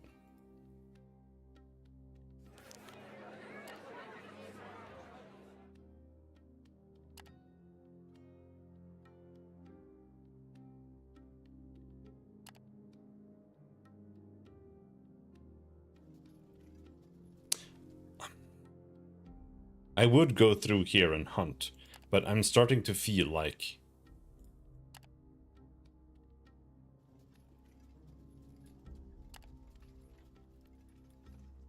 hunting is kind of bad. Uh-oh, I got fucked up. But I'm still stronger than they are.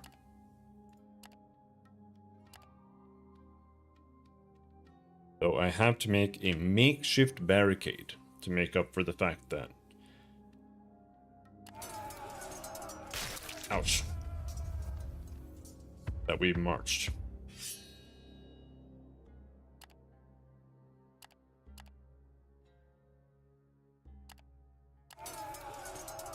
Ouch!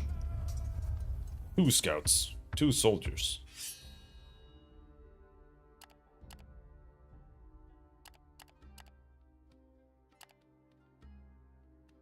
Oh. Oh! Lost a fighter, lost 2 scouts.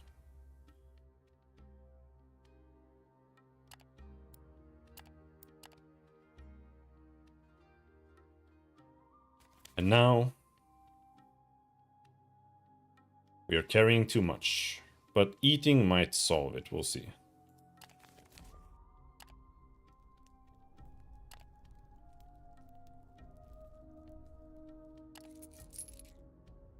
Yep, eating solved it.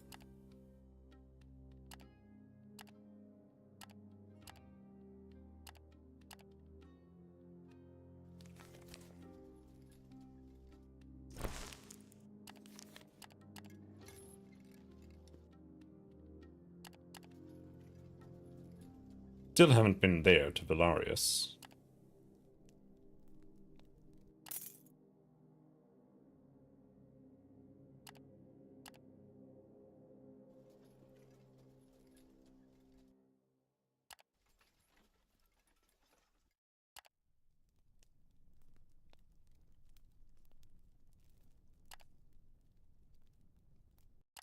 I think you can alternate eating. If you don't force march, I think you can alternate eating full and eating normal. Kind of.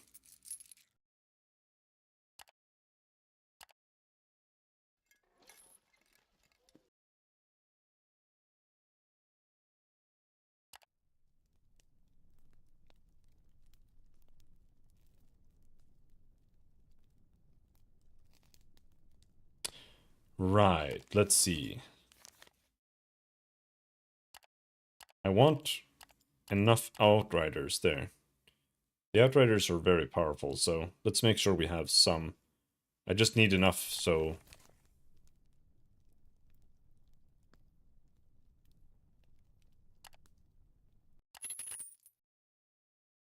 I was paying double this whole time, by the way. There we go. Wait, no, this is something else. A large Jakra pack. What the fuck? They're super fucking dangerous. What is this bullshit? Holy fuck.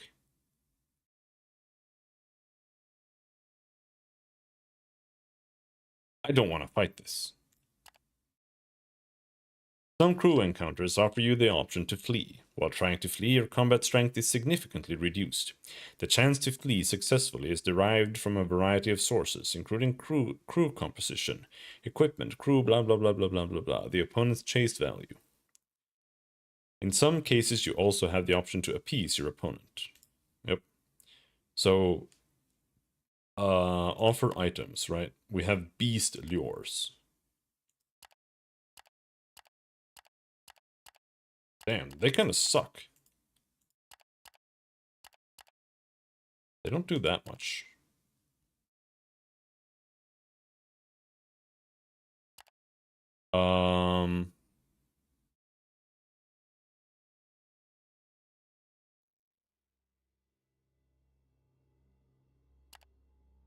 I feel like fighting is maybe the better choice.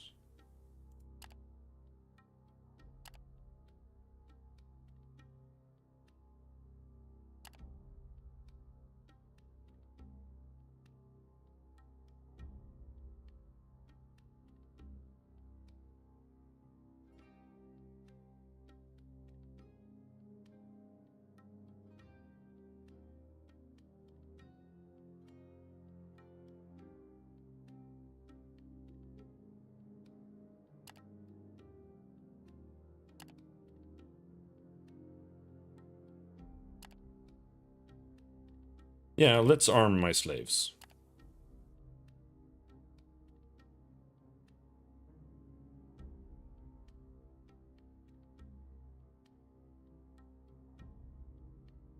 Scouts have decent attack, but defense seems to only come from fighters and outriders. Well, we can transform some guys. There.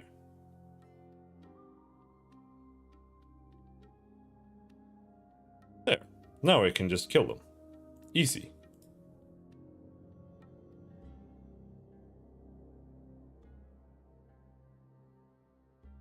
Now we just do that, then we block all of their damage, and then we just kill them.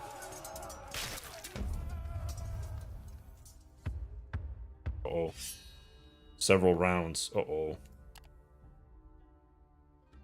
Companion combat. I don't know if I want to do that. I am scared of these guys.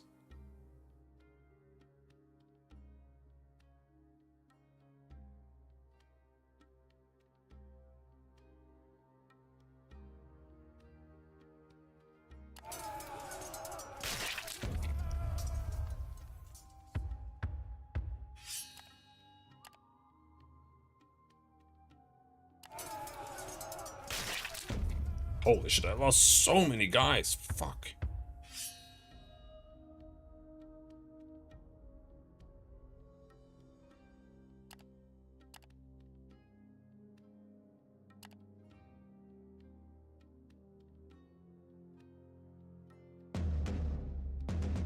Three slaves. That's actually really bad.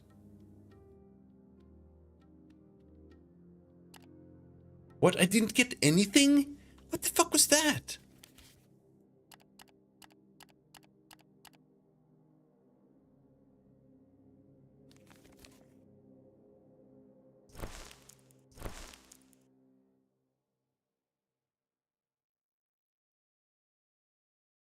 You know, I don't know which ones of these.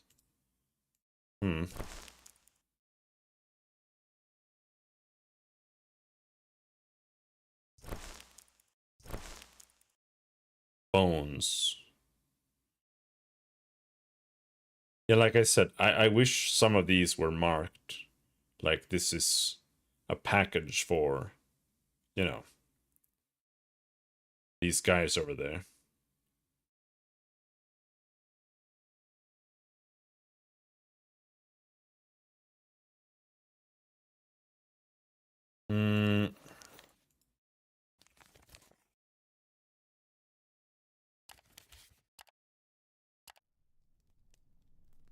Okay, we rest now.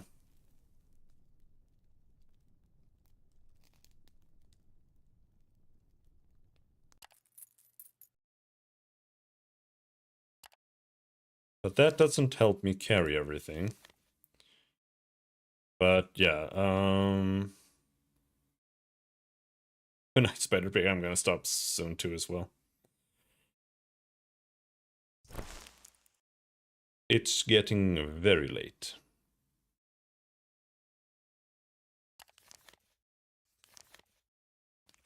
We have to delete that.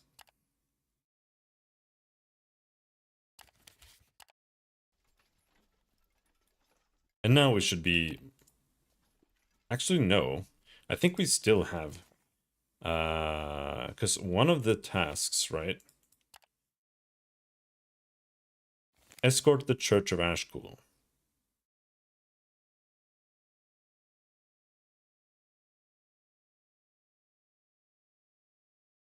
Okay, so we only had one escort. Alright, and we finished that. So we should be safe now.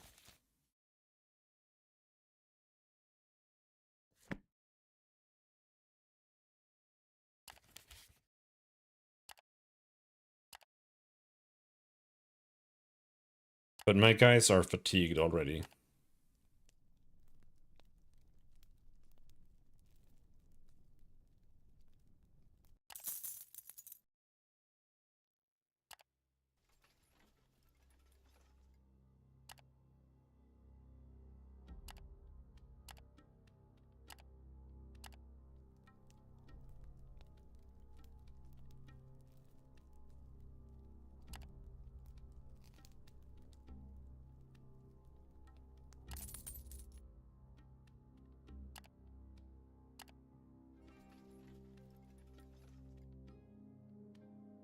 Then we go to Devon. Approach the guards. Trying to smuggle in illicit goods is quite risky.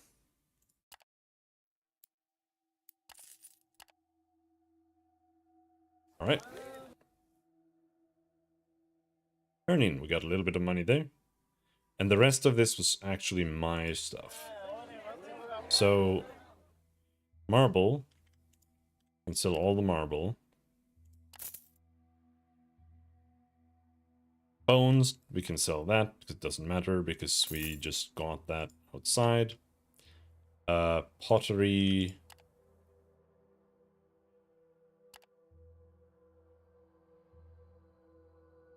Pottery is not worth shit here.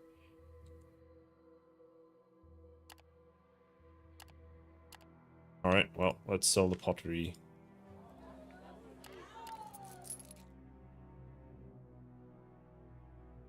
Now, supplies here are very cheap. So, if I wanted to go anywhere now, it would be now. So, if I fill this up, and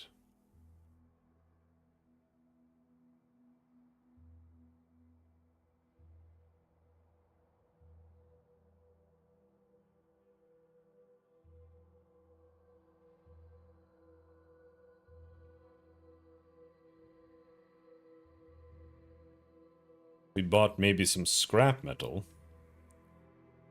and then we head to Avernum.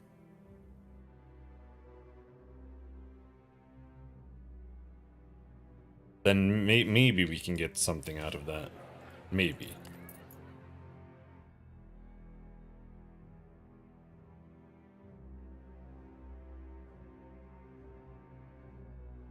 And then we could try to do some of these on the way. Supply run to Sunrock. There's one for Avernum, but I can't take it. Near Sunrock. Sunrock. Faction offers. Forgot to look at that. 4 mushrooms. You can buy mushrooms. But I want to go and hand the hides in, and I want to see if I can sell obsidian blades here. Or do anything. The Hinter Caves, the Wraith Slums, sell. Sell obsidian blades. I think the price here is just atrocious.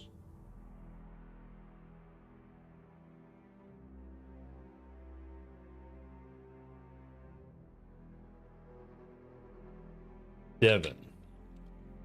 Obsidian blades. 5x. For 3.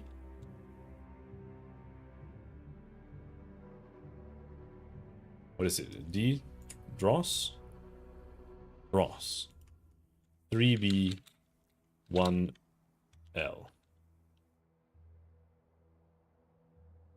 This price is atrocious, but I just don't want to have them around anymore.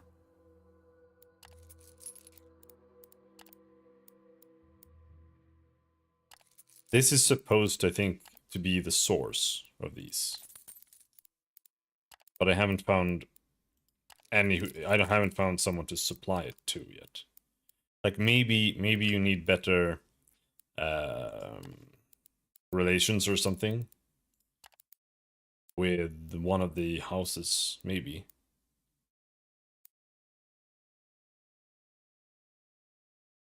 Purchase a dragon egg.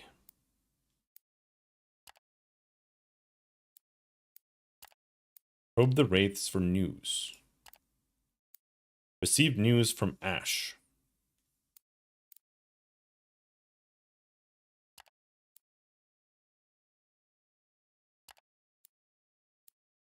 Visit the Dark Elf colony. Alright. There you go. You can have some hides. Oh, they actually pay for it?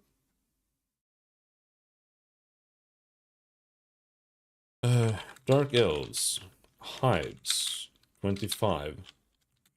13B. 8. What are these called? Changers. C.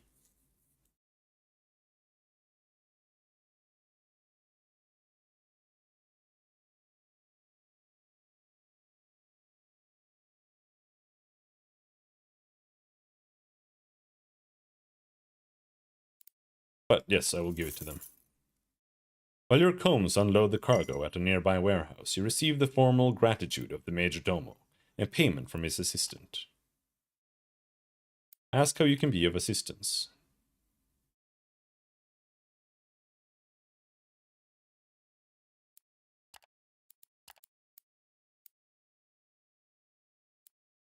I don't get it.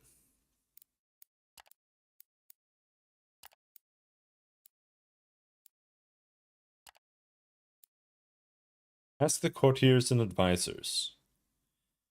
What? Like, the only thing I can think of here is talking with the is like getting like enough rep with the major domo by just handing shit into him. Quality changed, friend of the Dark Prince. Yeah, that is what it is. You need to just rank that up by giving them stuff. But they actually pay for it, so it's not that big of a deal.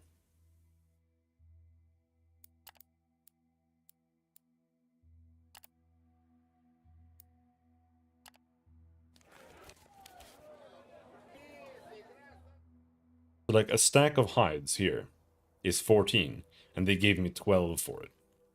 But I don't think there's any obsidian here. There is, but not a full stack, so it doesn't matter. I could buy a full stack of scrap metal, and then we just YOLO leg it for Avernum and see what happens.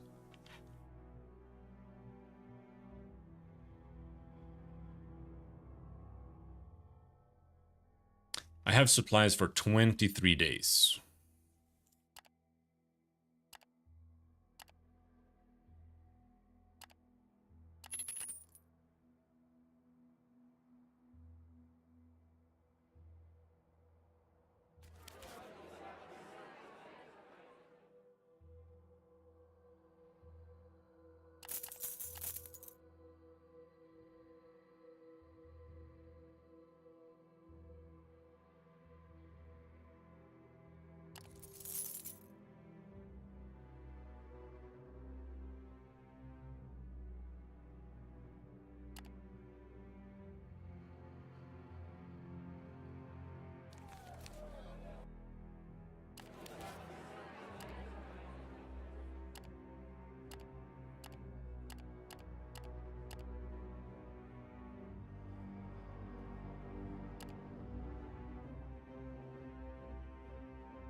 Let's whip my dudes.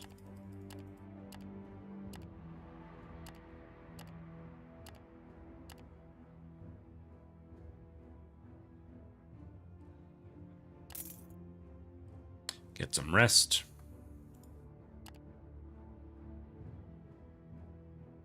And then we see. What can we actually get here? This goes there. So we want to go to Avernum.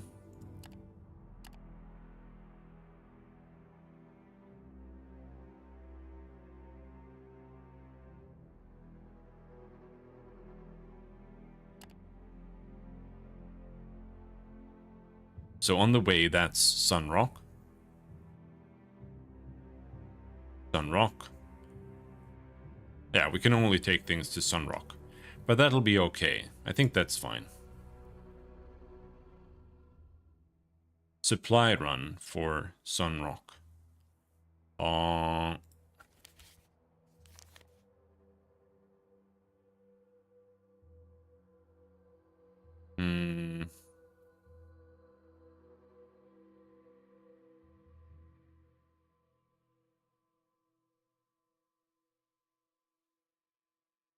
Getting one more cargo slot, I think we're not going to manage. I would love to have that, but... yeah, we can't do it.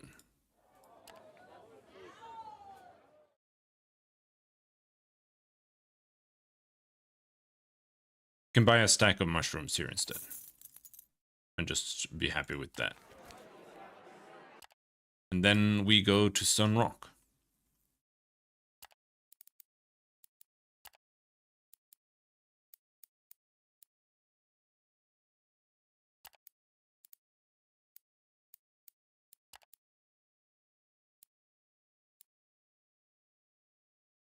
You notice a young woman sitting at a table, staring at what looks like a model of the spires. The young woman looks up from the model and notices you, Around the miniature spires carved from bone and soft rock are notes on parchments, as well as a few books. Her mug of Tarkian coffee has long gone cold by the looks of it. You ask her about the model in front of her, saying that you're curious, having seen the jet-black monuments yourself from up close. Ah, yes, I'm a journeyman from the Imperial University in the capital, she tells you, with a knowing smile. I am studying to become an architect. Sorry, I thought you were someone else. Anyhow, they do this to us. They send us away for years. We visit edifices and buildings all around the Empire, you see, and coming to the spires is something of a tradition in my faculty. You ask her if she saw anything others have not. Not a chance, she chortles. I mean, these bloody things are documented in minute detail, except when it comes to their origins, of course. Or their design. I'm sure you've heard the tales of how the Emperor himself came up with the plans, but come on. Is it really possible that he was an architect too, of this magnitude? And even if so, how did he or his crews create the material? I mean, nothing remotely similar exists anywhere else. I'm not sure I buy what the historical records are selling. You ask her if Imperial surveyors have managed to dig under the edifice, perhaps. They sure did, she smiles as she lifts a single spire model from the table and observes it as if seeing it for the first time. The spires go down half a mile and are based on solid rock. Nothing else is down there. Well, except for some very old tunnels, possibly dug by the unfortunates who turned into wraiths after the calamity. Some lunatics even suggest that their change is somehow tied to the spires, but I think that's just grasping for straws. You keep discussing the strange monuments, but nothing tangible comes up, and after a while, you take your leave. Alright.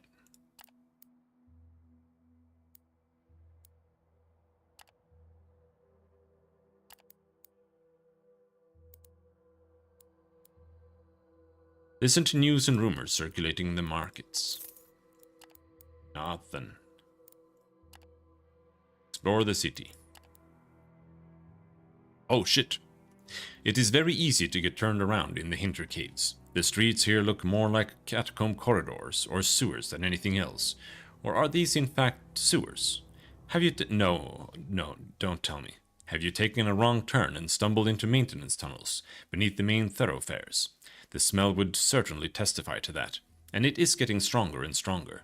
You are about to turn back when you glimpse movement in the shadows. There are soft, squelching sounds. The stench is now almost unbearable, invoking images of rotting carcasses and festering wounds. Then you see them. 4 huge, worm-like creatures slither out of the dark side tunnels and block your path. Their peristaltic movement is disgusting, and their mouths are lined with hook-like teeth. 2 of them hang on walls, using their tentacle-like appendages to move in odd angles, and they now close in on you. I remember, this was like the first thing that happened to me when I played the first time, and then I died, and then I quit the game.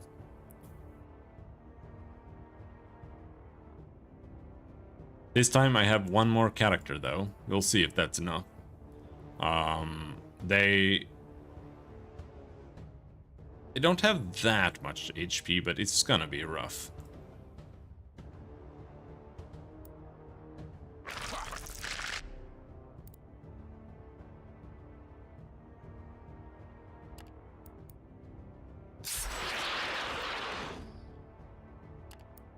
Blow him up. Fuck you.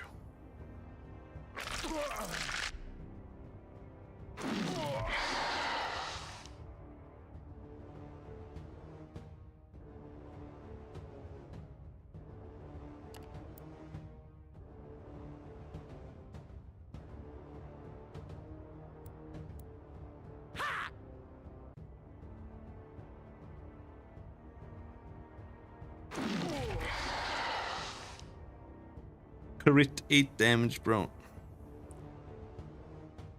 I don't know. The game, the companion combat, it just is fucking garbage until you can get like 5 characters, you know? And I just am not managing to get more characters. Like, I keep trying. Like, almost everywhere I've been going has been to get characters. I'm trying to get the fucking Dark Elf here. I was trying to get the Crystal Mancer girl, but she's apparently not a character.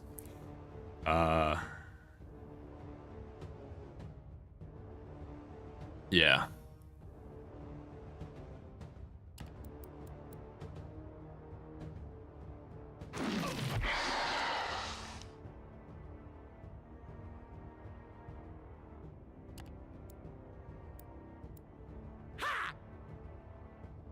He can't even damage them.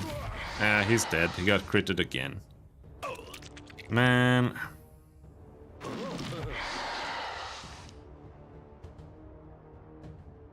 Like, this is literally unwinnable. Alright.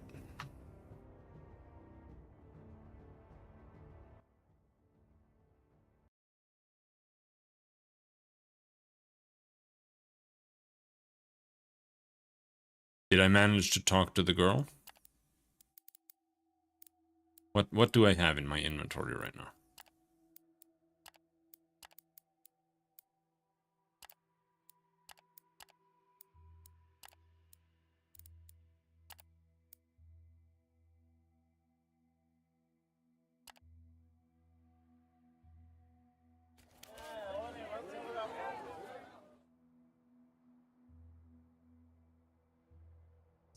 Alright.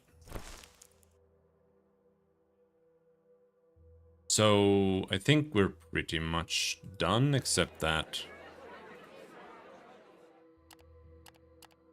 I haven't taken the quests.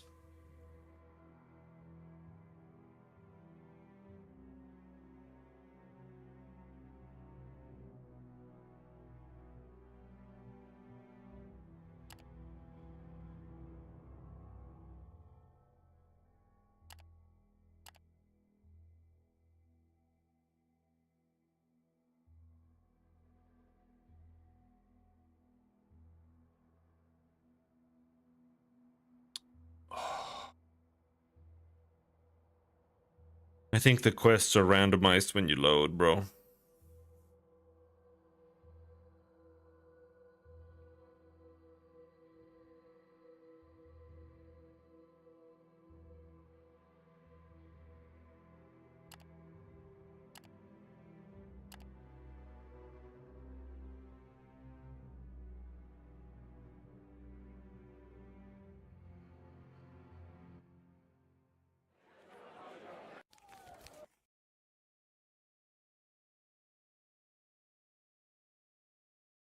Not sure. Maybe not. But I don't know why the quests are different now. There's not a single quest for Sunrock now.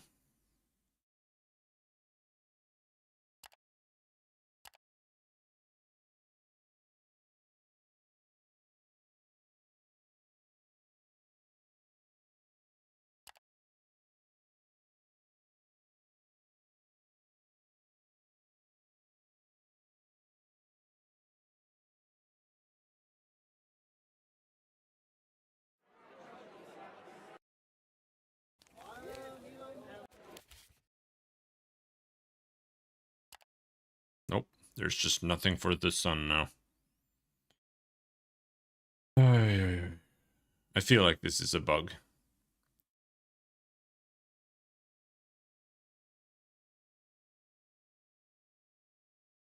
Let's test.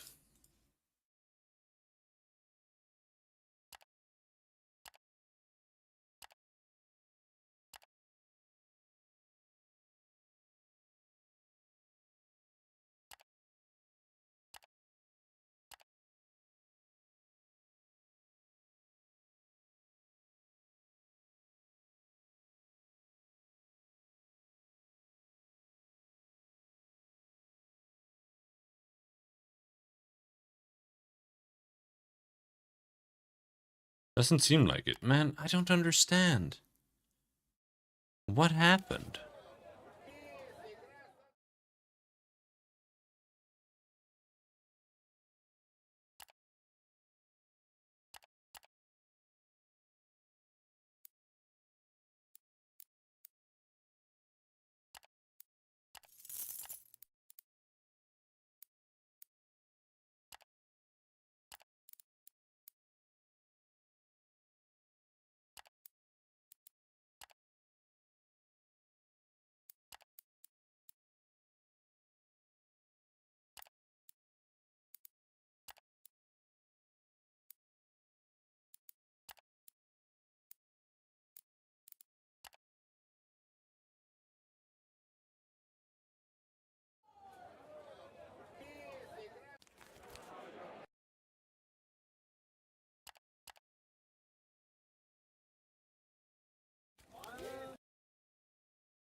Alright, so I just go to Arkan now then, I guess.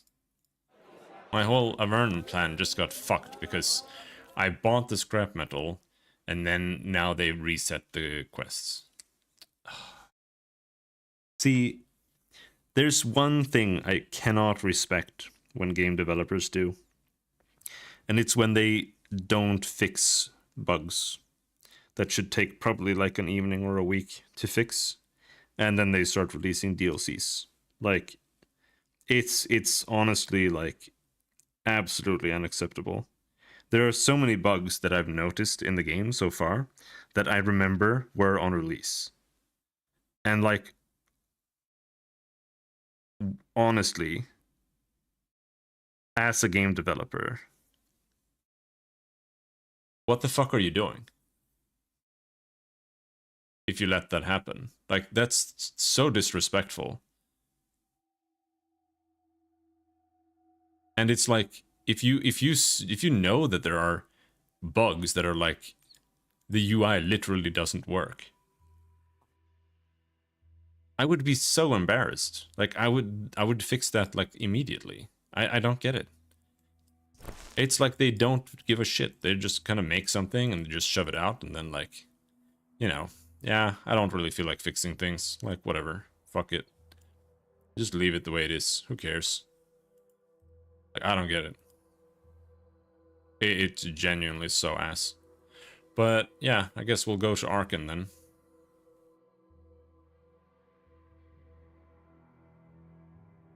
And hopefully we get some quests to come back up here again.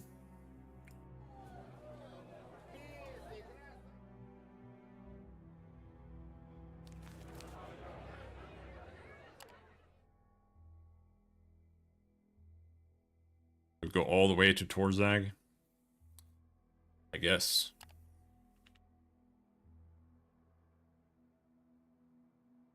I don't even know where Larnak is. All the way over there.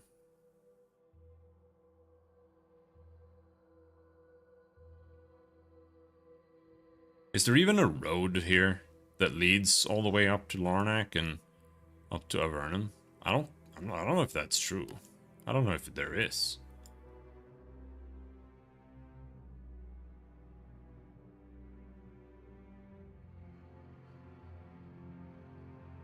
Vorax, Arenas Vorax.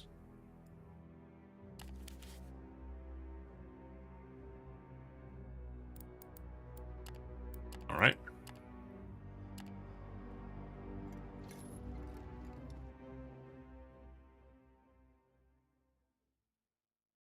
The accursed winds pick up and soon becomes a real problem. Not only does it turn into a horrid powerful windstorm very soon, but it also carries with it the whispering, moaning voices that soon start to affect every member of your crew. Headaches, loss of focus, even some kind of paralysis and extreme bewilderment.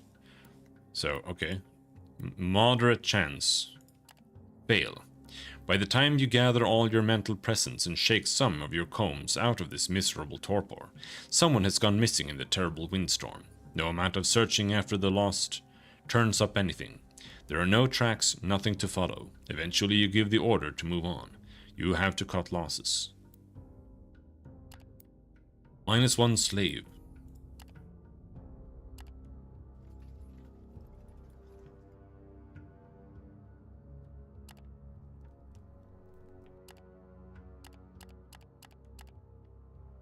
I'll whip the slaves so they become happy.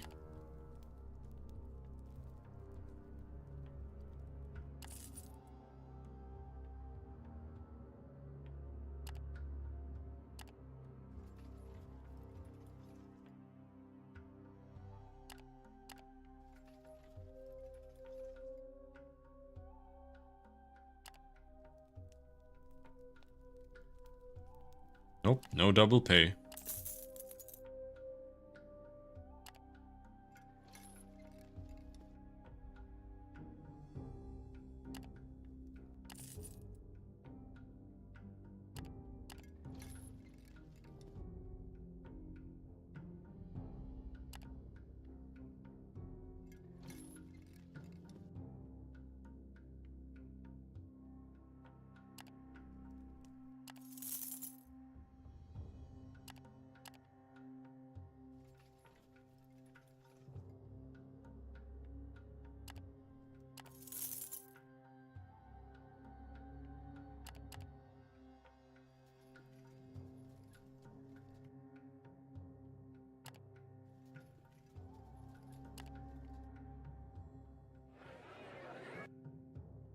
Arkan, Arkan, Arkan, Arkan. Alright, well, we made good money there at least. Devon. Lumen, Devon. Though I did pick up a guy that wants to go to Torzag, so we need to go back to Torzag.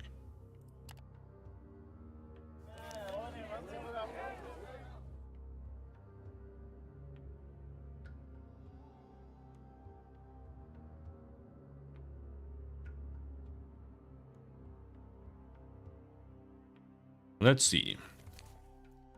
Arkan. Marble. Yep.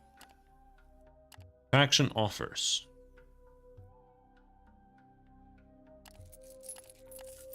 Extra cheap marble.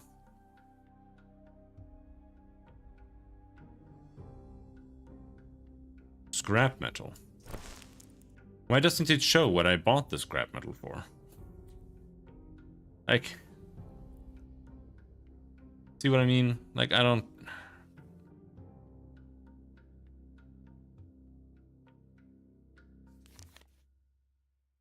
So we were in Devon, and we bought scrap metal in Devon.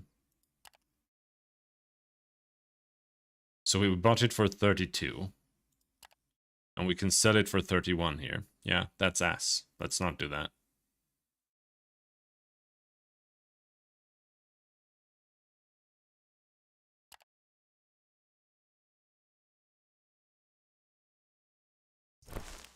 So we want to go to Torzag. Torzag.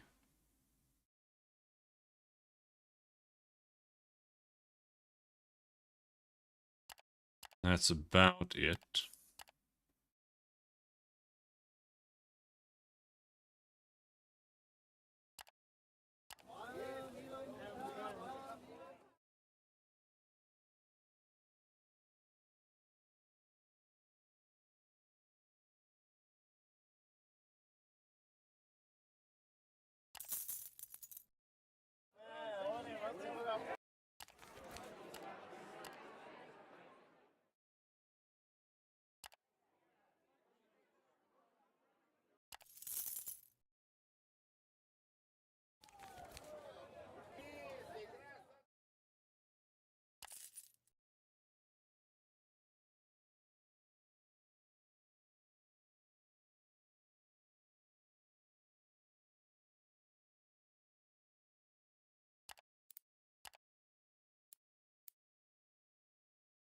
As you stroll along the streets, the air becomes even hotter than average, and unusually still. The wind dies. This should be suspicious by itself, but then you look around and realize that people are rushing into buildings, awnings are being taken down, while window panes and doors are being shut. This doesn't bode well. Finally, you look up and see that the horizon to the east has turned into a dark red haze. A dust storm is upon Arkan. It takes only a few seconds, and suddenly the wind howls with all its strength again, and a fierce torrent of sand wipes over the streets, obstructing both sight and movement. You must find shelter as quickly as possible. From behind the crimson curtain, a dark shape emerges, waving towards you.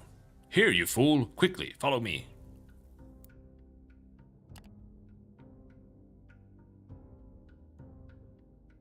Through the ever-growing, howling dust storm, you follow the dark shape of the stranger. You turn around a corner and there you see it. The figure stands next to the black shape of a cellar entrance, beckoning you to follow. By now the storm has grown incredibly fierce. Without giving it a second thought, you hurry inside. Once everyone is safe, the stranger shuts the heavy cellar door behind you. You find yourself in a spacious, dim vault. Several ragtag fellows are here as well, along with your rescuer, all having sought shelter from the elements. "Thanks," you mutter. "Ya can thank us by paying. Don't think we risk our well-being to save foolhardy foreigners like you for free. That would be 2 changers, if you please." You're in no need of trouble, so you pay the fee. "Glad there are no hard feelings," your rescuer says. With that, everyone settles down and bides their time the best they can. Garrick lost loyalty. Garrick is such an ass, dude.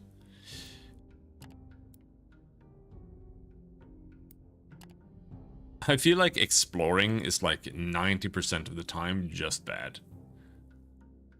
Whenever it's good, you get like I don't know, like a blessing, and when it's bad, it's like, I don't know.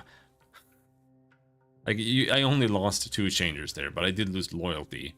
And the alternative would have been like an encounter, which probably would have killed me, because my guys are ass.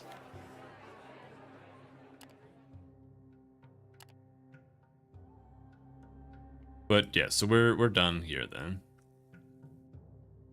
We are in Arkan. I wonder if it's easier to just walk across the fucking wilderness.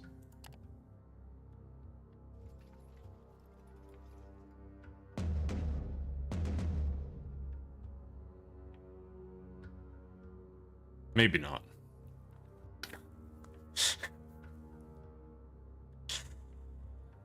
Hey, alright.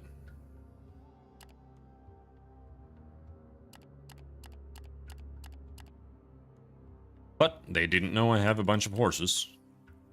Flank. Big makeshift barricade.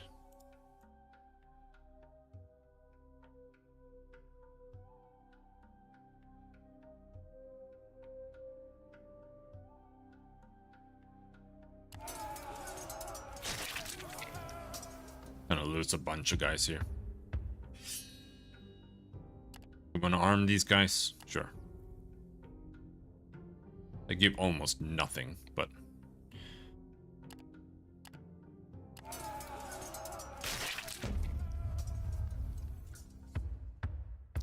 Did I just lose like 3 slaves? Holy fuck.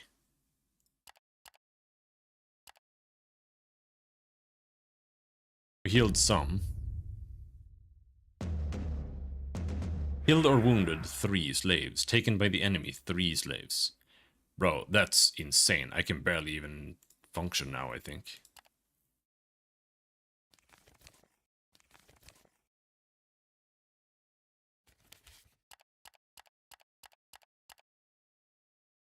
No, we still can somehow.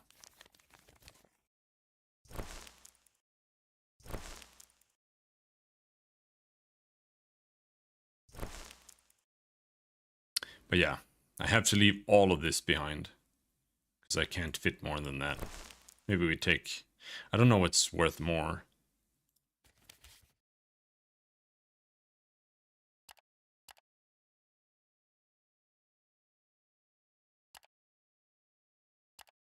Marble. It's worth 7. Yeah, that's worth more than that.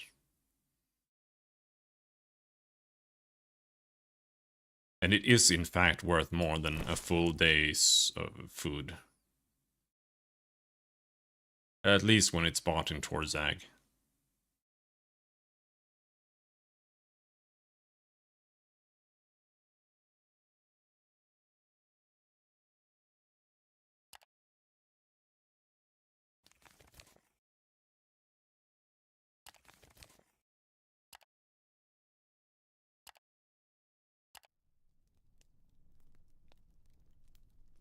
I'm out of medicine? Holy shit.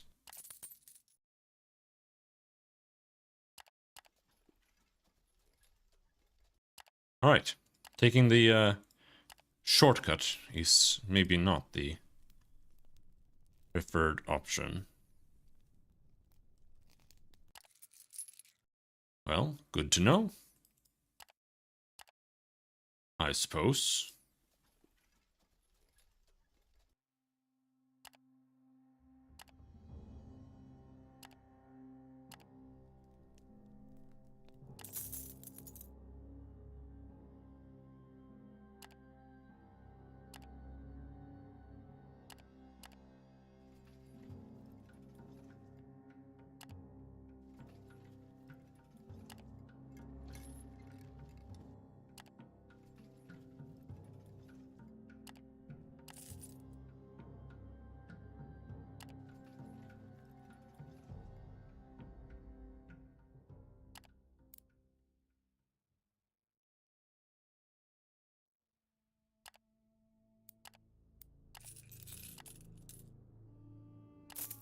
Alright, we did it.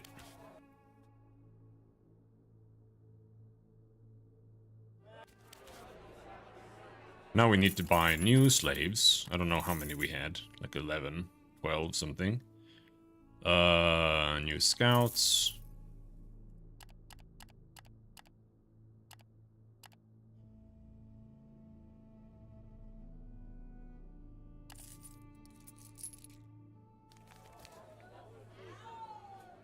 So now we need to bring obsidian back up.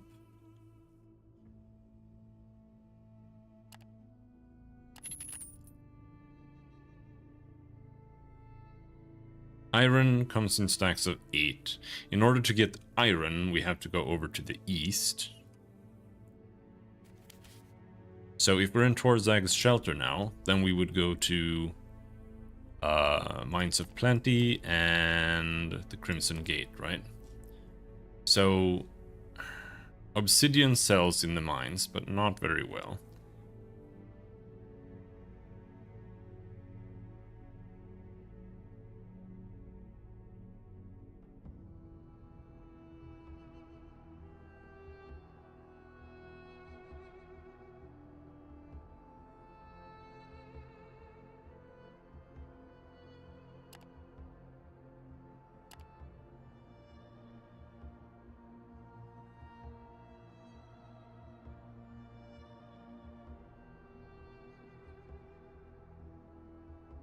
Pottery in the mines.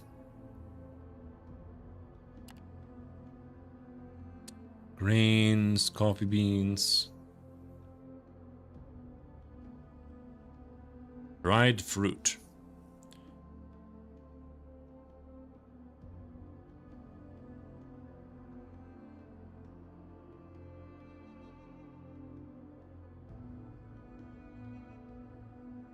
Luxury wine in the Crimson Gate. Mushroom beer.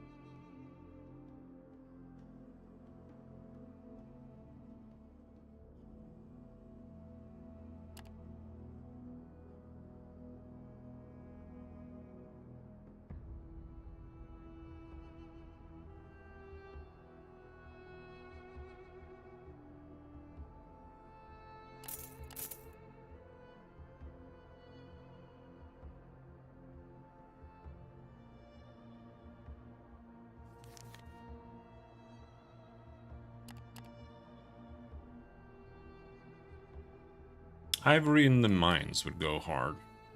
Oh no, it sells for... No, it's not that good. Mushroom beer.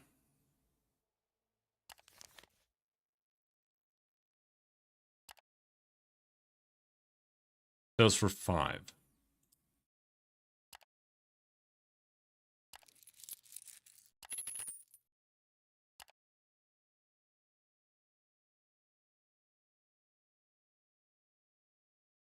Crimson Gate.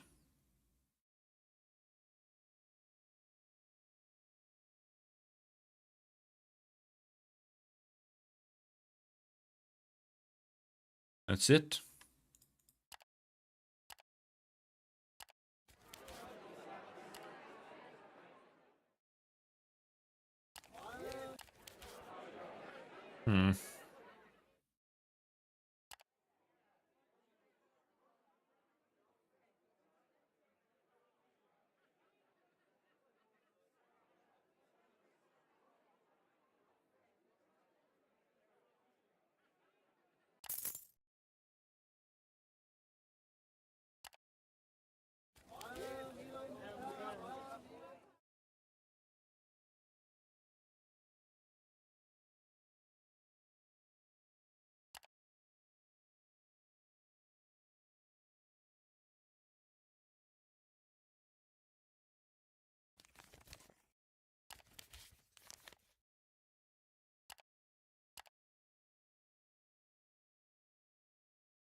So I think that's it for today.